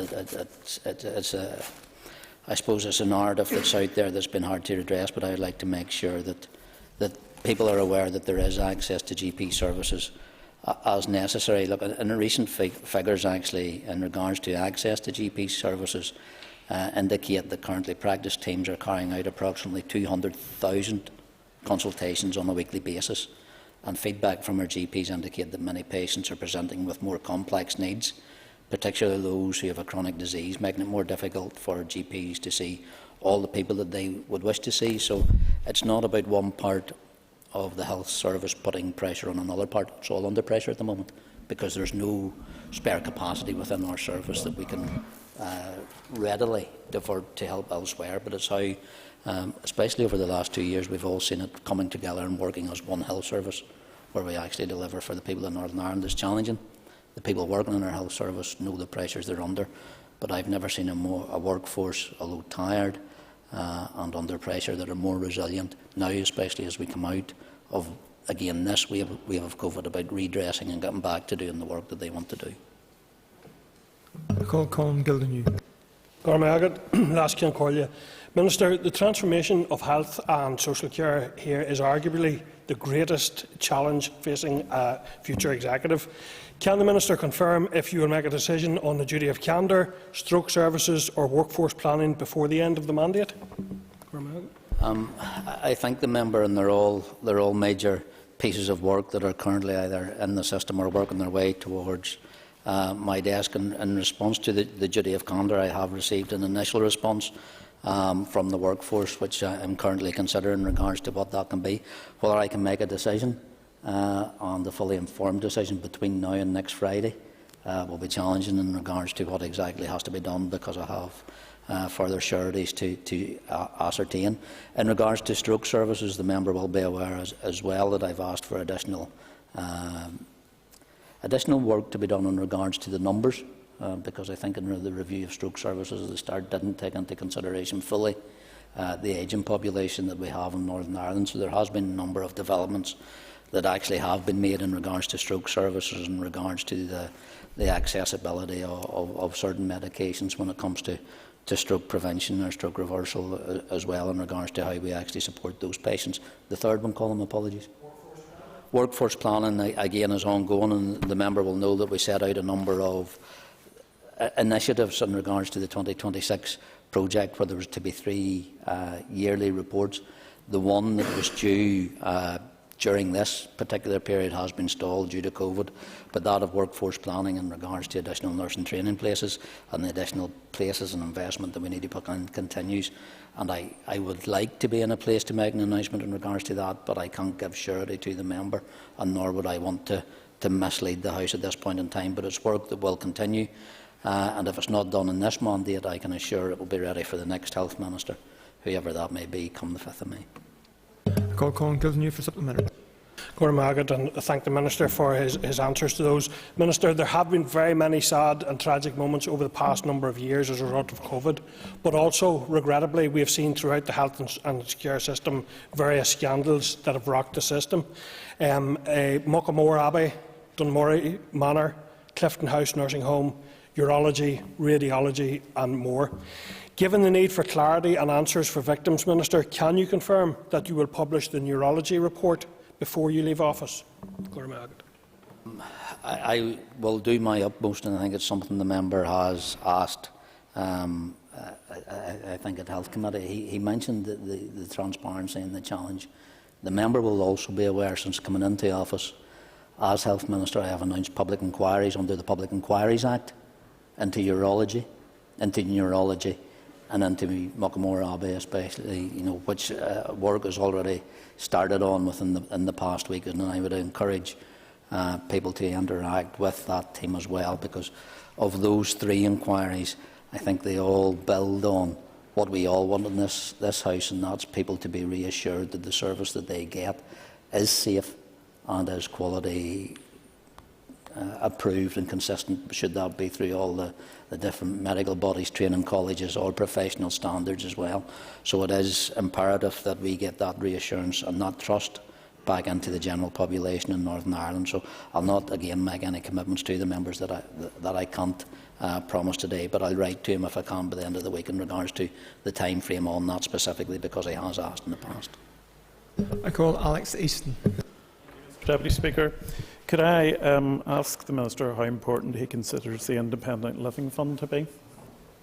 And I thank the member for his question. And actually, there was a very, again, good engagement between the Disabled People's Parliament and the Health Committee that the Health Committee actually facilitated last Thursday in regards to a number of issues, and that was actually the first question that was asked. So I'm not sure if the member had been watching or was just intuitive in regards to that. But the Independent Living Fund is essential, it's beneficial, and I think as the Health Committee heard, and I heard, and I've heard it previously, about the independence, and it's in the name about how that allows people with disabilities actually to live independently, support themselves independently, but also the importance that during the COVID pandemic, where they were able to be assured of the support that they were getting, because it was services and individuals who they themselves were actually employing directly. So I place a great value in the Independent Living Fund, but again, in regards to the challenges that are currently there of a recurrent budget, where I would like to do more, at this point in time, unfortunately, I'm not able to confirm that. And I call Alex Easton for supplementary. Thank you, Mr Deputy Speaker, and thank the Minister for his answer. Minister, I know the Permanent Secretary hasn't given any paperwork back to him yet. Will he be launching a consultation on the Independent Living Fund over the next week or two to possibly look at reopening for new applicants in the future before he goes out of office? I'm not aware of anything that's due to come to me between now and next Friday in regards to launching a consultation on ILF. But again, if there is something, I will confirm it to the member in writing if there is something that's already in preparation in regards to that. And I call Sinead Innes. Mr Deputy Speaker. Minister, families who rely on day centres and respite services really feel like they've been left behind as COVID restrictions have eased. And I know you announced in January that trusts were instructed to reopen these services, but some families are still waiting for this crucial help to finally reopen. So can you state when services will finally resume for respite and day care centres? And I thank the member for the point. I think at the last question time there was actually further clarification in regards to that, in regards to the targets that had been specifically identified by a number of trusts and how they plan to step up those respite and daycare facilities. Some trusts more ambitious than others, but I had asked that all trusts actually publish their rebuilding plans actually on the department's website in regards to the speed that they will be working at. But as the member has indicated, I made it very clear that my expectation of our trusts that they were to get those facilities back up and running to full capacity as soon as was safe and practicable for them to do. And that is the end of our period of time for questions to the Minister of Health. I would ask members to take their ease before our next item, which is questions to the Commission.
Members, we now move on to questions to the Assembly Commission.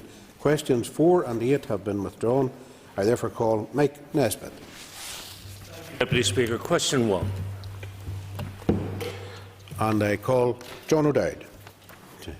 I thank the member for his question. The Assembly Commission has at all times sought to apply the regulations when they were in place and the guidance issued by the Executive in a pragmatic and practical manner. This has included the guidance that staff should work from home where possible. As this guidance is still in place, the Assembly Commission has sought to facilitate working from home where it is possible. The Assembly Commission does not record the average numbers of staff working in person in Parliament buildings each day. The number or proportion of Assembly Commission staff working in person in Parliament buildings to support the work of the Assembly is dependent on business need and will fluctuate from day to day. I think that members will recognise that throughout the pandemic, a significant number of staff have been working in the building on different days, particularly to ensure that the Assembly and its committees continue to do business. It was incredibly important that the Assembly remained able to make decisions and pass legislation during this period. Members will be aware that officials have undertaken a lot of work to adopt how the Assembly works to deal with the constraints created by the pandemic. I would therefore take this opportunity to record the thanks of the Assembly Commission to our staff for the continued support that they have given to us throughout this challenging time. Supplementary for Mike Nesbitt. I thank Mr O'Dowd and I join him in thanking Assembly staff for the work during the pandemic. Has there been or will there be any assessment of the impact on productivity of working from home? And is there a plan for the future, a return to what was or a hybrid future for staff? An analysis of the outworkings of the Assembly, I'm sure, is possible. A lot of that work depends on the people in this room, of course, how productive we are rather than how productive Assembly Commission staff are, in fairness to them. But certainly it's something that I'm sure officials will take note of. In regards moving forward, the Assembly Commission has given staff a commitment to develop a home working policy and that process is well advanced. A draft policy has been consulted on with all staff and trade union side on foot of the consultation responses. A revised policy is currently being developed. Call John Stewart. Question number 2, please. And Trevor Clark is responding. Can I thank the member for their question? The Speaker launched the exhibition on Friday the 4th of March 2022 and at the event in the Great Hall to coincide with the first Women's Parliament. The launch was attended by members of the Assembly's Women's Caucus, Parliament participants and some of the women who featured in the exhibition, and academics, Assembly Commission staff who had also assisted in the exhibition. Mr Stewart for supplementary. Thank you, Deputy Speaker, and I thank the Commission member for his response to that. I just want to praise the exhibition itself and say how important it is that we promote the valuable contribution that women make to politics here. I'm just wondering, are there any plans to extend the exhibition or even to take it on tour to local museums and community centres where young women in our community can see the positive benefit that women make to politics here and potentially get more involved in political interaction? There's no immediate plans, I believe, but the exhibition will be retained for future use, and particularly will be used to focus on future outreach events, including the potential to use the exhibition in locations outside of Parliament buildings. Next year, I'm Sir Fórig Largy for you cast the card. I call Fórig Largy. Question 3. Glorious Kelly, Glorious Fraggart. Thank you, Mr Deputy Speaker, and I thank the member for his question, and I'm pleased to inform him that the review on the display of artefacts is at a very advanced stage, and the member may have seen the letter the Speaker issued on behalf of the Assembly Commission earlier today. The review was undertaken by a working group comprised of officials and Dr Eamon Phoenix. It was conducted in line with a set of principles agreed by the Assembly Commission. While it is challenging, members have been invited to a launch for the new display on Wednesday the 23rd of March, and I don't want to preempt the launch, but I will give members an overview. The new display reflects the history of the parliamentary and political institutions connected to this building. That includes the period from the original Parliament in 1921. It also covers the background to the Good Friday Agreement and the creation of this Assembly, as well as subsequent political negotiations over the years. The major figures and events over the past 100 years have been reflected in a way which ensures that all political perspectives of the Assembly are reflected. This will see a number of portraits and photographs displayed in the corridors for the first time. It would also mean a number of the Assembly Commission's artefacts will be taken out of storage or moved from locations where they were not accessible to the public. I would highlight that the Assembly Commission believes that the new range of items on display will be a major addition to the experience of visitors to the building, and it seeks to provide visitors with a context to our current politics. The Commission believes the exhibition will be a positive addition to this building, and this has been a significant project involving a lot of work for officials. On behalf of the Assembly Commission, I would like to thank them for their hard work. Case Breshig, Fórig Largy. Supplementary question for Fórig Largy. Thank the member for her answer. Would the member agree with me that it's important that Parliament buildings, through its artefacts and symbols, reflects the diverse community which it represents? Absolutely. That is something that was very much at the forefront of the Assembly Commission's mind, and indeed the instructions given to the officials, and we relied heavily upon Dr Eamon Phoenix and others to ensure that we had as diverse a range as possible. Obviously, it would have been, I think, probably much more reflective if politics in the past had reflected the diverse community that we represent, particularly women, but I think we have. Jim Allister. Someone who's campaigned on the artefacts issue for many years, I will reserve judgment until I see the exhibition and the permanency of it. But can I ask the specific question? Will portraits of former Prime Ministers of Northern Ireland be on permanent display? Mr Deputy Speaker, there's a number of figures that will be on display, and obviously there will be some feedback required by the new Assembly and the new mandate as to the success or otherwise of that. That does not mean, however, given the number of artefacts we have, it does not at this stage suggest... Sorry, excuse me, Mrs Kelly, if members wish to have private conversations, they're not so private in here because they can be audible up here. Okay, thank you. Continue, it is not my understanding that at this point that former Prime Ministers will be on permanent display, but I will ascertain the facts of that and write to the member accordingly. Sir Colin McGrath, I call for Colin McGrath. Question number 5, Sir Deputy Speaker. John Blair's responding. Thank you, Mr Deputy Speaker. I thank the member for his question. The member will be aware, Deputy Speaker, that the Assembly Commission has only responsibility for the lawns adjacent to Parliament buildings within its curtilage, and those end at the railings to the front of the building. Beyond that, the management of the Stormont estate falls within the remit of the Department of Finance, and specifically their estates management unit. While the Assembly Commission has not considered an alternative use for the lawns within its responsibility, support and encouragement for biodiversity and pollinators has been put in place through the installation of an apiary at the west side of Parliament buildings. As well as increasing biodiversity and supporting pollinators, the apiary is used to raise awareness of the dwindling numbers of native bees. Works on the Stormont Estate under the control of the Department of Finance are informed by the Stormont Estate Woodland Management Plan and the Conservation Management Plan. These plans have not recommended rewilding of the formal lawn areas. Across the wider Stormont Estate, the Estate Management Unit has provided a woodland environment with minimal intrusion to help protect and expand the habitat for plant and animal life. The Assembly Commission, through the Events Office and the Education Office, promotes the nature trails throughout the estate and encourages visitors and school groups to make use of the grounds when they visit Parliament buildings. In this regard, the Assembly Commission's Sustainable Development Office is a partner of the Eco Schools Group and helps raise awareness of the wildlife and our bees in particular in the estate when meeting with school groups. The Assembly Commission's Sustainable Development Office continues to liaise closely with the Estates Management Unit in order to enhance the biodiversity around Parliament buildings by whatever means possible. Colin McGrath, supplementary question for Colin McGrath. Thank you very much, Mr Deputy Speaker, and I thank the member for the answer. It's a bit disappointing to hear that, given that we've got such large, expansive lawns to the front and the side of this building, that we couldn't use even just a small portion of them for some sort of biodiversity and rewilding project, because I think that we could set a good example by having such a facility here, and maybe that might be something that the Commission could consider, and maybe the member could bring that back to the Commission to see if that is possible.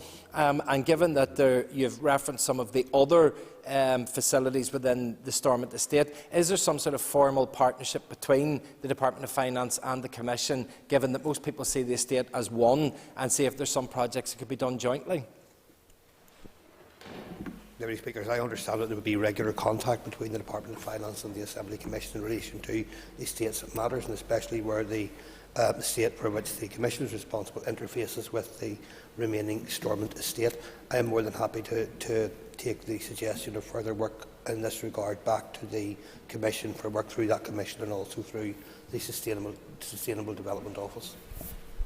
Philip McGuigan, question for last Collier. And just following on, I suppose, from the previous question, could I ask maybe if the Commission would engage with wildlife organisations such as the RSPB to see what else it could do to support and encourage wildlife around the environs of the Assembly building? Deputy Speaker, I thank the member for that question also. The Sustainable Development Office will continue to work closely with the Estates Management Unit, as I outlined before, and to encourage visitors to Parliament buildings to avail of walking trails, for example, throughout the Stormont Estate.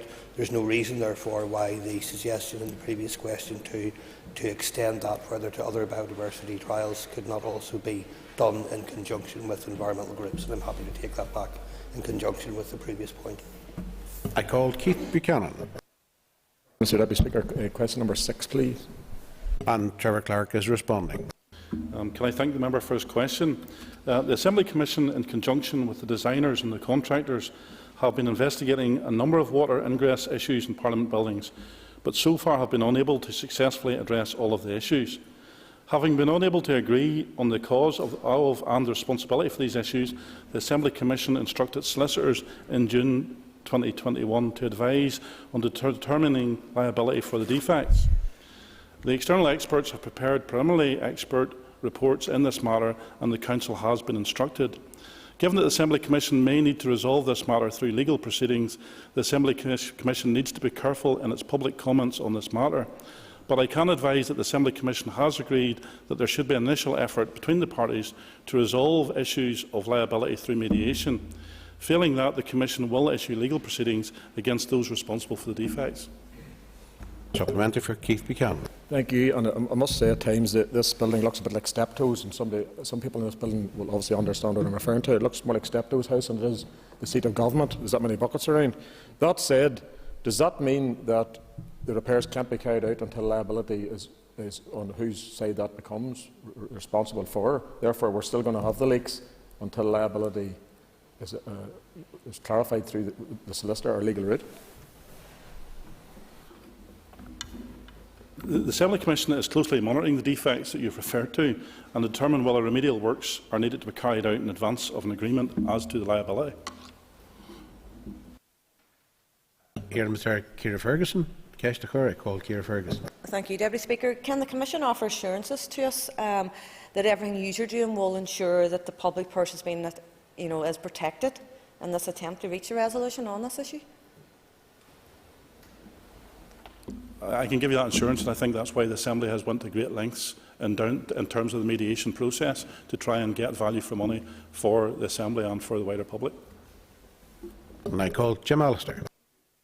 Can the Commission advise us when does the limitation period expire in respect of this matter, and what has been the cost to date of such work as has been done?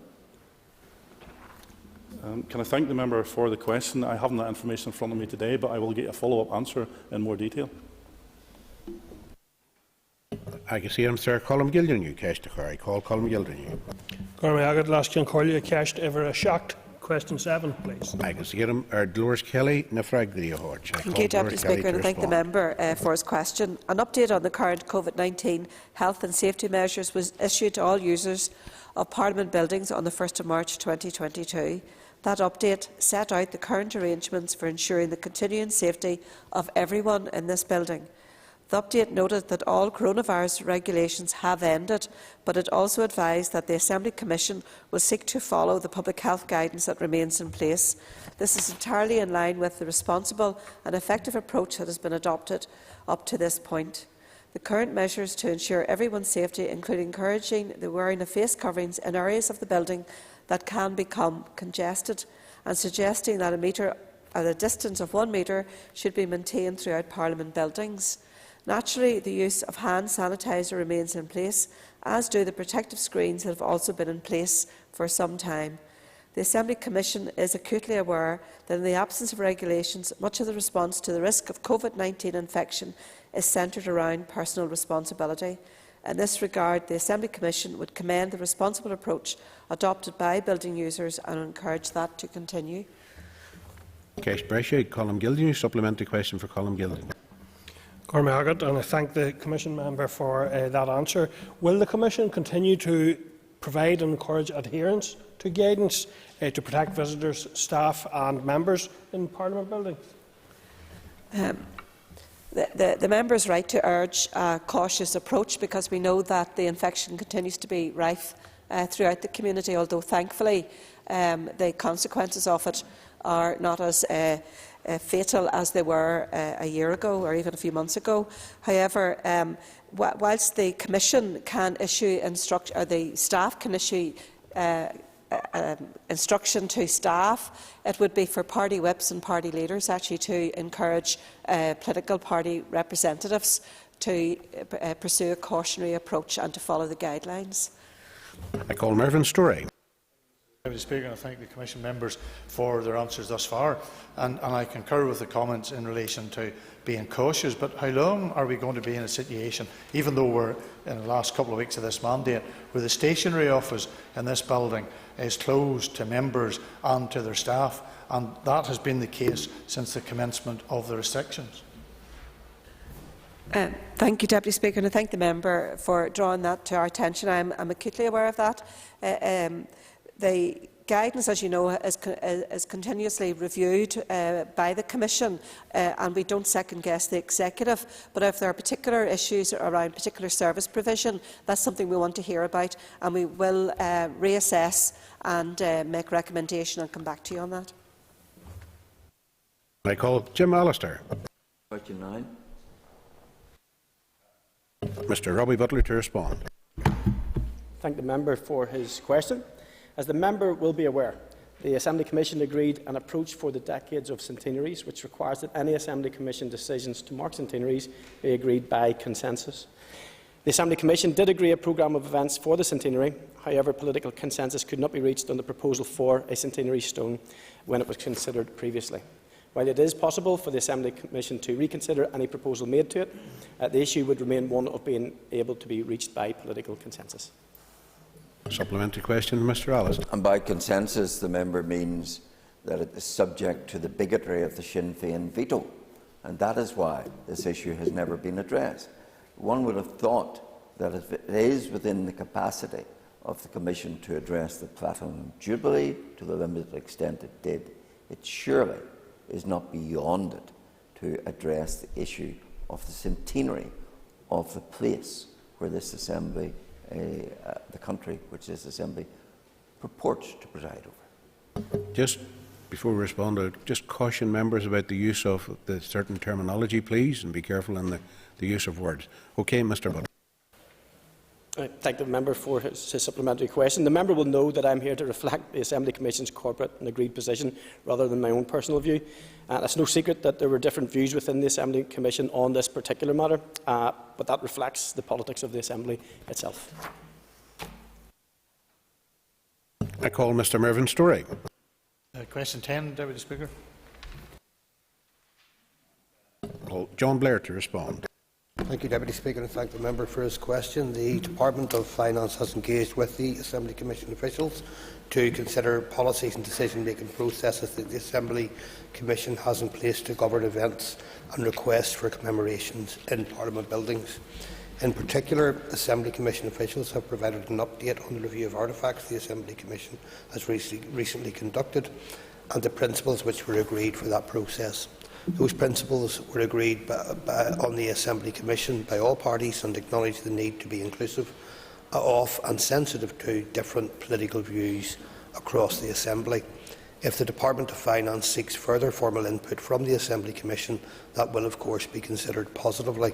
However, it is for the Department of Finance to determine how any review dealing with the Stormont estate itself is conducted.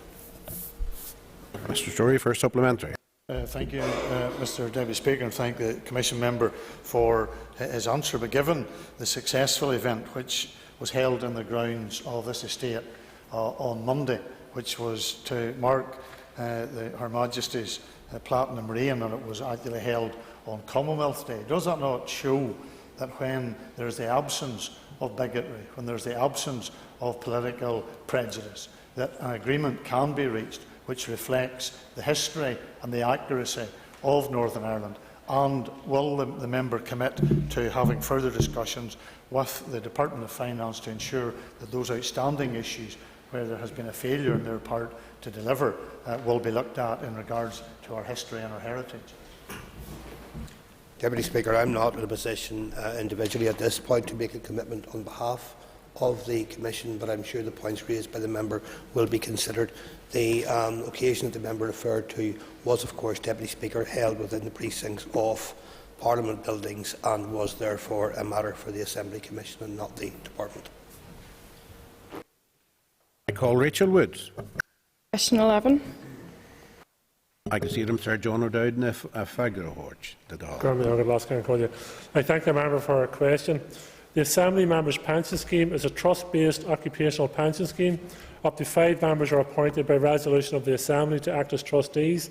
The trustees are responsible for administering the pension fund in accordance with the scheme rules, the law as it relates to the pensions and pensions regularity guidance. The trustees have appointed an investment manager to invest the pension fund on a day-to-day basis. That appointment and the direction of the investment manager is a matter for the pension trustees.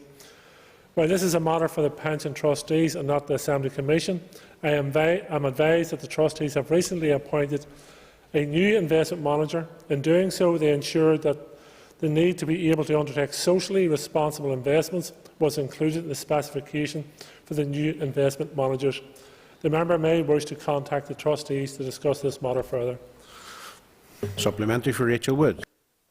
Speaker, and I thank the member for his answer. I have continuously contacted the trustees in the last 2 years and I'm yet to receive an actual firm date of when I'm going to meet them. But the war in Ukraine has brought a sharp focus to the reliance on Russian fossil fuels and companies. So can the member assure this House that there will be a full review recommended by the Commission into the amount invested in the NIAMPS pension scheme, of which every member in this House, I believe, is a member of, into Russian oil, coal and gas? Just for openness and transparency, just to declare an interest, I was a trustee in the last mandate, but I haven't been a trustee in this mandate. Again, I say while the Assembly Commission makes pension contributions, the pension scheme is administered by the trustees and not by the Assembly Commission. Therefore, where the money is invested does not fall to the Assembly Commission. Sinead Bradley. I call Sinead Bradley. Question 12. Trevor Clark's responding. Can I thank the member for her question? The energy costs for Parliament buildings relate to gas and electricity usage. The Assembly Commission avails of a Department of Finance framework for the provision of gas, and it also uses a DOF contract to purchase its 100% renewable electricity. The total energy cost for Parliament buildings for this financial year 21-22 is forecast to be just under £480,000. This is an increase of £194,000, almost 68% of up on the cost of £286,000 in 2020-2021. Sinead Bradley. Supplementary question for Sinead Bradley. Thank you, Mr Speaker, and thank the member for the answer. 480,000, that's a staggering amount and no doubt will increase. And I would ask the Commission, will you investigate why, on the hottest days of the year, the heating in this building remains on? And can we find the off button, please? Can I thank the member for her supplementary question? I think the Assembly Commission will consider what you have raised. I think it's very much in their minds at the minute, given the rising energy costs, something that's out with the control of the Assembly itself. Question number 13. The member is not in the chamber. I now call George Robinson. Mr Deputy Speaker, question 14. And Mr Robbie Butler is to respond. Mr Deputy Speaker, question 14 is a bit of a record in any sitting, isn't it? I thank the member for his question. The member will be aware that the Assembly Commission agreed to a request from the Assembly branch of the Commonwealth Parliamentary Association to grant permission to plant a tree in the grounds adjacent to Parliament buildings to mark Her Majesty Queen Elizabeth's Platinum Jubilee. That decision was agreed unanimously on the Assembly Commission, by the Assembly Commission, and I think that was welcomed by all members as being very positive. Members will also be aware that a Speaker's event was held yesterday on Commonwealth Day. At that event, the tree to mark the Platinum Jubilee was officially planted by members of the Commonwealth Parliamentary Association branch and members of the Assembly Commission. The member will be aware that the main focal point of celebrations for the Platinum Jubilee will be an extended public holiday from the 2nd to the 5th of June. The responsibility for leading the Assembly in marking civic events and other important occasions comes within the Speaker's representational role. Members who were here in 2012 may recall that Speaker Hay held a concert in the Great Hall to mark the Diamond Jubilee with the then Lord Lieutenant Dame Mary Peters. Obviously, after the May election, the Assembly is expected to elect a new Speaker. It will therefore be for the Speaker at that time to determine any additional arrangements for how the Assembly marks the Platinum Jubilee in advance of the June focal point. And supplementary questions, George Robinson. Thank the member for his answer. And if whoever the Speaker would agree, as this is a unique event that will never happen again, and to recognise the outstanding service Her Majesty has given to her country, including Northern Ireland, could an invitation be extended to the Palace for Her Majesty to attend this momentous event here in Northern Ireland? I thank the member for his very useful supplementary question. The issue of official invites to visit the Assembly and Parliament buildings is the responsibility of the Speaker, not the Assembly Commission. Clearly, we will all be aware that it is not possible to know how full a programme of travel and events Her Majesty the Queen will be able to undertake for the Platinum Jubilee. However, it is also the normal protocol that such invites are best taken forward by official channels rather than through a debate on the floor of the Chamber. Thank you. The members, that concludes our Assembly questions to the Assembly Commission. Just Mr O'Dowd. I'm raising a point of order as an individual, not as a member of the Assembly Commission. I would ask that the Speaker's office takes a look at Mr Allister's comments during that session. I have no doubt in my mind Mr Allister is an expert on the subject of bigotry and how to administer it, but I will ask that his comments during that question time are examined. Well, I trust and hope that you haven't repeated that offence. So, if it is an offence, sorry, I have another point of order. Just a moment, Mr Nesbitt. Deputy Speaker, Mrs Kelly suggested that the review into the display of artefacts was very well advanced. I should say so, because the Speaker has published the outcome at 17 minutes past 2. Okay, very well. That's efficiency. And yes, Mr. Alice, you had a point of order? Yes, I trust that Mr. O'Dowd will look up the dictionary definition of bigotry. You might say it applies to a T to Sinn Féin. I seriously think that you've probably repeated the claim there from earlier, but we'll leave those matters for the Speaker. Okay, thank you. Members, just take their ease while we move to the next item of business, please.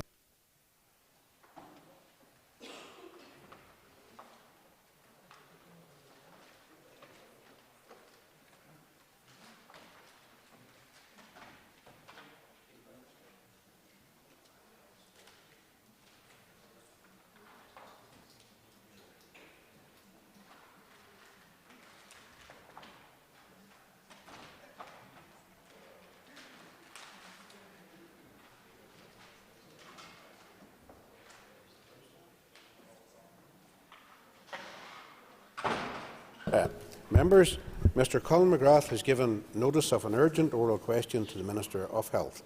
I would remind members that if they wish to ask a supplementary question, they should rise continually in their places. The member who tabled the question will be called automatically to ask a supplementary. Clerk, please read the question.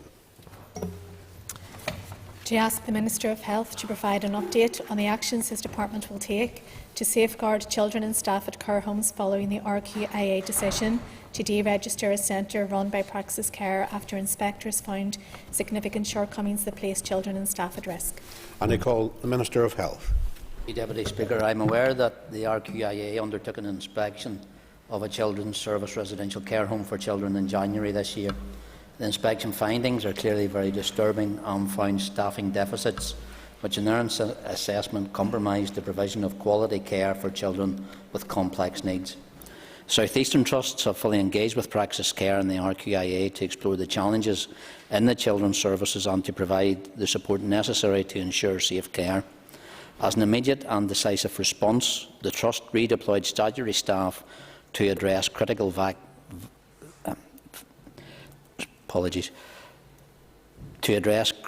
vacancies within the care home to maintain service provision. The Trust developed a contingency plan to take ownership of the children's service, engaging families and the children to ensure transparency and to provide assurance that decisive action was being taken. The children's service is now registered with the appropriate trust, and additional trust staff have been redeployed to address deficits.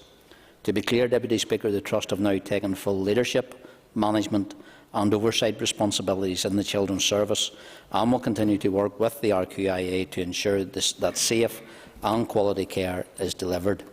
Longer term, my officials are working with the Health and Social Care Board and all trusts to develop a framework to redesign services for children with disabilities and complex needs.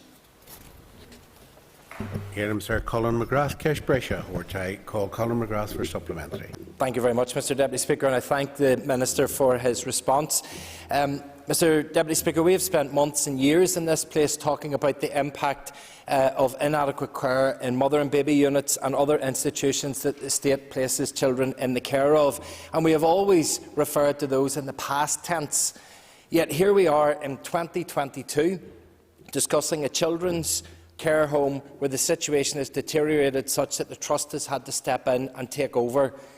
Now, the root of the problem appears to have been staff shortages and staff inadequacies, and there is an inference, Minister, from the RQIA statement that it is a result of these difficulties that they impact upon the care of some of the most vulnerable in our community.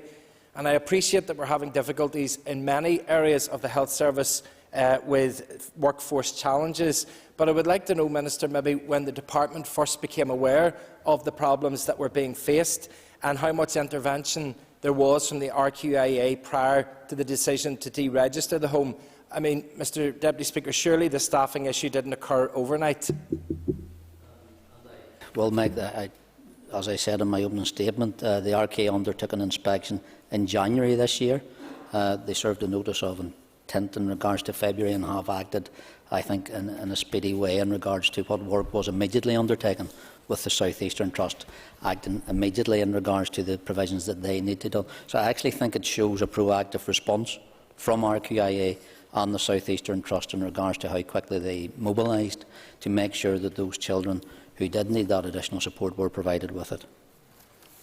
Mayor Columgill, the new case to Corey call Columgill. Minister, supporting and keeping children safe is clearly absolutely paramount requirement for us all.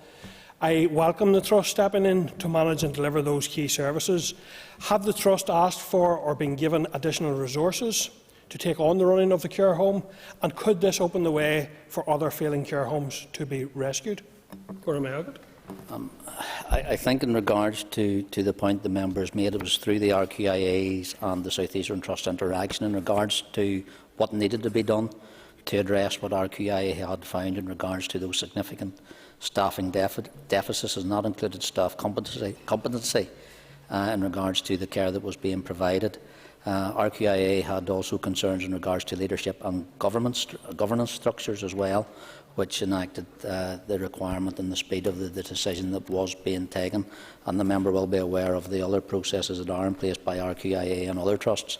At this point in time, the Trust has not asked for additional resource being able to do this, but they did mobilise their own staff as quickly as was needed to make sure that they were able to maintain safe staffing levels and the care of the residents was maximised at that point. I call Pam Cameron. Deputy Speaker, and I thank the Minister for her answers to the questions so far on what's a very concerning subject. I would like to ask the Minister what engagement the Department or the RQIA have had with parents or next of kin of the children placed at risk from this centre to give reassurance and clarity around the situation. And I think the member, and that is, I think, one of the main cruxes in this, and I actually did say in regards to my initial answer to the question that there was engagement, not only with the parents in regards to the carers, but also the children themselves, and the indication of the engagement that RQIA actually does have, not just following the inspection and the decisions that were to be taken, but also in regards to what is required in an RQIA inspection, where they do actually interact with the children and young people in regards to the support and the services that they are being provided, and if it meets their needs as well. So there was an engagement by RQIA throughout the entirety of this process. I call Paula Bradshaw. Thank you, Deputy Speaker. Minister, I have to say I was shocked, but I wasn't necessarily surprised when I saw the news this morning around this form of accommodation. Minister, you'll recall I wrote to you not that long ago about a constituent of mine who had delayed discharge for several years now from the Ivy Centre, and it cuts right across into the Nicky report on still waiting and the lack of appropriate care packages in the community for young people, and an enduring concern we have in the Health Committee that a lot of these children will end up in adult services and then become institutionalised. What is the Department of Health doing about providing proper care for children in community settings? Thank you.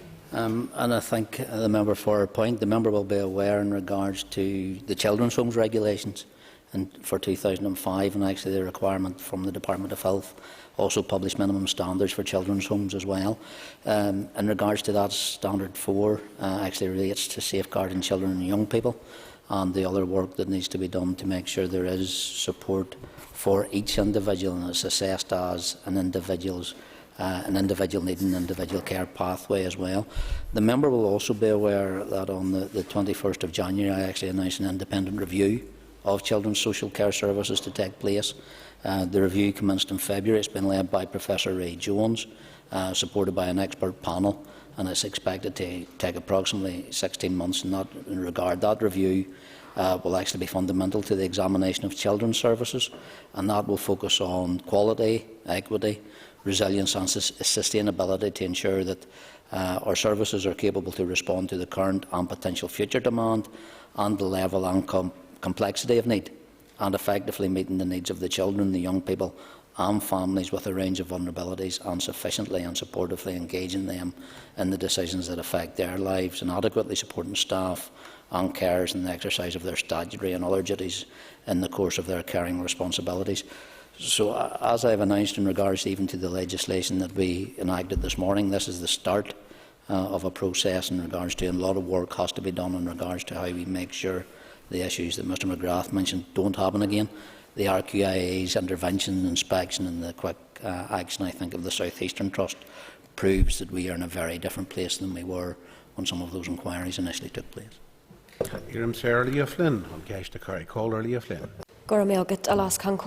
thank the Minister for his answers so far. Minister, as we all know, protecting children in care is clearly the main aim of our social care services, and just with that in mind, I'm wondering if the Minister can confirm if there has been any safeguarding referrals as a result of this extraordinary action. I'm not in a position to give an answer to that direct question at this moment in time, but I can follow up either with the member directly or through the Health Committee in regards to that specific issue.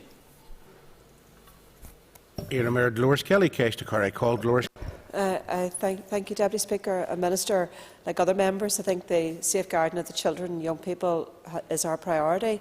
But also, Minister, I wonder, on reflection, are we paying the staff who are tasked to work in these care homes well enough, insofar as have they the right skills, talents and attributes to look after our most vulnerable, given that there will be, I'm quite sure, a disparity in the pay scales between the third sector and the voluntary sector and community sector, charity sector, whatever you want to call it, and trusts. And I think the member, I think she does indicate a challenge that we have across other care sectors at this moment in time in regards to the support of the staff in it, in regards to what they are being paid and the compensation that actually is there. And that's why, as part of that review actually into children's social care services that I have announced that has been undertaken by Professor Ray Jones, will also look at that point as well, because we can't rely entirely on the third sector or the social sector to carry out this function. But it's also important why those services are inspected by the RQIA to make sure they are serving at a standard that supports the people who are using their facilities, but also that the RQIA does act where it seems that action is needed, and I think in this case it has. Jerry Carroll, Jerry Carroll. Thank you. Thank the member for raising the issue. And thoughts are with the young people field, obviously, and put at risk. Minister, practice stated that recruitment and retention of staff may have exacerbated some of these inexcusable failures. What assessment has he and his team made that these services should not be supplied by charities but by the state and the NHS to avoid a repeat of any of these cataclysmic and heartbreaking failures happening again? Thank you. I think the member, and he and I have had the discussions in regards to what is a mixed economy in regards to our social care and our social provision, where we do rely on third sector providers, not just those in the voluntary and community sector, but also in the private sector. Part of the remit in regards to the review of adult social care is how we actually rebalance that in regards to how much is actually being supplied by trusts versus what is actually being provided by the third private sector and voluntary and community sector as well. I believe the trusts in the department should be doing more centrally, because I believe that's what our National Health Service is about, is actually providing a National Health Service at all points as well. But I know that's one of the points that the member and I agree on. And that concludes questions on the urgent oral. If members just take their ease while we move to the next item of business, please.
Members, the next item on the order paper is a motion to suspend Standing Order 42.1.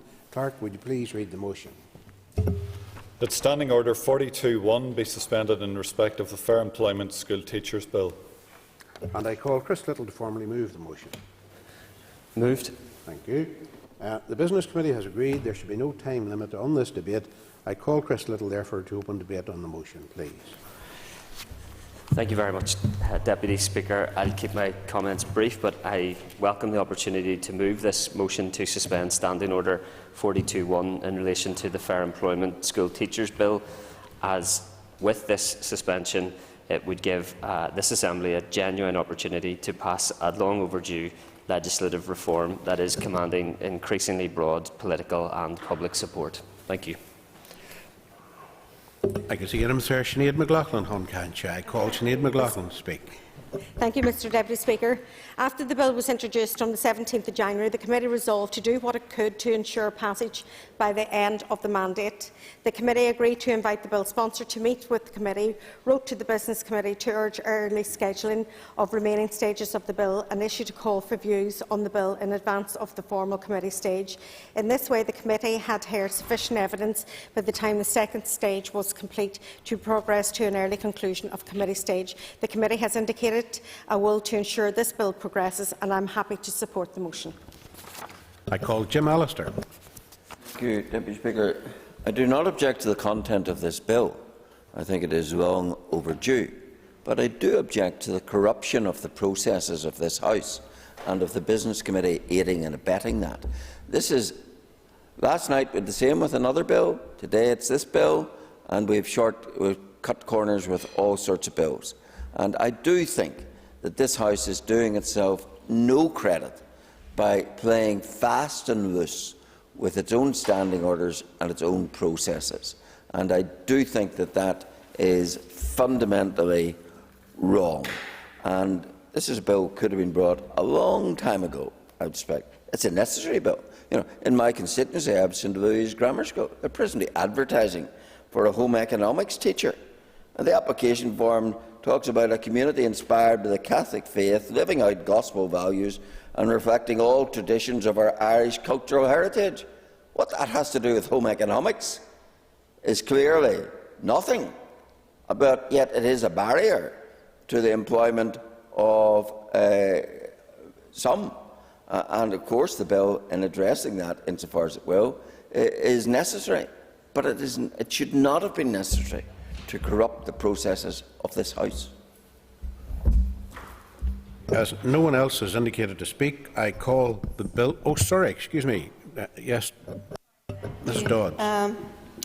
Mr Deputy Speaker, I rise again to support the principle of this bill, but again want to put on record my concerns around the process that this bill has taken. I have spoken to the proposer of the bill at length, and while I agree that this is necessary and that the principle is necessary, it seems that we are now in this House giving accelerated passage to private members' bills. And I have spoken at the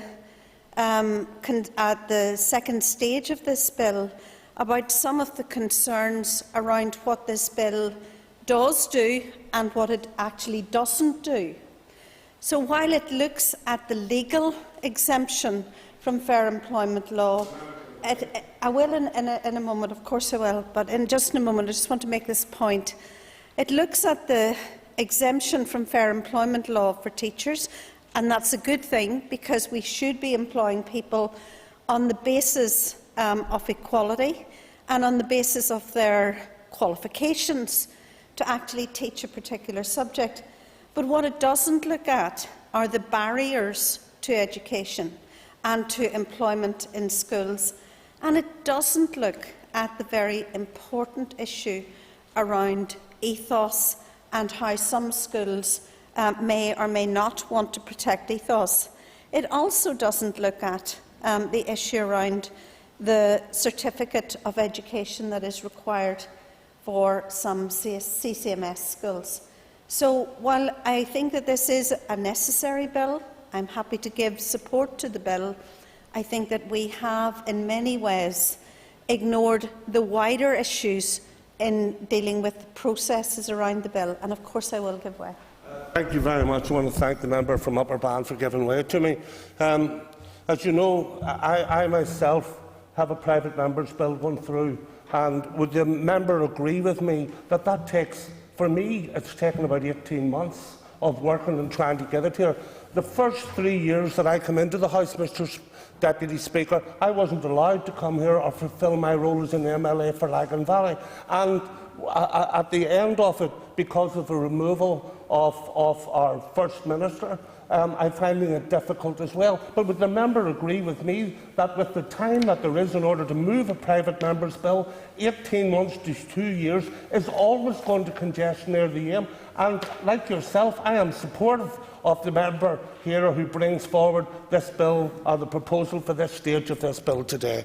I hope you'll agree with me. I do agree with you, and you make some very, very valid points. I suppose the point of this bill is that I think that across the House there is support for the principle behind the bill, and therefore it has been deemed to rush the stages of the bill. I do have a general concern, Mr. Speaker, that we are now governing by private members' bills, and that I think will be to the detriment of this House, and I think lack of scrutiny and consultation is to the detriment of this House and good legislation. Thank you, Mr. Speaker. I don't have anyone else indicating they want to speak now, so I'll call the bill sponsor, Chris Little, to conclude and wind up debate on the motion, please. Thank you, Deputy Speaker. And I would like to thank the Executive Office Committee for its support for this motion, and I sincerely hope that it will present this Assembly with the opportunity to progress this important legislative reform. I acknowledge the contributions of Mr Allister and my Education Committee colleague, Ms Dodds, who I've thoroughly enjoyed engaging with on a wide range of education-related issues in the time that we've spent on the Education Committee together. I can assure Mr Allister and reassure Ms Dodds, in no small part due to the proactive and extensive engagement and consultation of the TEO Committee, that there has been no such corruption of due process for this four-clause bill, which I welcome now has increasingly broad public and political support, and I commend this motion to the House. Thank you. Thank you. And before we proceed to the question, I would remind members that this motion requires cross-community support. The question is that the motion standing on the order paper be agreed. All those in favour say aye. Aye.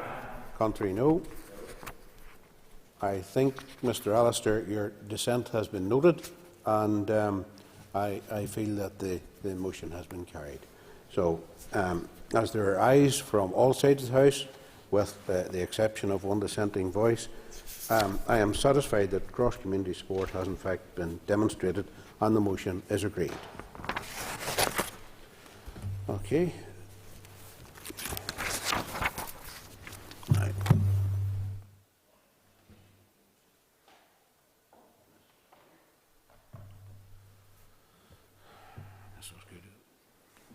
Members, we now move to consideration stage of the Fair Employment School Teachers Bill, and I call Mr Chris Little to move the bill, please.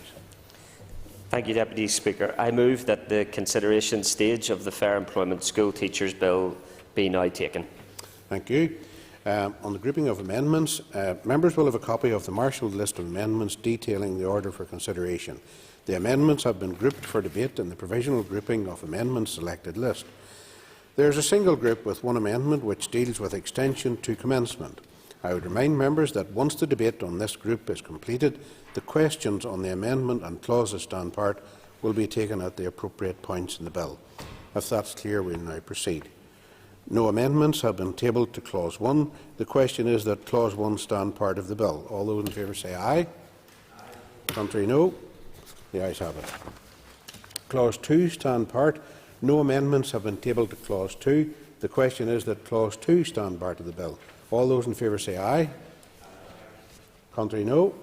The ayes have it. We now come to the single group with one amendment for debate. I call the chairperson of the Committee for the Executive Office, Ms Sinead McLaughlin, to move amendment number 1. I beg to move. Thank you.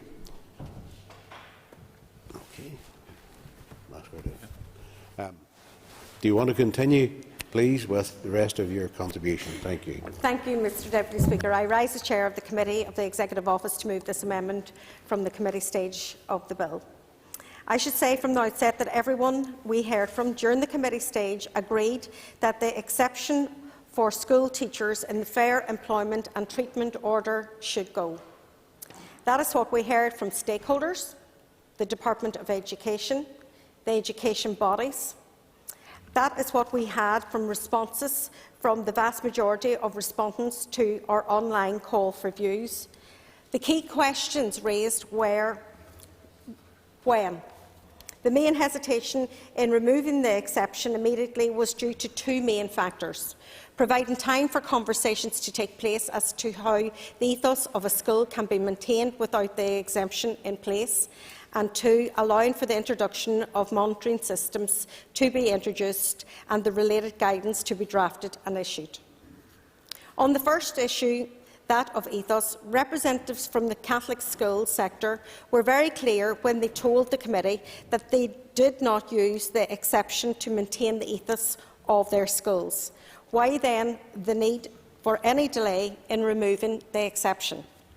Other stakeholders, such as the Transfer Representatives Council, the Presbyterian Church and Church of Ireland, felt the time was needed to have the conversations about the preservation of ethos.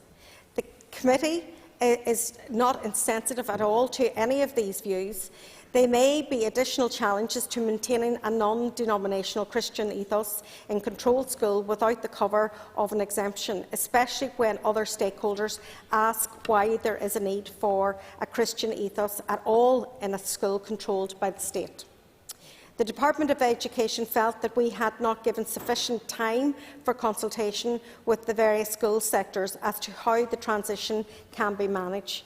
This issue has been debated for many years, recent Assembly motions being in 2013, 2014 and in 2021.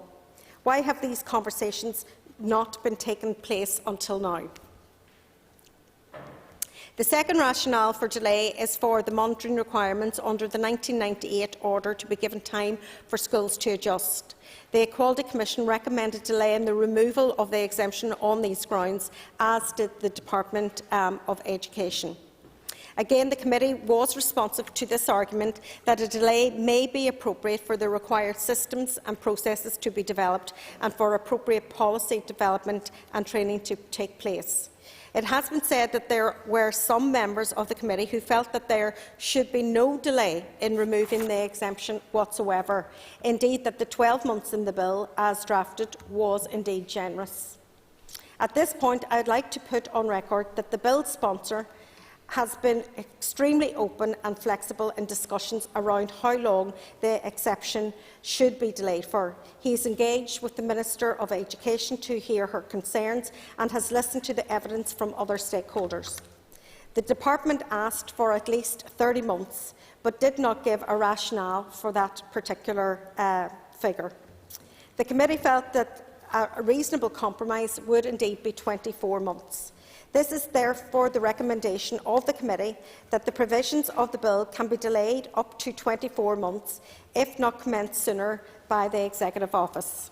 At this point, I would like to put on record the committee's thanks to all those who responded to the call for views, whether by writing to the committee directly or through the online survey.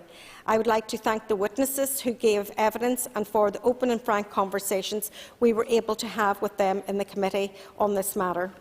I would also like to thank the Assembly Research Service for giving the committee a thorough and detailed account of where the exception sits in the wider international context. I would also like to thank the sound advice from the Bill Office and from the Examiner of Statutory Rules on this bill.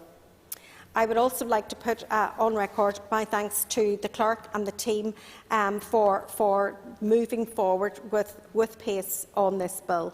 Deputy Speaker, the Committee for the Executive Office seeks to amend the bill to come into force no later than 24 months after royal assent. I would now like to make some comments in my capacity as SDLP MLA. My party was founded to pursue civil rights for all of our population. More than that, my party is also proud of its relationship with the trade union movement. For both of these reasons, the SDLP strongly supports this bill. We believe that religious discrimination is wrong and that we must move forward in a spirit of bringing our society together. Our party strongly believes in equal opportunities for workers. This bill is an important move forward in that regard, so I am proud to be supporting this bill on behalf of my party. Thank you. Agus nish Irmer Pachikan on Lorch. I could just just to remind members that what we're discussing isn't the merits and demerits of the bill. It's about the particular amendment which refers to 12 to 14. I realise people want to contextualise it, but just to make sure and have that focus, please. Okay, Gumaleishkil Affording Plenary. And I suppose, set in the context, this is about the repeal of the exemption from the fair employment legislation, where schools can discriminate when they're employing teachers. We don't know of any instance where it was actually used, and it's always been assumed that it was CCMS who really wanted this exemption, and they stated clearly in committee that they have never used it when it came to employing a teacher. So that's the context, and the Chair has eloquently pointed out that practically all the stakeholders the committee spoke to were in favour of the repeal of this piece of legislation. Just coming on to the amendment, Cion Corla, the original bill, and I should thank the sponsor for bringing forward this bill. It's another important brick in the wall in terms of normalising the society that we live in. The bill stipulated that it would be 12 months before commencement. The department were unhappy with that and wanted 30 months. But as the chair of the committee pointed out, after discussion going through our clause by clause in committee last week, it was decided that the committee would compromise on 24 months, and we support that amendment. I now call Diane Dodd. Thank you. Again, Mr Deputy Speaker, I rise to give support for the bill and to thank the sponsor of the bill for the work that has gone into this. In the previous debate, I have stated my concerns around the process, but I don't think anyone in this House is in any doubt that this is both necessary and the right and proper course of action in this particular issue. In terms of the amendment, as many have pointed out, the department may have liked longer to do this.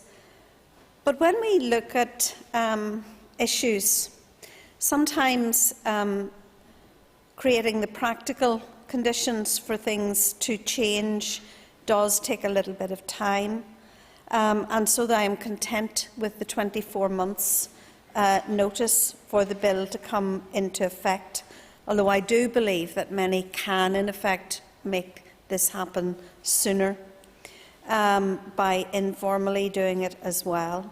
So I do support the bill, and I hope that the 24 months can also be used to iron out some of the issues that were presented and the chair of the committee presented in her summary of the evidence that was given at committee, where many people were worried about general Christian ethos and values that people would want to have an honest and transparent conversation around, and where those also commented on other barriers to fair employment that are not strictly related to the bill, such as the certificate and access to that certificate.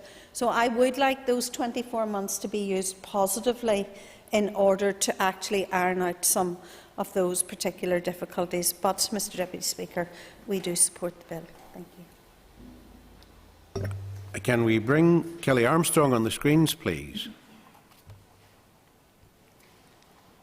Thank you. And I call Kelly Armstrong. Thank you, Mr Deputy Speaker. It is my pleasure to speak on behalf of the Alliance Party to support our colleague Chris Little MLA's private member's bill, the Fair Employment School Teachers Bill. Mr Deputy Speaker, it appears the planets have aligned for this legislation. We are at the right time for the majority, if not all, to be in support of the removal of the revocation of Article 71 from the Fair Employment Treatment Northern Ireland Order 98. This simply means that all teachers will now be protected by the fair employment legislation, the same as all other employees. Mr Speaker, this issue has been considered for many years, and before I go on to speak to the amendment, this will be why I'm supporting the amendment. The Equality Commission considered the removal of Article 71 way back in 2004, and then they felt that the exception should be retained for primary school teachers in Northern Ireland. It wasn't time then, but it is now. We only have to look at NASUWT website, that's the Teachers Union website, where they call for changes to equalities law in Northern Ireland to ensure no teacher can be discriminated against when applying for jobs, regardless of their religion. And even on the 24th of February, just earlier this year, the BBC education correspondent Robbie Meredith confirmed Bishop McKeown of CCMS said the exemption is no longer appropriate or required. I would like to thank the bill sponsor, Chris, for bringing forward this private member's bill to fix an issue that extends equality protections to our teachers. Thanks also to the Executive Office Committee, who worked with the bill sponsor to enable this bill to be able to come to the House for debate and progress. This is a short bill covering an issue that used to be controversial, but thankfully is no more. Earlier today, the Agriculture Minister, speaking in place of the Minister for Education, spoke about the professionalism and excellent teachers we have in Northern Ireland. It is right then that we protect all those teachers by bringing their whole profession into the protection of fair employment legislation. And talking now about the amendment, the extension to 24 months enables all employing authorities and direct employing schools time to update their employment practices to ensure fair employment is in place. If you work out the timings, it means that the fair employment legislation will be required by about April 2024, in good time for appointments being made to fill teaching positions from August or September of 2024. It shouldn't be an onerous task for any employing authority or school, as fair employment has existed for all non-teaching roles and for all other employers since the FEDO legislation was enacted in 1998. The Alliance Party gives its full support to the progress of the Fair Employment School Teachers Bill, and that will at long last ensure teachers are all protected by the fair employment legislation. Thank you. And Jiglin, Daniel McCrossan, the Horde Chair in the Skyline, led the hall. Can we bring Daniel McCrossan on the screens, please?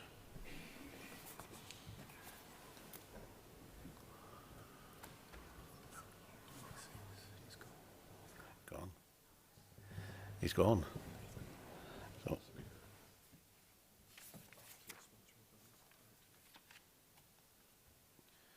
Therefore, I now call then the Deputy Chairperson, the sponsor of the bill, Mr. Chris Little, please. Thank you, Deputy Speaker, and thanks to all members that have contributed to the debate today. Can I thank the Speaker's Office and the Business Committee for scheduling the remaining stages of the Fair Employment School Teachers Bill and giving us this opportunity to debate the proposals. I set out to progress the Fair Employment School Teachers Bill to revoke Article 71 of the Fair Employment Treatment Order and to include teachers in fair employment protection, because in my assessment it is an overdue legislative reform with increasingly broad public and political consensus. I think that assessment is bearing scrutiny now that we have reached consideration stage with a single substantive amendment to increase the deadline for manageable implementation of the bill from 12 to 24 months. This amendment, proposed by the TEO Committee Chairperson, Sinead McLaughlin MLA, is the product of collective hard work and engagement between a wide range of people and stakeholders, but particularly the TEO Committee. I would like to thank the TEO Committee Chairperson, Sinead McLaughlin MLA, the Deputy Chairperson, John Stewart MLA, and all TEO Committee members, and the TEO Committee Clerk team for their proactive consideration, evidence-taking and scrutiny in relation to the Fair Employment School Teachers Bill at committee stage, which has allowed this important reform to proceed. I would also like to thank the Education Minister, the Department of Education officials and the education management and sectoral bodies for their engagement with the provisions of the Fair Employment School Teachers Bill. It's testimony to the extent of this work that there does now appear to be an increasing consensus in support of the passage of this bill before the end of the mandate, on this occasion at consideration stage, on the grounds that it provides that manageable time for implementation.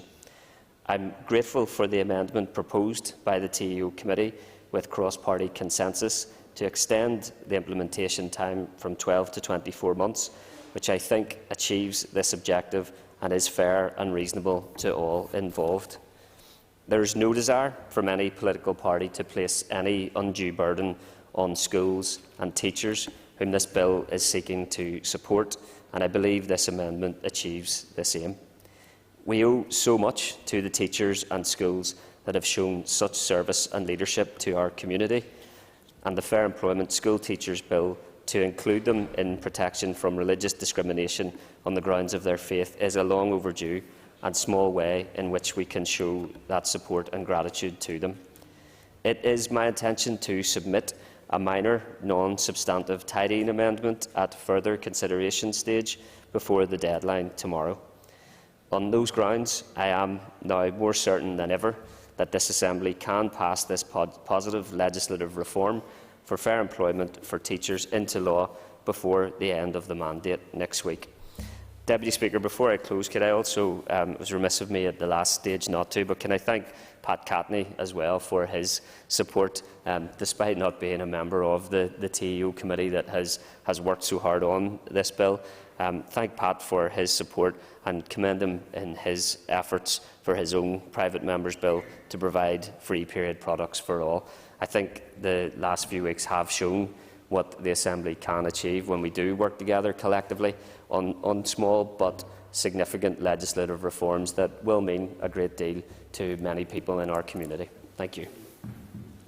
I call the Deputy Chairperson of the Committee for the Executive Office, John Stewart, to end, please.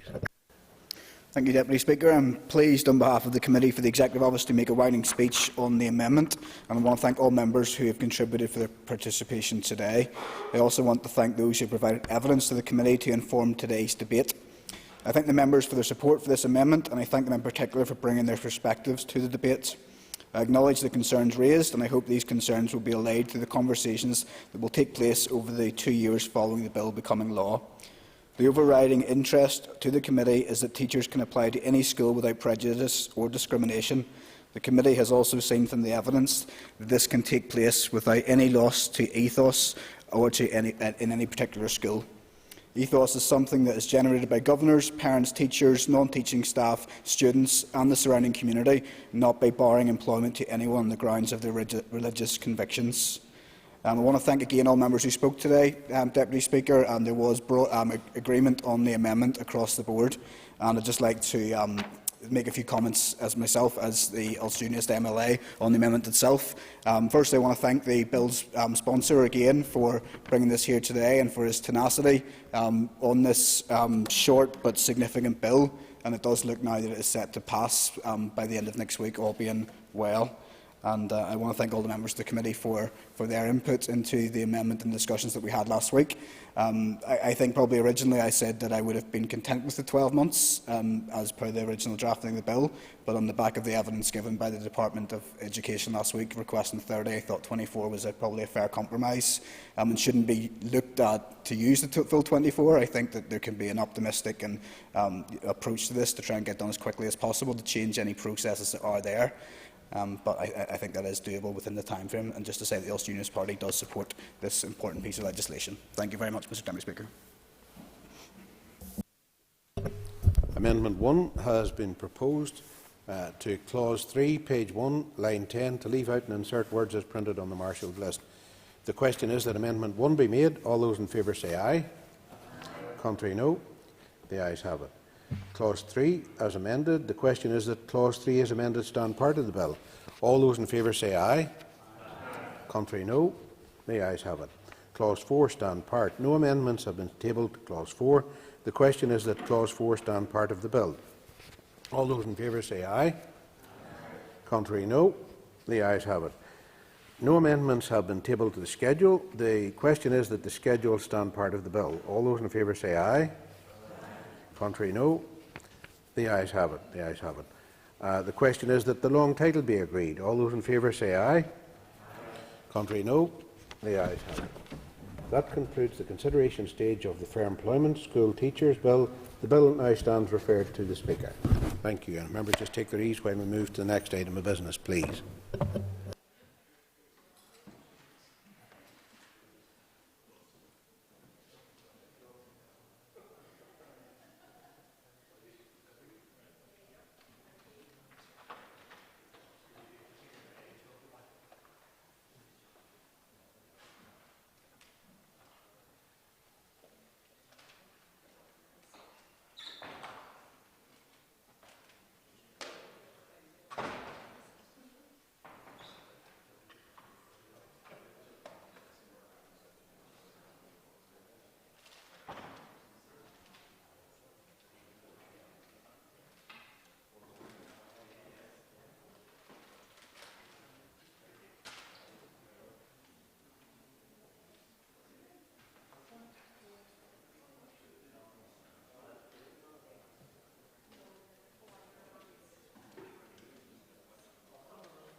Okay.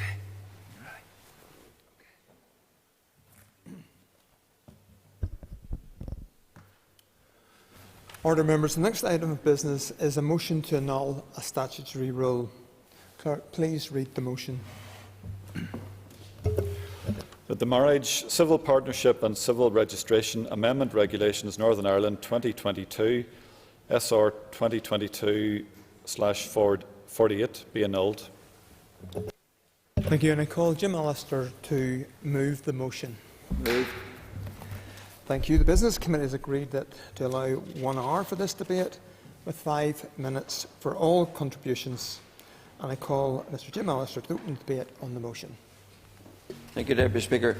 2 matters prompt this prayer of annulment, and they are to focus attention on unnecessary squander and on the process followed in respect of this particular statutory instrument. This statutory instrument provides a facility for someone to record their marriage details in Irish. But to start with the process, astoundingly, when the Finance Committee looked at this statutory instrument and called evidence on it, we discovered that before the statutory instrument was ever brought to the committee, before it was ever made, the Department of Finance decided to spend £261,000 to upgrade an IT system to facilitate this, and presumed, and that's the point about process, presumed the support of the committee and of the Assembly to retrospectively put in place that upon which they had already spent £261,000. £261,000, Deputy Speaker, would employ 8 nurses for a year.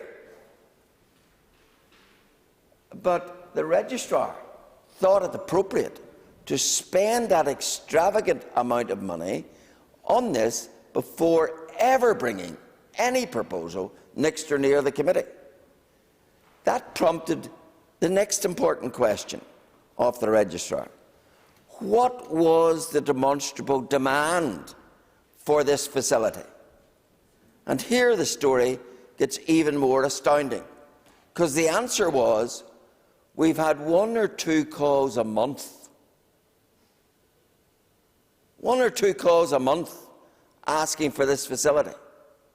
So the average of that might be 18 people a year asking for the facility to record marriage details in Irish.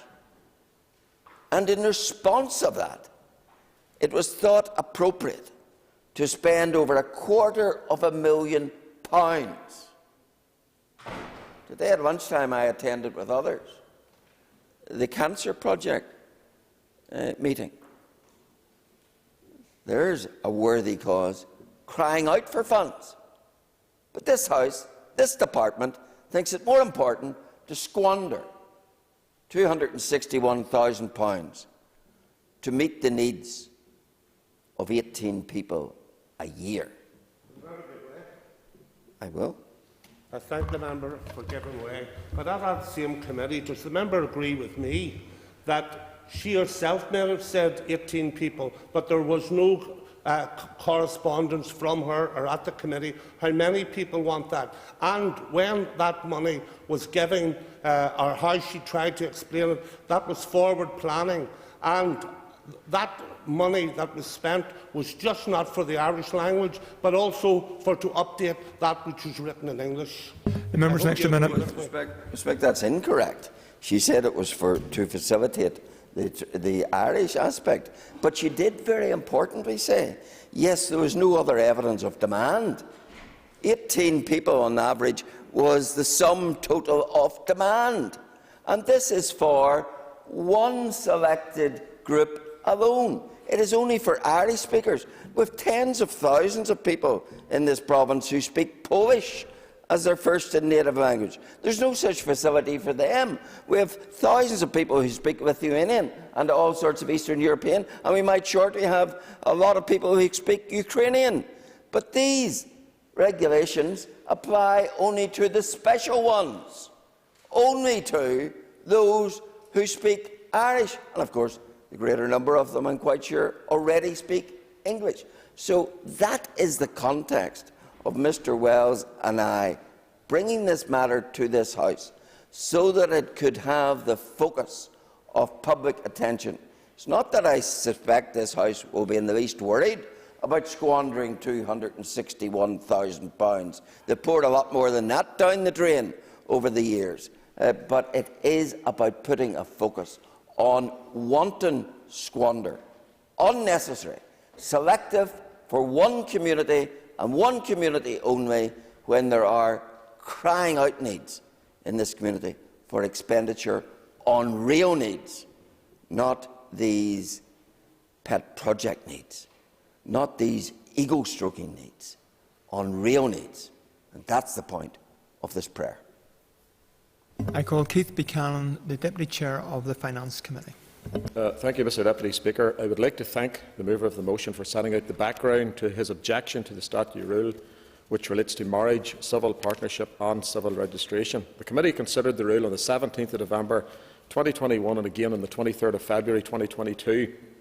The committee divided on both occasions and agreed, following those divisions, to support the rule. Members were advised that the rule flows from previous political agreements around the option to register future key life events in Irish and English. Mr Deputy Speaker, I think members were a bit surprised that the necessary software changes had been undertaken. I repeat, had been undertaken apparently prior to the rule being laid in the Assembly. I think members were also surprised at the cost which is given as $261,000, as the previous member had said. My understanding is that there was no related ministerial direction and that officials undertook this change under their own authority in contemplation of this legislation. Mr Deputy Speaker, I expect there to be a division today on this debate, no doubt. I hope in his response, in her response, I must apologise to the Minister, might clarify if it is usual for officials to undertake changes which require legislation prior to the passage of that legislation. Perhaps she might also comment on the costs related to it. Mr Deputy Speaker, I will now speak as a member of the DUP and a member of the Finance Committee. I and my party share concerns about the timing and framing of these regulations. Currently, registrations of births and deaths can only take place in English for both the headings and the content. We must remember the full cultural package, as agreed in New Decade New Approach, has not been published, let alone subject to democratic scrutiny. For us to press ahead with these reforms is, in our view, not keeping with the spirit of what was agreed in New Decade New Approach. It is wrong that unionism should be expected to comply to language demands of Sinn Féin. We cannot facilitate a cherry-picking of the agreement when elements that are precious to my community have largely fallen by the wayside. Sinn Féin's disrespect agenda should not be ignored or rewarded in this House. They couldn't tolerate a commemorative stone at Parliament buildings or the planting of a rose bush to mark the first 100 years of Northern Ireland. The Minister for Communities provided no funding to mark the centenary, and Sinn Féin blocked the lighting up of Parliament buildings and City Hall to mark the centenary. The same party had to be forced into a major U-turn on punitive decisions relating to subsidy of funding. They also had to be forced to have a modest plan to mark Her Majesty the Queen's Platinum Jubilee. There is an important distinction between allowing individuals to register life events through Irish and in Irish. New Decade New Approach does not bind this Assembly to facilitating the content of registrations to be published in Irish or bilingual formats. This must continue to be in English. Checks and balances must be included in legislation to ensure this principle is respected and any revision restricted to the headings of the relevant forms. In this context, it is notable that new registration forms contained in these regulations do not seem to explicitly state that data must be entered in English. This raises the question of whether there will need to be dedicated translation or interpretation function within registry offices. If this is the case, there has already been confusion around the financial implications of these changes. The explanatory memorandum talks about no or negligible deductible costs, but the committee received separate evidence of at least a one-off capital bill of £261,000. Today, I and my party will therefore be supporting this prayer of annulment. Thank you, Mr Deputy Speaker. I call Aisling Riley. Current falcha Reverend J. Lord New, a Kahimera is more Manara, Gagahime Shasu and Shaw, Sibling Gavila, is Fihadol, the Lord Kartachanga, Agus Goharia, Kartachanga Gilgory. I welcome the opportunity to speak today, but I have to say it is an absolute disgrace that I must stand in this Assembly in 2022 to defend basic rights for Irish language speakers against the type of prejudice, intolerance and disrespect which is an unfortunate feature in the contributions of a small and non-representative number of members. In a week where the entire world is celebrating the rich Irish culture, language, heritage for Lana Féile Pádraig, St Patrick's Day, here we are witnessing the backward, uninformed and disgraceful anti-Irish attitudes of some members. I am an Irish speaker, proud of it, raised with Irish, the native language of this country as my first language. I was educated entirely through Irish medium education. I and other Irish speakers are fully entitled to use our language and to be equality of treatment in doing just that. In a few days from now, you've had your time, I don't think you need to be given the stage for any more. In a few days from now, the clocks go forward. Hopefully the two gyms will take that on board and reset their clocks from 1690, 1921, or whatever unionist heyday they still bizarrely want us all to live in. Because the days of Gaeilgeoirs and others being treated as second-class citizens are gone forever. There will be no return to the failures, the disrespect and the abuses of the past, Society is moving on. Try to keep up. I call Matthew O'Toole. I don't often start my remarks as Gaeilge in this chamber, but I'm going to do it today for obvious reasons, for very important reasons that I'll set out. I can't believe we're debating this motion today, or perhaps I can. Perhaps it's all too believable that in 2022 we're debating a motion as preposterous and disgraceful as this one. Next year, unfortunately, I'm going to turn 40, Mr. Deputy Speaker, so either I am now or will very soon be a middle-aged man. I was in my teenage years, just barely in my teenage years, when the Good Friday Agreement was signed. That was nearly a quarter of a century ago, and it enshrined the importance of Irish language and culture, and indeed Ulster Scots. For that reason, I genuinely find it impossible to believe that 25 years on, we're still having debates like this one, still having debates not about an Irish Language Act, which we should be debating in this chamber, not about an Irish Language Act, Mr. Deputy Speaker, but a very small, modest piece of regulation. The Marriage, Civil Partnership and Civil Registration Amendment Regulations Northern Ireland 2022, which went through the Finance Committee, which I sit on, with the two Jims, the Waldorf and Statler of the Northern Ireland Assembly, who have introduced today's motion. It went through in November. We're now days away from the end of this mandate. We are debating the annulment of this regulation. Let's look at the background to this. This does not mandate that people can go through all of the processes that they want to as Gaeilge. All it means is that forms for registering a marriage, a civil partnership, a birth or a death can be produced either in English and Irish, or indeed in the Irish language.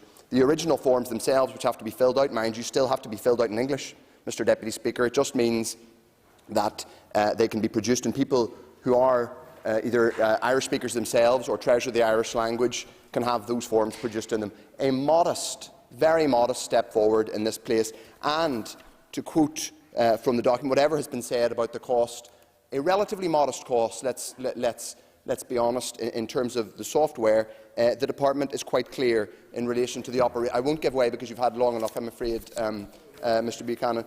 Give us 1 second. Give us 1 second. I hear the proposer of the motion heckling from behind me. It says there are no additional costs associated with the operation of this rule. No additional costs associated with the operation of this rule. This is a modest step forward.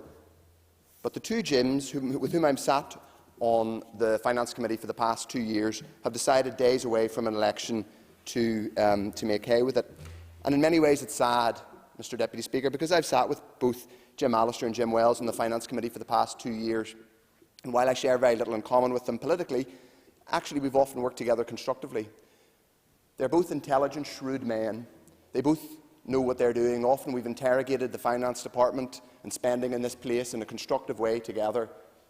But it really is sad the two serious, intelligent men for decades now have devoted their politics to this kind of stuff, the politics of division, of Paisleyite provocation, of trying to divide us. And do you know what? The Irish language is for all of us, Mr. Deputy Speaker. It's for everybody on this island, everybody in Northern Ireland, whatever our background. And I say that as someone who didn't do enough Irish in school. I finished early. So, you know, I want to rediscover the Irish language, but I can't claim to be a fluent Gaeilgeoir. I can't at all. But this motion matters to me. Looking forward, those of us who have a constitutional aspiration in this place are going to have to get real about the offer that we're making. Those of us who aspire to United or New Ireland are going to have to explain to people about how our new constitutional proposition will not just tolerate Britishness in our new Ireland, particularly the Britishness of this part of the island of Ireland, but how we will treasure it and celebrate it. And those who want to make an argument, and a couple of them are heckling behind me, for Northern Ireland remaining in the United Kingdom, and that is a perfectly legitimate and noble aim for them to argue. But those who want to argue that will have to demonstrate how they will treasure Irishness in this jurisdiction. I'm afraid it didn't always happen in the past. And I hope that some of those across the chamber who take a slightly more constructive approach to making those arguments will see this motion for what it is. which is an attempt to divide people and drag us down into a dark past. Mr Deputy Speaker, I now represent South Belfast, a gloriously diverse constituency. I'm drawing my remarks to a close, but I come from Downpatrick, and in the Church of Ireland Cathedral in Downpatrick, on the week of La Fela Porrig, St Patrick is buried. It's a Protestant cathedral. And that kind of diversity is what makes this place special. It's what makes this island special. Richness, diversity does not take away from us, it adds to us. I only wish the people who proposed this motion could see that. Thank you. I call Robbie Butler. Mr Deputy Speaker, and after the member from South Belfast, he sort of teed me up rightly. I'm going to bring a slightly different tone to this debate so far. To be fair to Mr Alistair, he's been consistent for many years with regard to scrutiny on these items, whether it's Irish language or whether it's finance. Can't say the same for the party to the left of me, because when we discussed NDNA, when we were in those talks, there were two parties which discussed and designed the Cultural Act and Languages Act, which we never got to see, and they seem to equivocate whenever. No, it's okay. I'm not bothering this. I'll just go through with the manner that we've been doing and not taking interventions. We will actually not be supporting the annulment today, but what I want to say to Sinn Féin is this, and the member from West Belfast talked about it. You might have hijacked the language, as some people say, but also what we've seen over St Patrick's Day celebrations in America actually makes me deeply uneasy. I see Sinn Féin trying to hijack what should be one of the most important days for all of us on this island, whether you're from Northern Ireland or Ireland, and the politicisation of St Patrick's Day makes me cold. Absolutely makes me cold. Mr Speaker, firstly let me be clear that the UP is not against the provision of documentation of marriage, civil partnership and civil registration certificates in Irish, or indeed any of the predominant languages in Northern Ireland. The Ulster Unionist Party would wish that all certificates could be available in Ulster Scots, Irish or any of the many languages that we have in Northern Ireland. This will reflect a welcoming, diverse and vibrant multi-ethnic community. All certificates should, of course, be bilingual, with English to aid identification and access to services across our nation, be that nationally at the United Kingdom level or indeed in Scotland, Wales or in England. Being available in English will also aid travel and identity documentation, especially in places like North America and many other Western countries. However, Mr Speaker, a worrying development occurred during the gathering of evidence on this rule, and it transpires that an IT system for the translation of documents has been purchased for the sum of £261,000. This should rightly be a matter of concern, especially as it is hard to see how this represents good value for money.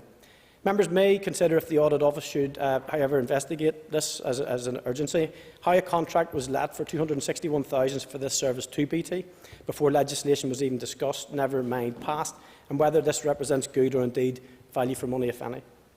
It must be a matter of considerable concern to this Assembly that sums such as this have been spent without adequate scrutiny or indeed in view of the controversy that BT has been embroiled with on a number of occasions without informing the Finance Committee. Thank you, Mr Deputy Speaker. I call Paula Bradshaw. Thank you, Mr Deputy Speaker. I don't intend to give this ludicrous attempt to overturn perfectly sensible regulations more time than it is due, and that is very, very little. To those who somehow feel threatened by other people simply placing the headings of their marriage or civil registration in the Irish language or in Irish and English, I simply have to say to them that they are embarrassing themselves. Last week I spoke at a Queen's University event on Irish language along with Pat Sheehan, and I said at that event that I don't speak a word of Irish, but I cherish the language.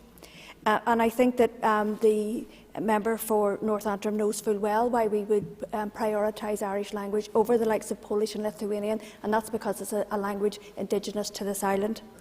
Mr Deputy Speaker, I will say that I am delighted by any step that enables people to see and sense their culture, heritage and language reflected in options available to them, especially in public services. Far from threatening anyone, this is a perfectly normal means of managing and respecting a diverse society. I like living in such a diverse society. It is for others to explain what they are trying to achieve by intentionally stepping into other people's business. And remember, this is what they're doing for the sole purposes of promoting bitterness and rancour. I will also say that the members who brought this motion, of all the motions they could have brought, in the face of huge cost of living crisis, an ongoing pandemic and a health service in desperate need of reform, need to reconsider their priorities and ask themselves— Yes, I will. The member not think there couldn't be a more apt time to complain about squander than at a time when vital public money is needed in so much more deserving causes? Members, next minute. Thank you.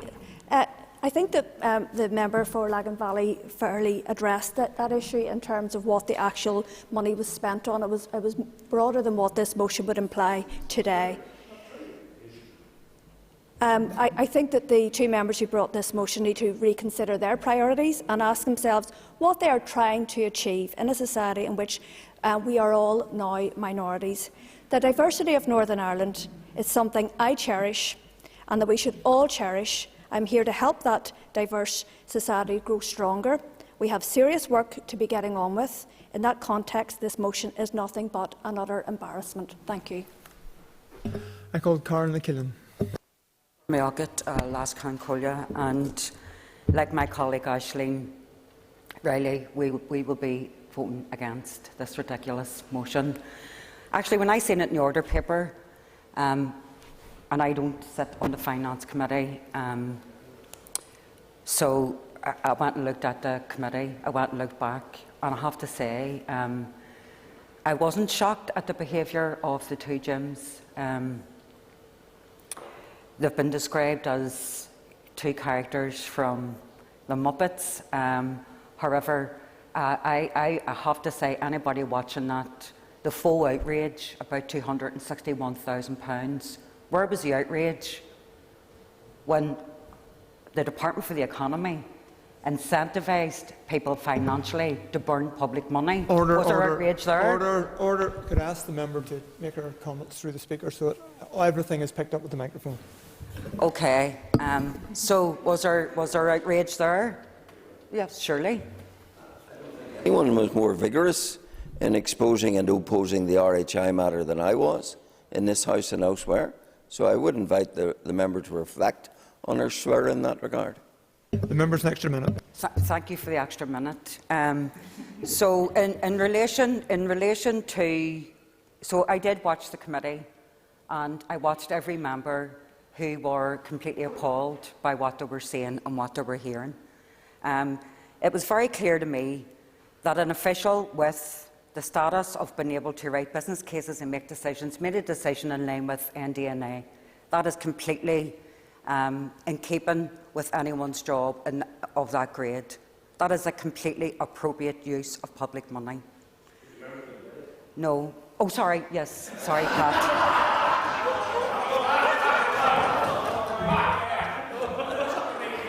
I thank the member for giving way. And on order. In that committee, Mr. Deputy Chair, the official stated that it was within her capacity in order to spend that money, and that's just to reinforce what the member from North Belfast has just stated. And thank you for giving way. Just to clarify that point as well. Thank you, Pat. I'm sorry for confusion you with Jim Wales, so I want to put that on the record. Okay, so to bro norm fuishin. So, but listen, the member for North Antrim may be right in terms of what he describes as his figures. That's fine. I mean, the public record is a public record, but the public record in this place, when it comes to the Irish language, is nothing but disgraceful for the members opposite. Absolutely nothing but disgraceful. It's sectarian, it's racist, it's bigoted. Sinead, that's what it is. Don't try and twist this concern around £261,000. And Robbie Tanara Ort, you need to be embarrassed. Trying to blame Sinn Féin on what other people may do thousands of miles across the Atlantic. No, I won't give way. I won't give way. I normally would give way to you, but I've heard enough. The issue at hand here is Tógé agus Chucky Shade. You build it and they will come. Now, I heard the term about burning public money from Jim Wales. I didn't hear anything around the cost that is around each department, the fact that there's no executive been able to make a decision on £300 million. Not one word. Not one word that we hear about hospital waiting lists, about the £184 million that will be spent on the cancer strategy. Nothing. Not one word about the growing mental health crisis, let alone the cost of living crisis. Not one word from the members who brought this prayer of annulment, which, by the way, they're perfectly entitled to. Order. I again ask the member to address the chair and not to address individual members. Please, had they brought the power of annulment around something that caused an inequality in the way that Chris and Sinead spoke about in terms of the veto bill, then I could have appreciated it. But no, they want to try and ensure that anyone who's a Gaeilgeoir who wants to use public services as ratepayers will be discriminated, will be offended. This is nothing short of sectarianism, it's racist and it's bigoted. And anybody who votes for this today is bigoted. Sinead Gormagov. I call Patsy McGlone.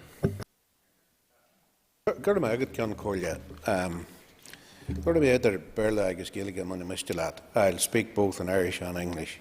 I'm really shocked to be here today talking about this. Really shocked. And it's Gael Gormay, Gusmer, agus Cosla Ashling and Shin. It's more them, Lord Chasgilliga, Change McCree, Rihan Shilum, agus Fosklinche, Nasulia Dagini. I really love speaking Irish. And for those who don't have any Irish, try it. It opens a brand new world to you, an absolutely brand new world. It explains the environment that you live in, those place names. It explains people's history. It brings one thing, understanding. Tigville. Rahimel a couple of vocalela, a couple of Kovas on. What does Kovas mean in Irish? Mutual respect. Ulrich is culture, cultural diversity. Now, anybody that seriously stands up and opposes those two things in a society where we are coming together over a very bad period of time when people were being slaughtered on our streets. And if people haven't learnt the lessons, that if you don't have respect for your neighbour, if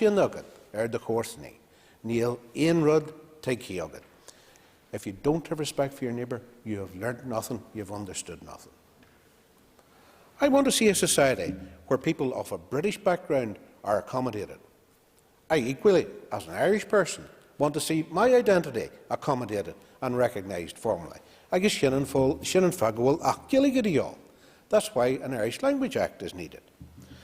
But if we're to truly work our way forward to a society which is open, which is rich, which is diverse, which accommodates one with the other and truly respects each other's identities in the diversity that brings, in a very positive and enriching way, this sort of stuff is not the way to go, guys. If you want to make progress, you don't do it by driving a car by looking in the rear-view mirror. Now, that's not going to work out. That's not going to work out. Because eventually we will come to a day when we will be looking at a new Ireland.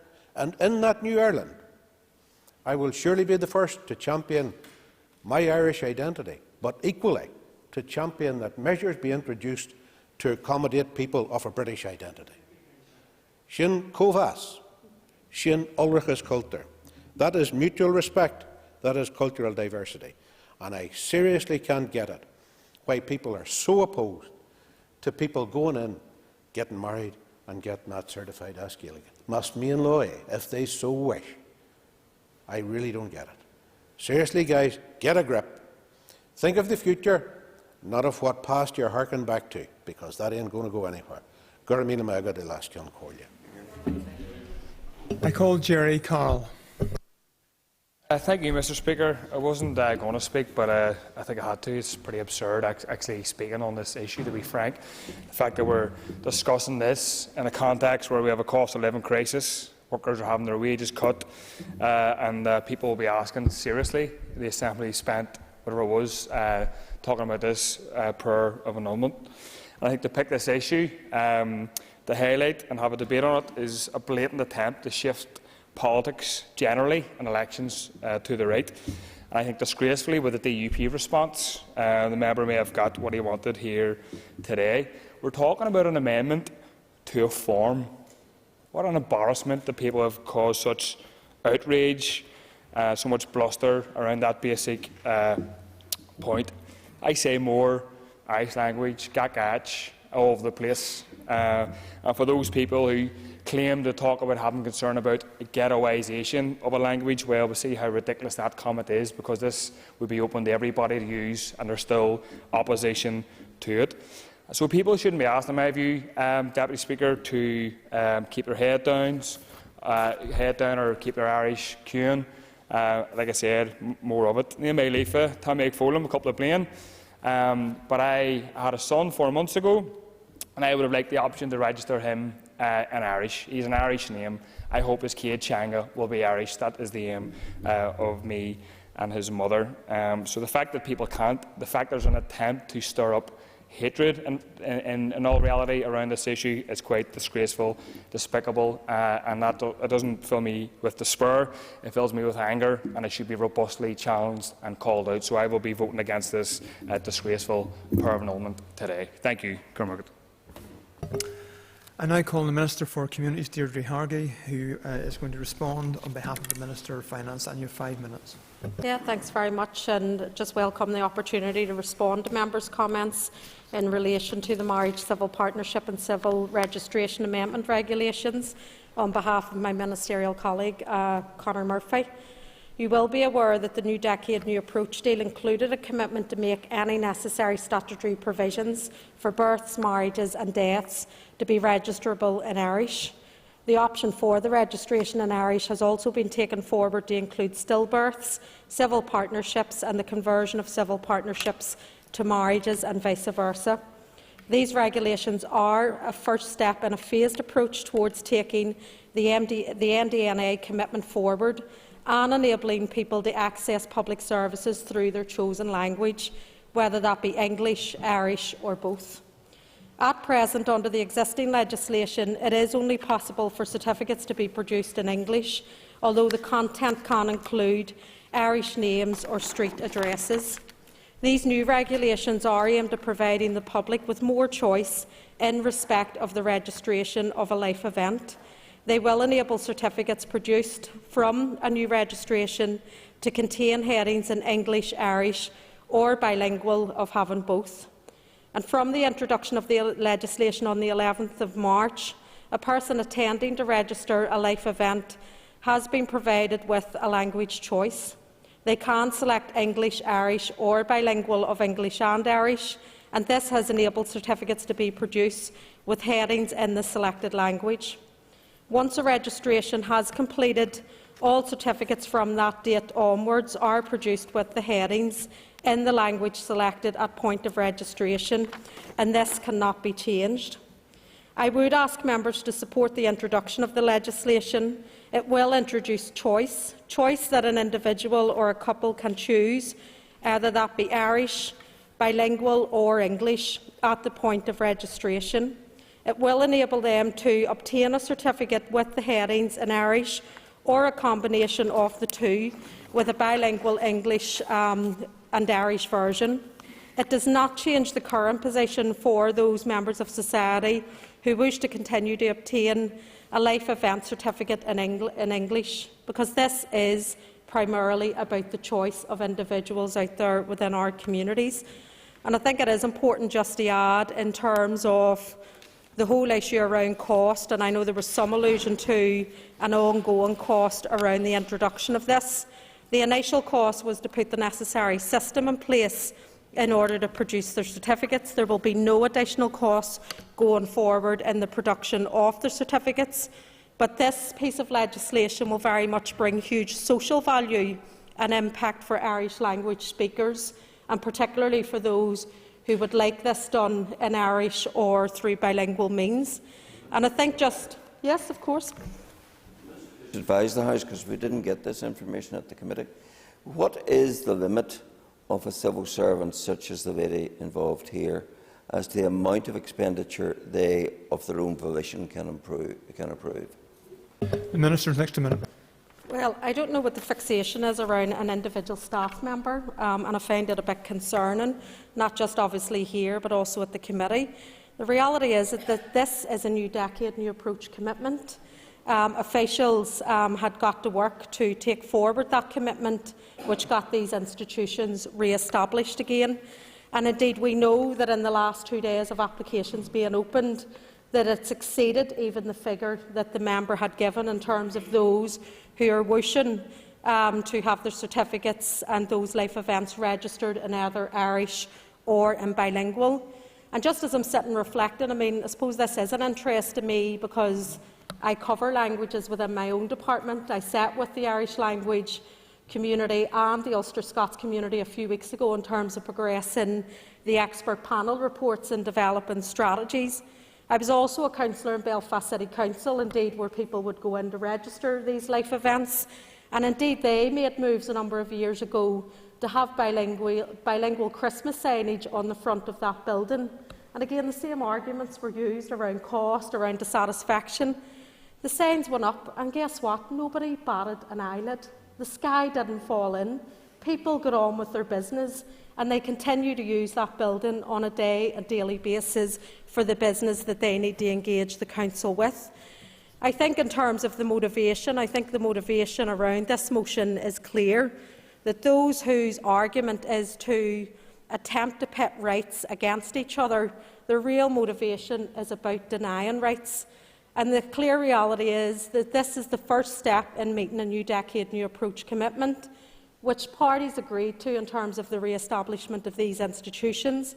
This helps fulfil our responsibilities under the European Charter for regional and minority languages, and importantly, this is a step towards equality for all of our citizens. I now call on Jim Wells to conclude and wind up the debate, and you have 5 minutes.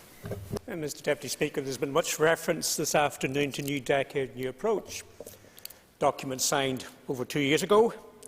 And what unionists are noting is that various departments are dipping into the 50-odd recommendations, picking out those that are obviously cherished by nationalists and implementing them, and quietly forgetting the recommendations which certainly will. What ones are you suggesting are being ignored? Members, next a minute. Where are the extra PSNI officers that were promised as part of that deal? And where has been the efforts to deal? The member also recognised that it's not just nationalists who support and stand for Irish language rights. Liberals, centre ground, socialists and people on the left, as well as people from the nationalist community background. Will you take that point on board? That's why 99.3% of those who attend Irish medium schools are from the nationalist community. That's how cross-community that is.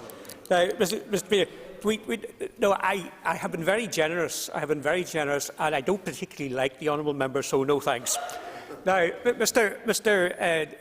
Deputy Speaker. Order, members. I would ask you to simmer down and come back to the debate. Right, Mr. Wells, you have the floor. So therefore, we don't have the extra praise. Where is the addressing of the educational underachievement of Protestant working-class communities in Northern Ireland? Where is that? Yet, an official from the Department of Finance took it upon herself to dip into that agreement and pull out a cherry for Republicans called the Civil Partnership Registration. It's order. Point of order. I think it's hugely inappropriate for a member of this House to target civil servant and staff within departments. I think there has to be things around employment law and rights for staff that work within our departments that are implementing a legally binding agreement, and they're working on behalf of the Minister in said department, and I just think that those comments need to be withdrawn. Long wait. Mr. Deputy Speaker. Order.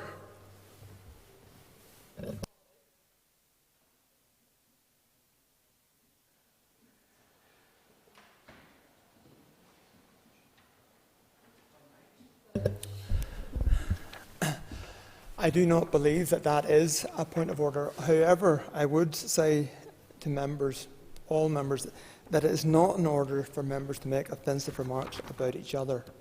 So I would ask members to continue with a civilised debate. Mr. Wells.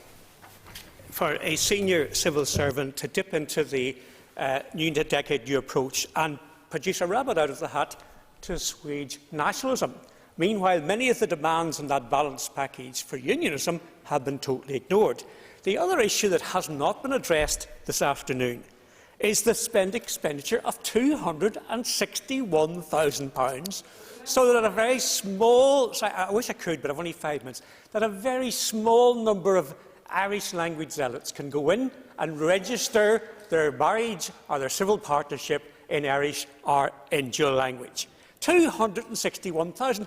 Did anybody stop to think, was there a more cost-effective way of doing that? Would it have been cheaper? Would it have been cheaper to have hired a member of staff to come in once a month to actually physically, manually type out the certificates for the tiny number of people that actually want this to happen? 261,000. Was there any form of procurement? Was there any form of tender exercise? Or did the company, and we all know who the company is, just ask, think of a figure, go in there and spend whatever you like to produce this particular change in registration? It just doesn't bear sense. As the honourable member for North Antrim has said, that's the price of 8 nurses. Today we attended an event here about the need for cancer nurses. There's a need for 100 extra cancer nurses. This would Order, members. It is not in order to comment from a sedentary position. Mr. Wells. I'll give way to Mrs. Bailey.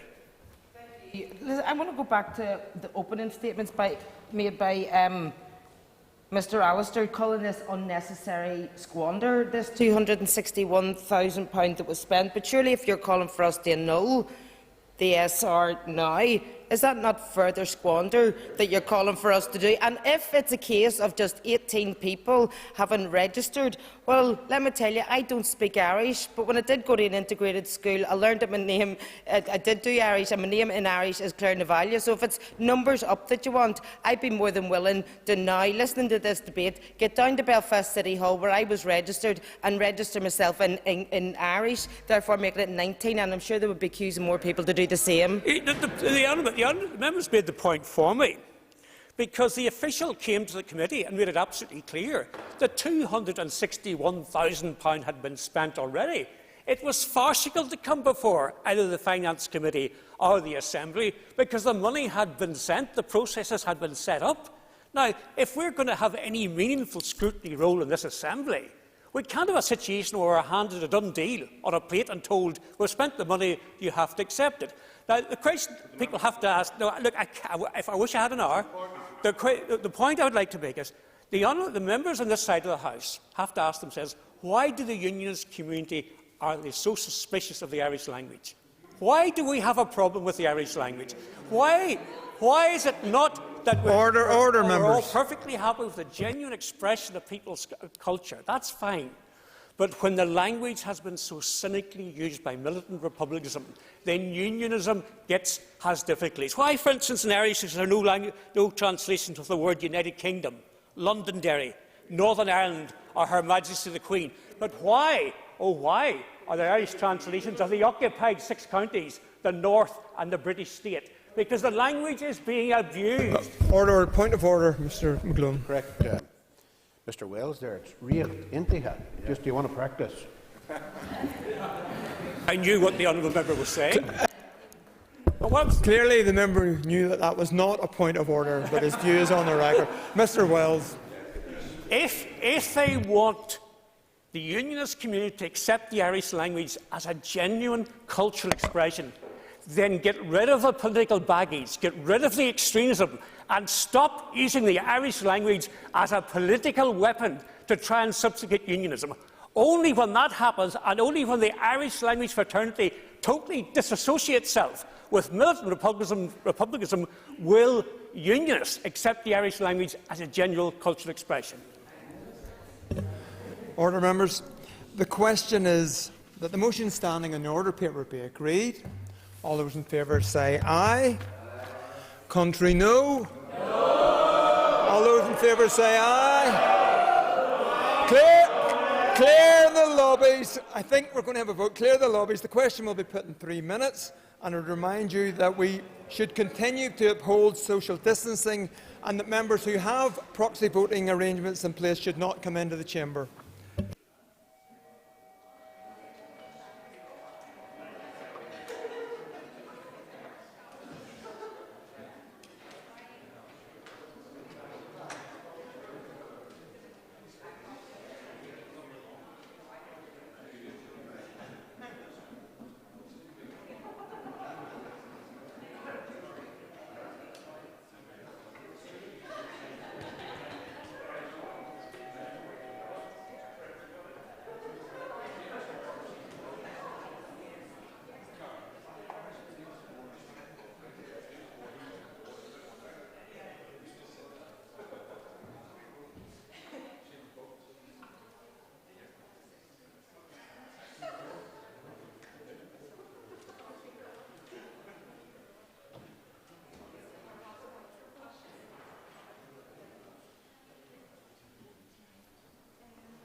Order. Order, members. Would members resume their seat, please? Order. The question is that the motion standing on the order paper be agreed. All those in favour say aye. Aye. No? No. Do we have tellers?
Order, members.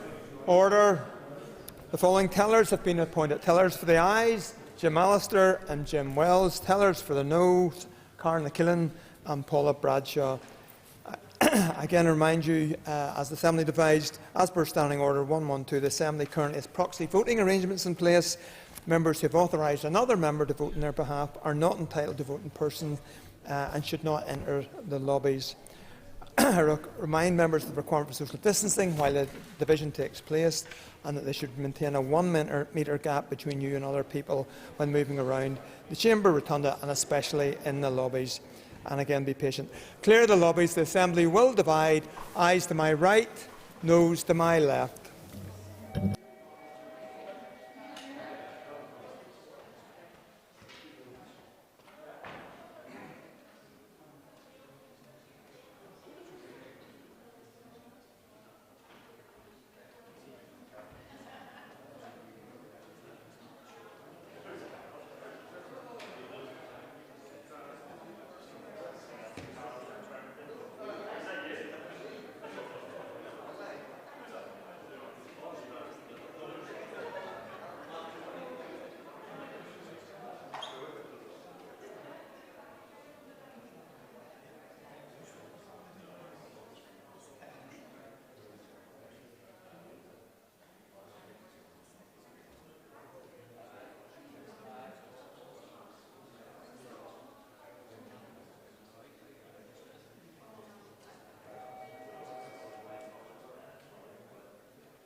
Secure the doors.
Order, members. Would members resume their seat, please?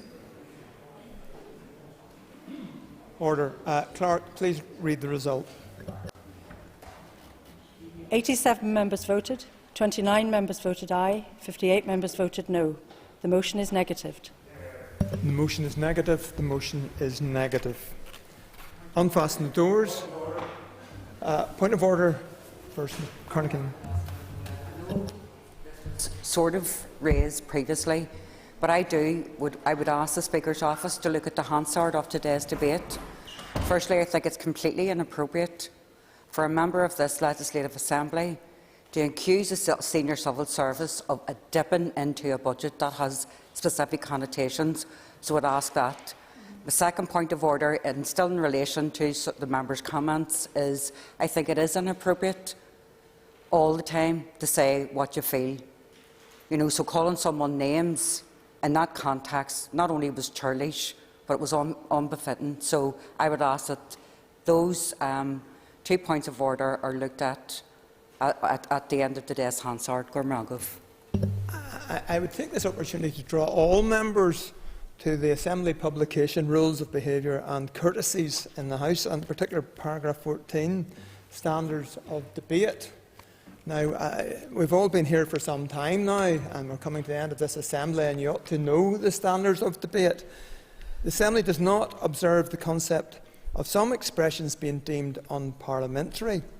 Instead, the Chair requires members to show each other respect in the Chamber. whether they are on their feet or seated. At all times, you must avoid making personalised remarks about other members. And the Speaker's ruling, full ruling of the 18th of May 2015, which sets out the standards that are expected, is available from the Business Office. So obviously there are issues for members to learn. There were a number of remarks made during the debate, and I'm sure that the Speaker will be reviewing the content and see if he wishes to take any further action. Mr Cackney, you asked for a point of order as well. Well, I suppose, Mr Deputy Speaker, my point of order was the same as the member from North Belfast, and I was going to ask you, can you advise whether or not it is in order for Mr Wells, the proposer of the previous motion, to impugn the motives of a serving civil servant who cannot be here to address them? So it's something similar, but I think that needs answered. We are a scrutinising assembly, and it is in order, in my opinion, to question decisions that are made. That is why we scrutinise. We obviously should avoid being personalising as we do so, but nevertheless, it is in order to question decisions that are made. Mr Humphrey. Thank the Deputy Speaker for I'm going to make this point of order. I do listen to the debate intently, and I obviously listen to all contributions. And I do have to say there's a fair degree of hypocrisy in some of the things I've listened to.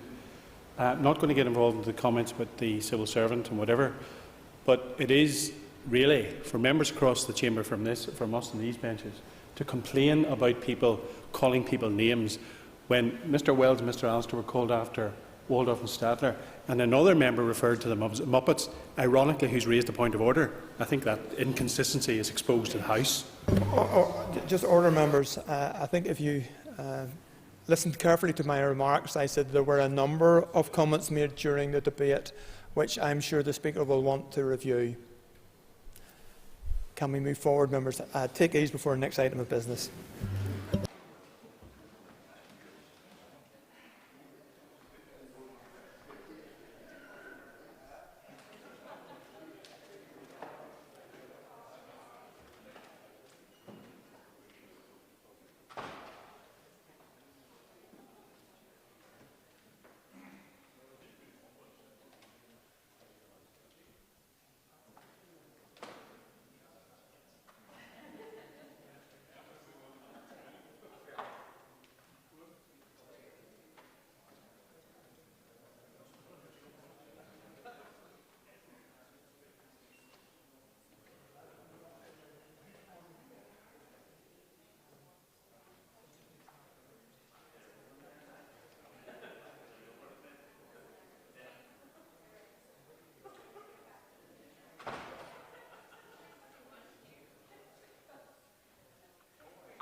Pat's moving.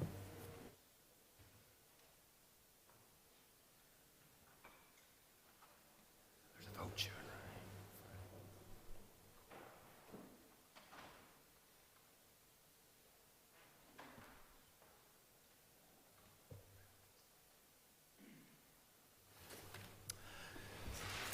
The next item on the order paper is a motion to suspend Standing Order 42.1.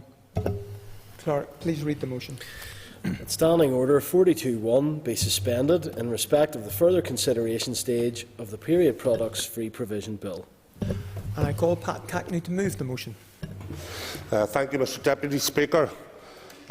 This motion to suspend... Order. I'm asking you to move the motion. Sorry. So moved.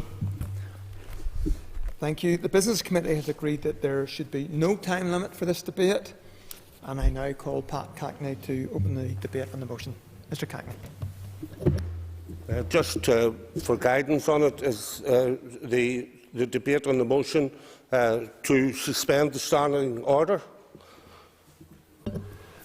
This is the standing order to suspend the standing order number 42, Thank you, part Mr. 1, Speaker. the accelerated passage. Okay, it's not a role I find myself in often here over the last 5 years. Mr Speaker, this motion to suspend Standing Order 42.1 is purely to do with scheduling. This standing order requires 5 days between legislative stages. Following consideration stage last week, this would mean that ordinarily the earliest my bill could be brought forward for further consideration stage would be tomorrow, the 16th of March. However, given the huge amount of business that we are required to get through before the end of the mandate, the Business Committee felt that there would be more time for further consideration stage to be taken today. This motion will require cross-community support, and I ask that this be approved. Thank you, Mr Deputy Speaker. And I call Chris Little. Thank you, Deputy Speaker. I just speak briefly in support of the proposed motion. Thank you. And I afford Pat Cackney an opportunity to respond to the debate if he wishes to make any further comment or not. No further comments. Okay.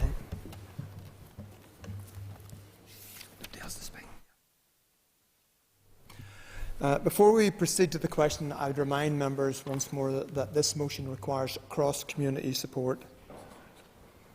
The question is that the motion standing in the order paper be agreed. All those in favour say aye. Contrary, no.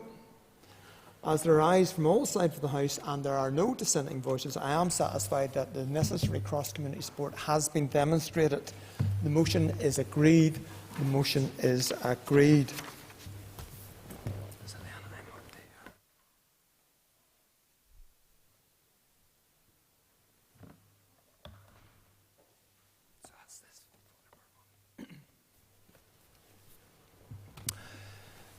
The next item on the agenda is the further consideration stage of the Period Products Free Provision Bill, and I call Pat Cackney to move the bill. So moved, Deputy Speaker. Members will have a copy of the marshalled list of amendments detailing the order for consideration. The amendments have been grouped for debate in the provisional grouping of amendments selected list. There is a single group of amendments, and we will debate the amendments in turn. The debate will be on Amendments 1 to 32, which deal with definitions, duties, regulations and commencement. I would remind members intending to speak during the debate on the single group of amendments that they should address all of the amendments in each group on which they wish to comment. Once the debate on each group is completed, any further amendments in the group will be moved formally as we go through the bill, and the question of each will be put without further debate. So if that's clear, we will proceed.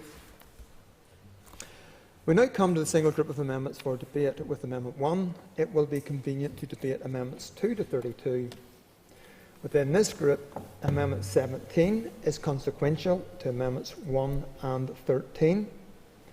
Amendments 18 to 21 and Amendments 24 and 26 are consequential to Amendment 1. Amendment 22 is consequential to Amendment 18. Amendments 25 and 29 are consequential to Amendment 13. And Amendment 28 is consequential to Amendments 23 and 24.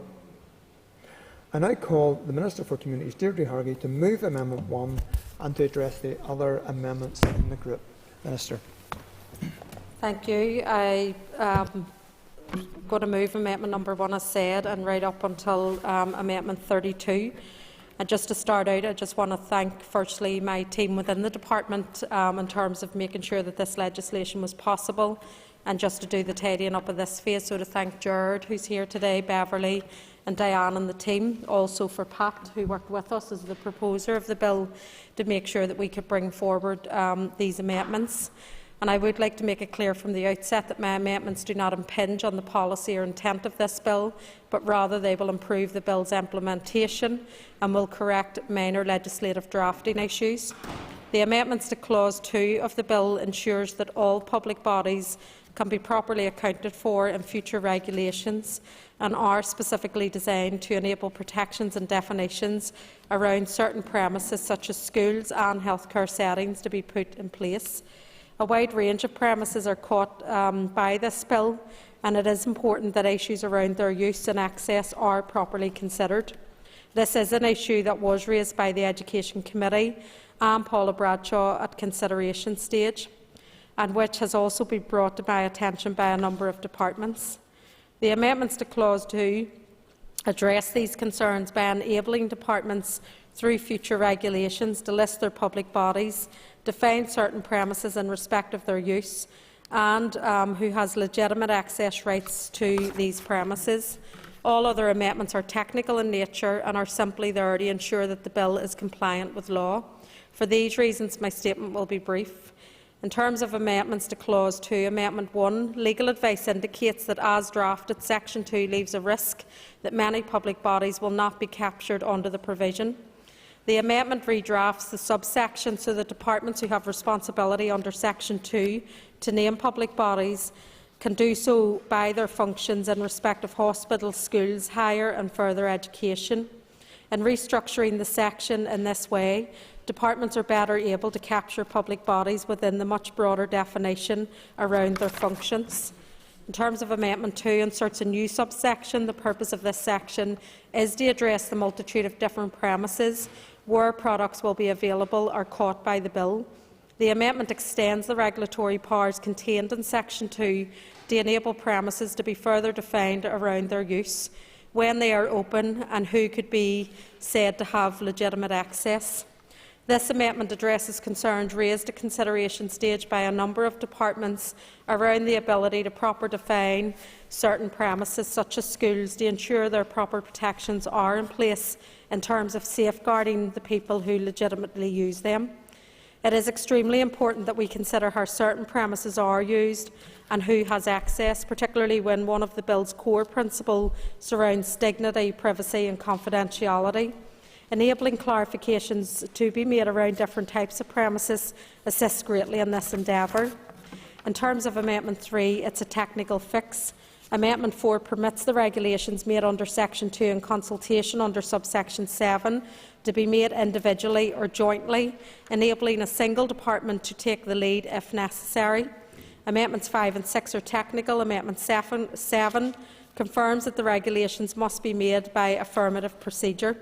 Amendment 8 inserts a new subsection that provides a definition of a body with functions in respect to Amendment 1. Amendment 9 is a technical redraft. I view the amendments to Clause 2 of particular importance. These amendments ensure that the bill captures those public bodies for which it was intended, and in addition allows for clarity around the conditions under which certain premises such as schools operate. Failure to pass these amendments would greatly undermine the practical application of the bill. Amendments 10 to 32 are technical in nature, and their only purpose is to make the bill legislatively sound. I don't intend to go through them individually. However, I will briefly address Amendment 14, as it amends an amendment to Clause 8 agreed at consideration stage. Legal advice has indicated that the provision, as worded, causes a contradiction in the definition of need throughout the bill. The amendment addresses this drafting issue without interfering with the purpose or intent of the provision itself, and these are the amendments. And I now call Chris Little, Chairperson of the Education Committee. Mr. Little. Thank you, Deputy Speaker. As Chairperson of the Education Committee, I wish to continue to represent the Education Committee's support for the Period Products Free Provision Bill as proposed by Pat Catney, MLA, and to welcome the leadership shown by the Communities Minister, Deirdre Hargey, MLA, to step forward to provide the executive ministry needed for this important bill to pass and providing the amendments before us today regarding definitions, duties, regulations and commencement to enhance this period products free provision bill. I hope the Communities Minister can show similar leadership to allocate desperately needed sub-regional football stadia funding as well, which I would be glad to welcome just as warmly. Deputy Speaker, can I also recognise the efforts of Education Committee Deputy Chairperson Pat Sheehan, MLA, who conducted work in the background to encourage the Deputy First Minister and then the Communities Minister also to provide the Executive Ministry necessary to progress this bill. They told me not to give you credit for this, Pat, but I thought you deserved it, so there you are. Deputy Speaker, period product provision is an issue on which the Education Committee has worked for some time. We believe that period product provision is a gender equality issue and an equal educational opportunity for all issue. I'm proud that the Education Committee boats have supported Pat Catney's ship on its journey, and I'm delighted to see that the Communities Minister has added wind to the sails of that ship today with these amendments. Detailed and analytical feedback from the Education Committee received from departments during its committee stage would be in line with all of the amendments put forward today.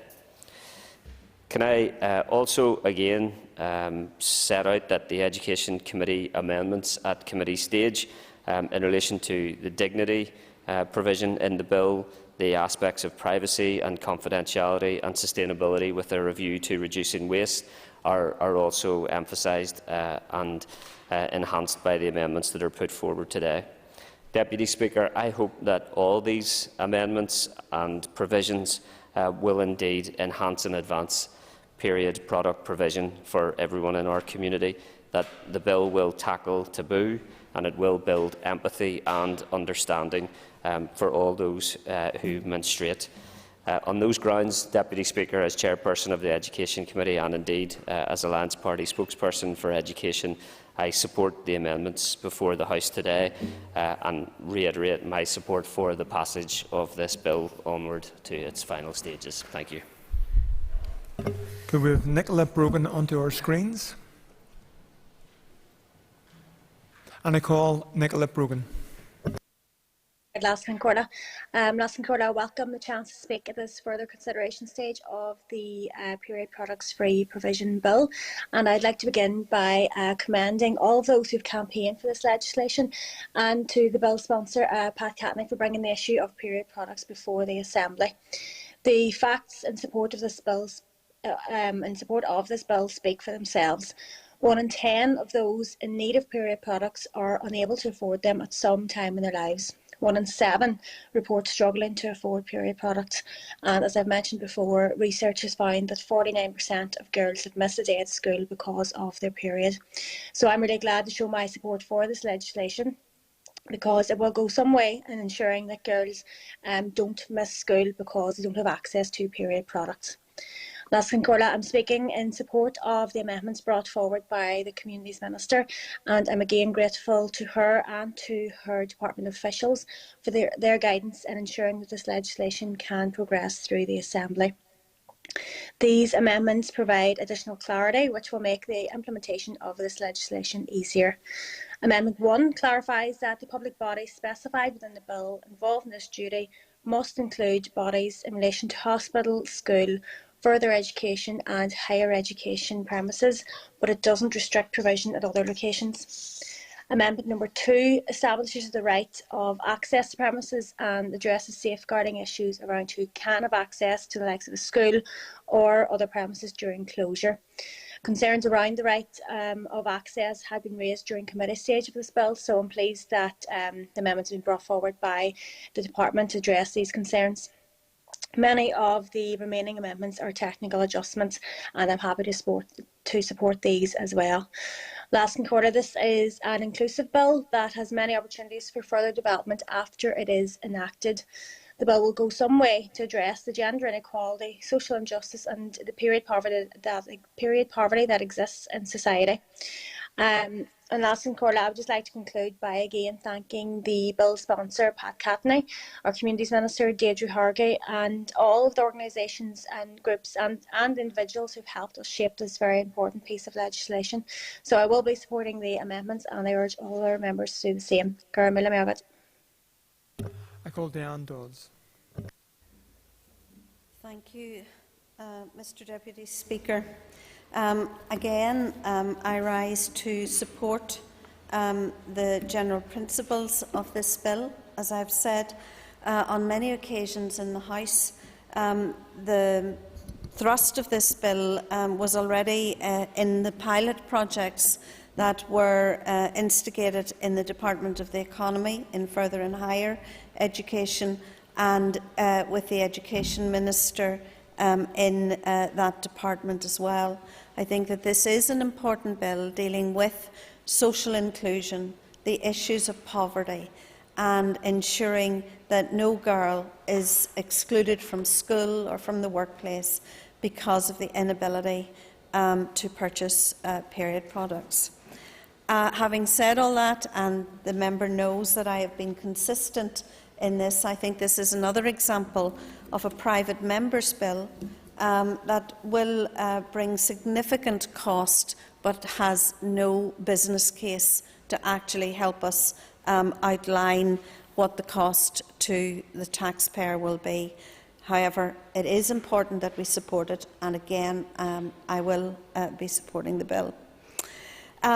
I do welcome the opportunity to participate in the debate on the amendments, and I'm going to limit my remarks to amendments 1, 2, 4, 7, 8, 14 and 21. Amendment 1 stipulates the bodies that will ultimately be required to provide free period products. The bill as currently drafted specifies health trusts, regional health and social care boards and bodies responsible for school and education premises. Amendment 1 instead proposes to capture bodies with functions relating to hospital premises, schools, higher education and further education. This may afford more flexibility in terms of ensuring the provisions of the bill can be implemented. However, replacing references to trusts with definitions of hospital premises in Amendment 21 may narrow the scope of the duty to provide products. And we are not against a targeted rollout of provisions, but it would be helpful if the Minister would explain if there is any notion of the extent that this amendment would change this.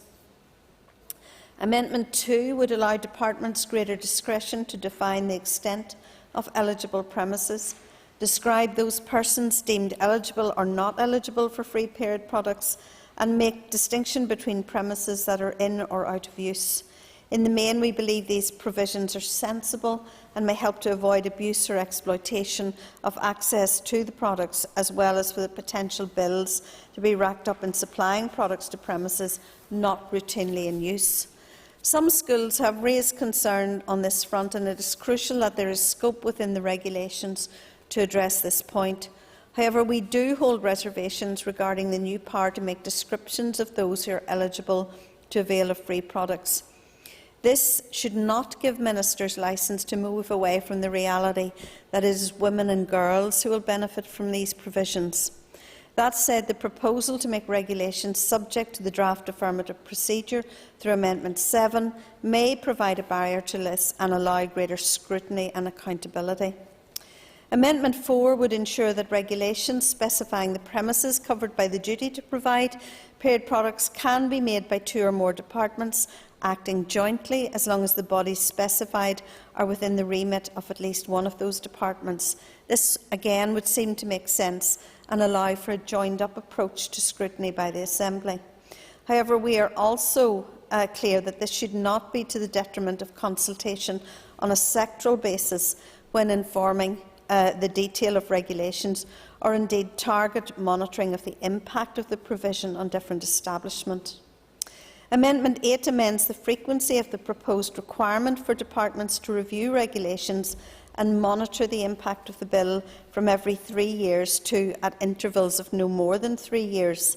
This would seem to mitigate circumstances in which the supply of period products to certain premises could only be discontinued at the end of the 3-year period, rather than through an earlier update of the regulations if that was indeed required. We are going to oppose Amendment 14, which I do believe undermines the agreement reached on amendments at consideration stage, which rightly emphasise the reality that it is women and girls who benefit from the provision of this bill. Thank you, Mr Deputy Speaker. I call Sinead McLaughlin. Thank you, Mr Deputy Speaker. I rise to support the further consideration stage of this bill, and it's great that we are now debating, when I reflect on the last debate, that we've actually finally got back to the future again, talking about free provision of period products. As outlined by the Minister, and as she has indicated, most of the amendments to this bill are actually very technical in nature, and it's a matter of really tidying up the bill. We are also supportive, however, of the substantive amendments outlined by the Minister, as it will definitely improve the bill and lead to better legislation. And can I thank the Minister and her team that have worked so effectively with this bill sponsor, Pat Catney, to bring this bill to this stage.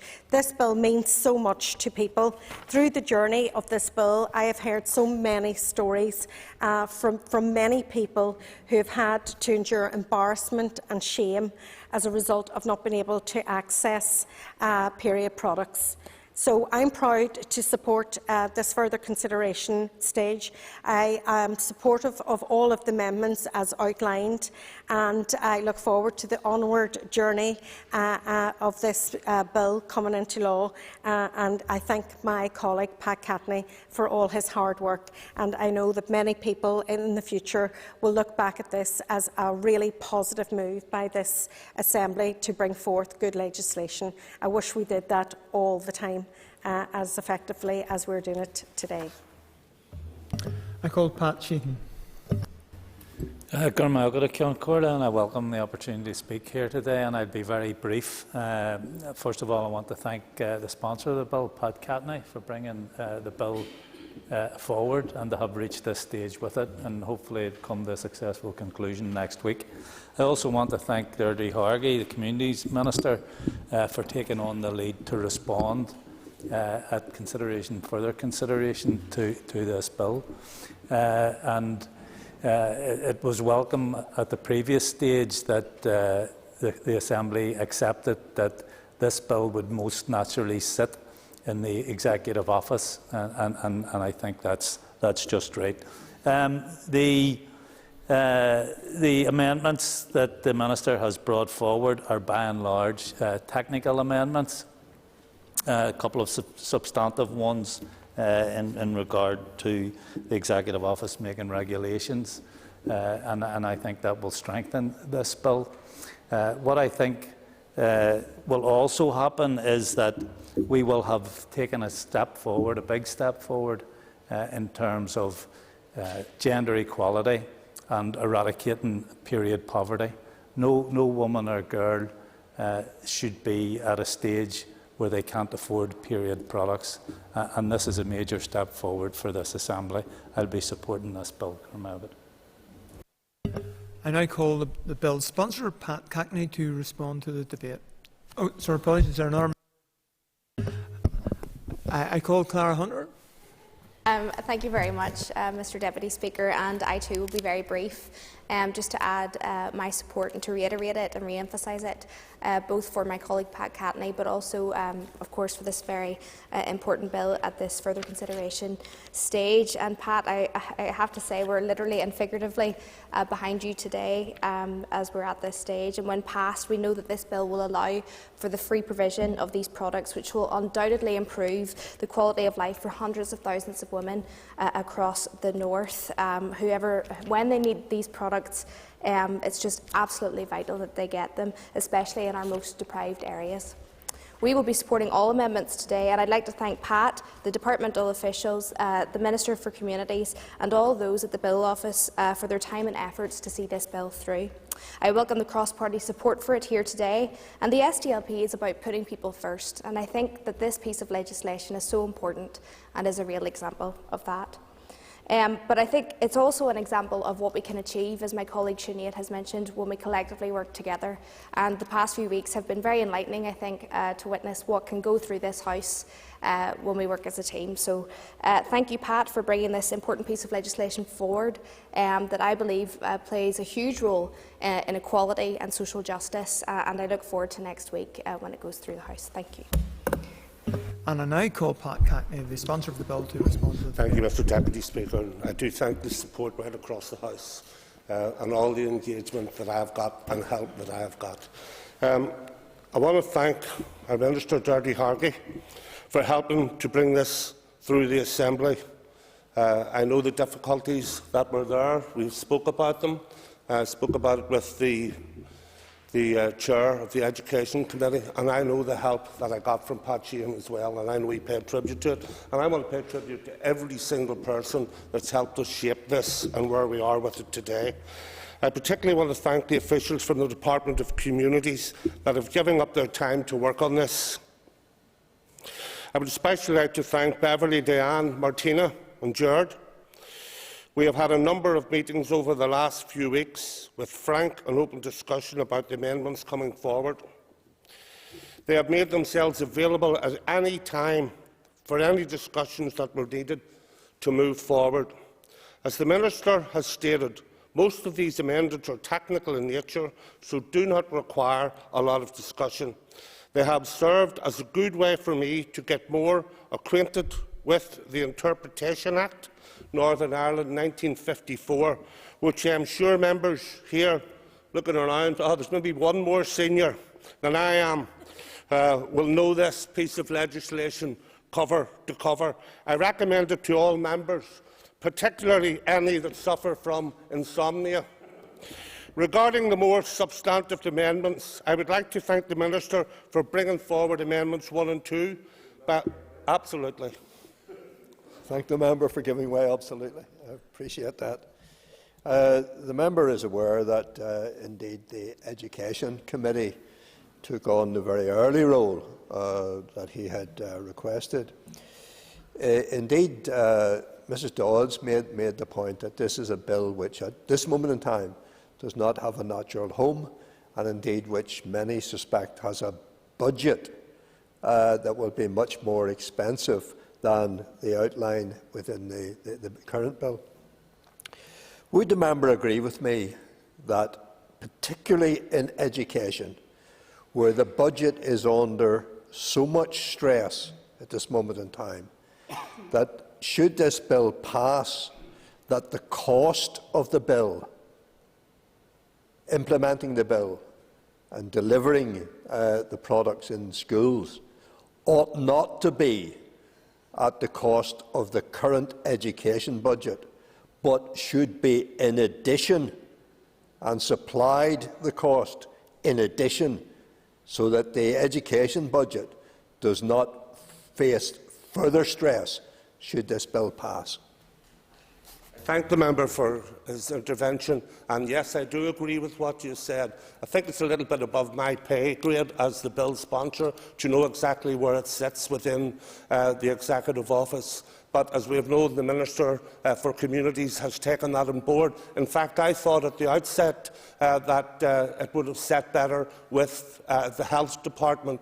But we are where we are. It's cross-cutting, and it will go across all departments. And I believe that there will be agreement through all of those, so as no one particular party is facing the costs of this. But the costs are not as great as we might have thought. I'm not going to speak on the costs today. I will do that, so I will at the next stage, because I've done it on that last stage. But I do thank the member for making that very valid point, and I am in complete agreement with what he has said.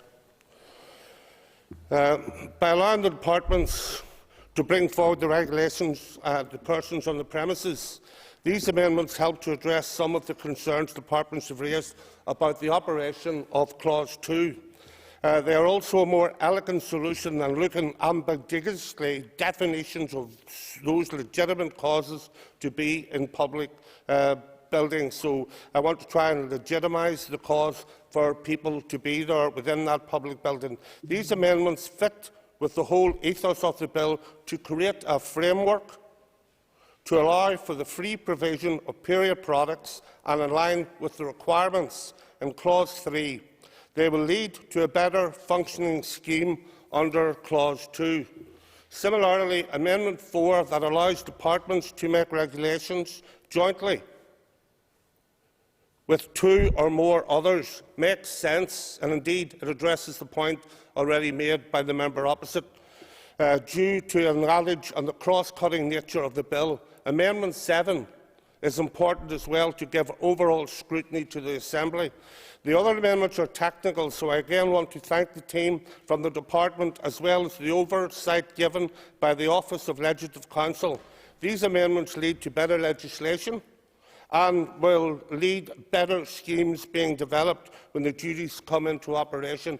I do have more to say, but that's all I'll reserve remarks for today. Thank you, Mr Deputy Speaker. I now call on the Minister for Communities, Deirdre Hargey, to wind.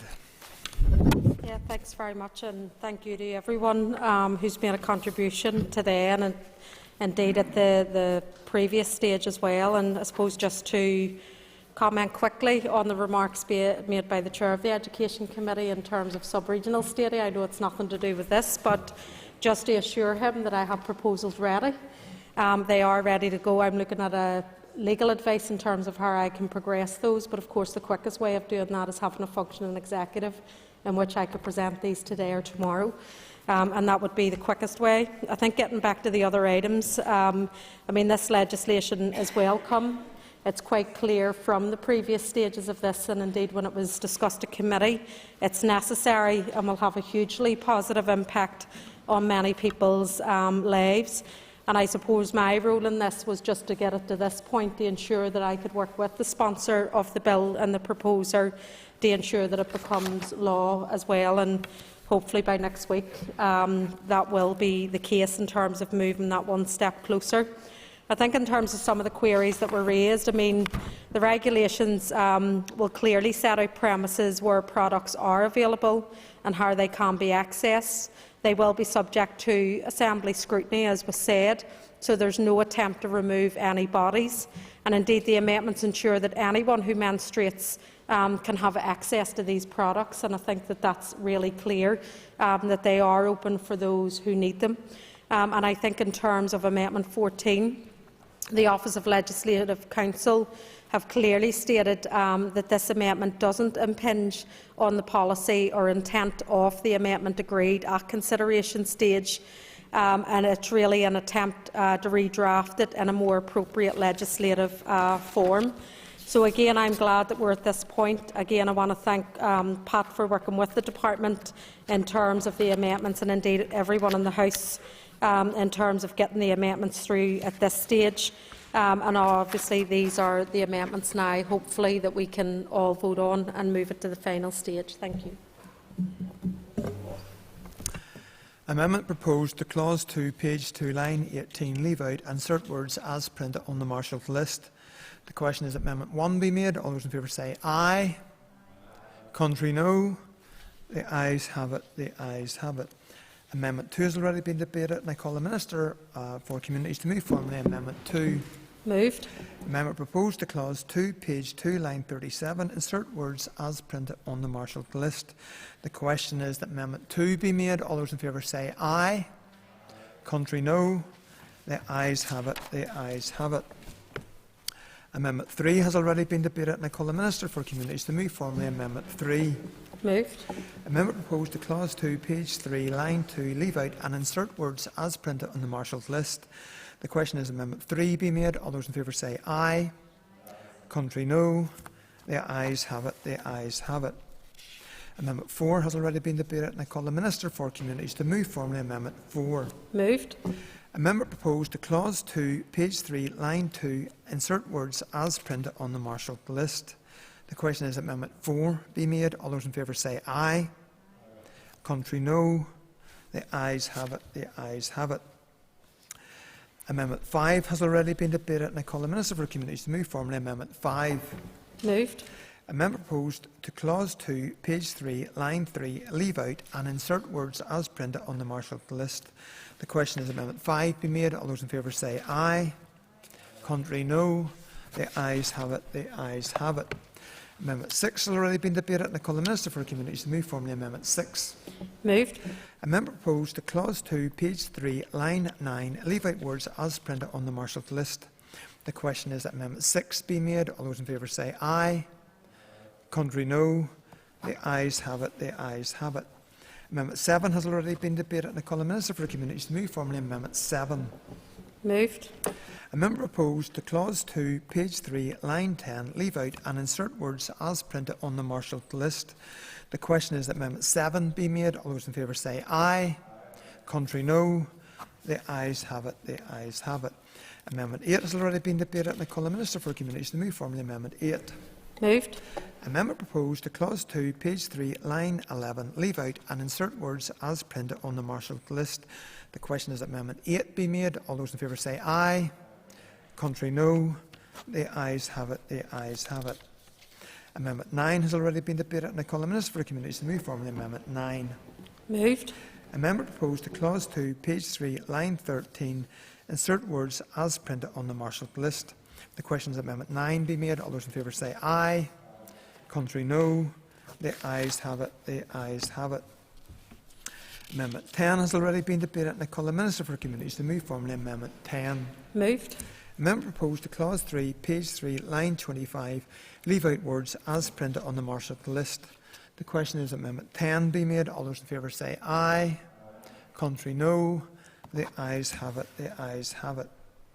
Amendment 11 has already been debated, and I call the Minister for Communities to move formally Amendment 11. Moved. Amendment proposed to Clause 3, page 3, line 27, leave out words as printed on the marshalled list. The question is that Amendment 11 be made. All those in favour say aye. Contrary, no. The ayes have it. The ayes have it. Amendment 12 has already been debated, and I call the Minister for Communities to move formally Amendment 12. Moved.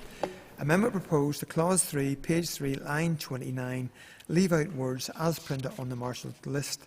The question is Amendment 12 be made. All those in favour say aye. Contrary, no. The ayes have it. The ayes have it. Amendment 13 has already been debated, and I call the Minister for Communities to move formally Amendment 13. Moved. Amendment proposed to Clause 6, page 5, line 18, leave out words as printed on the marshalled list. The question is Amendment 13 be made. All those in favour say aye. Contrary, no. The ayes have it. The ayes have it. Amendment 14 has already been debated, and I call the Minister for Communities to move formally Amendment 14. Moved. Amendment proposed to Clause 8, page 5, line 38, leave out and insert words as printed on the marshalled list. The question is that Amendment 14 be made. All those in favour say aye.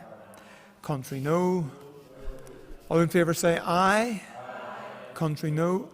I'm hearing ayes from many sides of the House. I'm hearing noes from the DUP benches. That opposition is on the record. I think the ayes have it. I think the ayes have it. The ayes have it. The ayes have it. Amendment 15 has already been debated, and I call the Minister for Communities to move formally Amendment 15. Moved. Amendment proposed to Clause 9, page 6, line 3, leave out words as printed on the marshalled list. The question is Amendment 15 be made. All those in favour say aye. Contrary, no. The ayes have it. The ayes have it. Amendment 16 has already been debated, and I call the Minister for Communities to move formally Amendment 16. Moved. Amendment proposed to Clause 9, page 6, line 4, insert words as printed on the marshalled list. The question is that Amendment 16 be made. All those in favour say aye. Contrary, no. The ayes have it. The ayes have it. Amendment 17 has already been debated, and I call the Minister for Communities to move formally Amendment 17. Moved. Amendment proposed to Clause 9, page 6, line 5, leave out words as printed on the marshalled list. The question is Amendment 17 be made. All those in favour say aye. Contrary, no. The ayes have it. The ayes have it. Amendment 18 has already been debated, and I call the Minister for Communities to move formally Amendment 18. Moved. Amendment proposed to Clause 9, page 6, line 10, insert words as printed on the marshalled list. The question is that Amendment 18 be made. All those in favour say aye. Contrary, no. The ayes have it. The ayes have it. Amendment 19 has already been debated, and I call the Minister for Communities to move formally Amendment 19. Moved. Amendment proposed to Clause 9, page 6, line 11. Leave out words as printed on the marshalled list.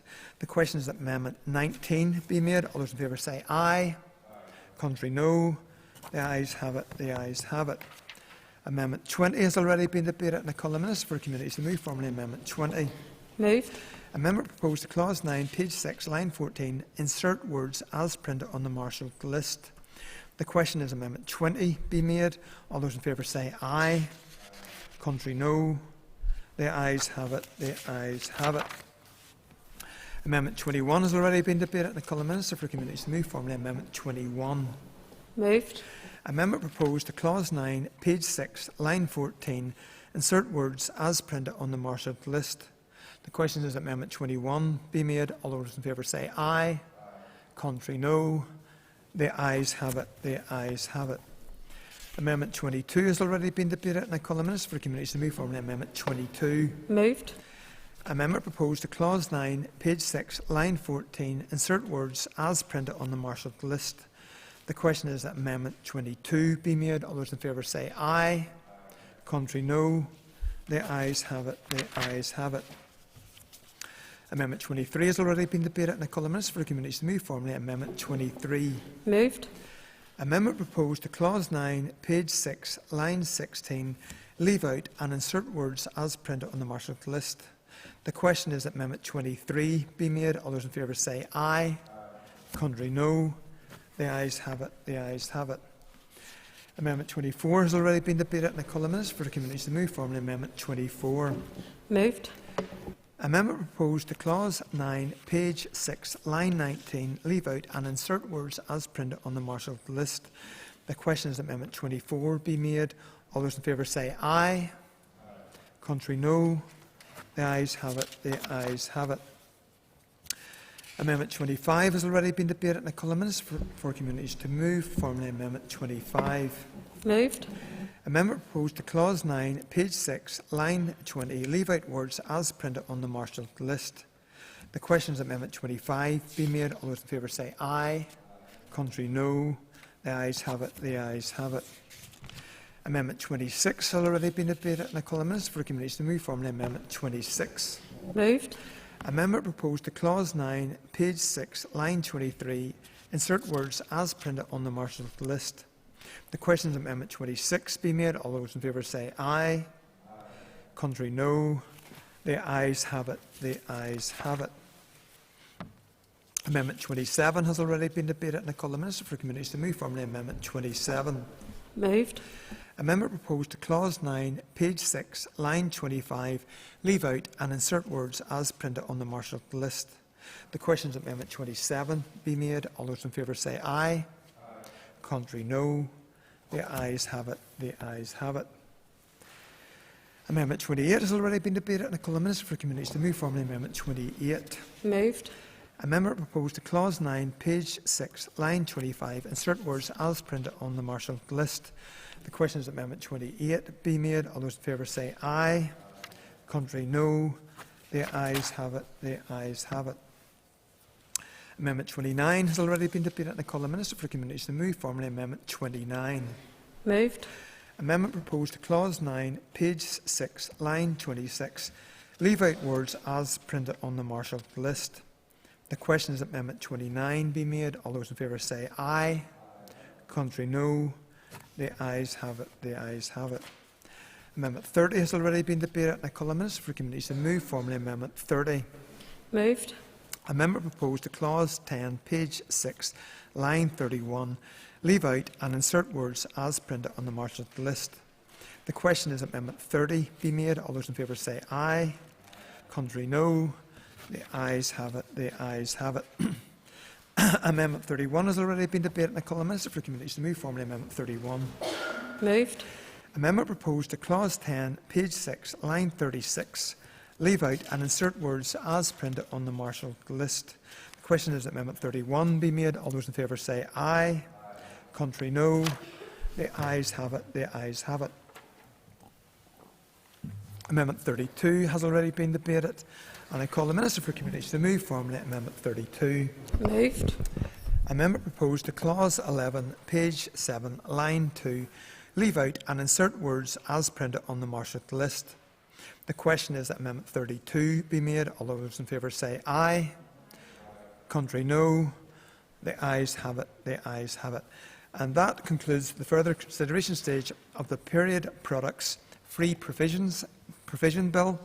The bill stands referred to the Speaker. Next item in the order paper is adjournment. The question is that the Assembly do now adjourn. The Assembly is adjourned.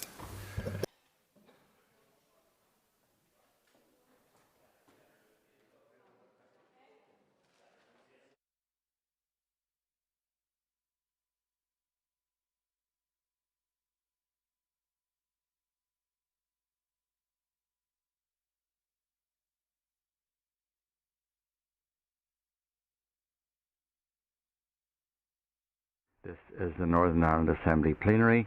Programme signed. This is the Northern Ireland Assembly Plenary. Programme signed. This is the Northern Ireland Assembly Plenary. Programme signed. This is the Northern Ireland Assembly Plenary. Programme signed. This is the Northern Ireland Assembly Plenary. Programme signed. This is the Northern Ireland Assembly Plenary.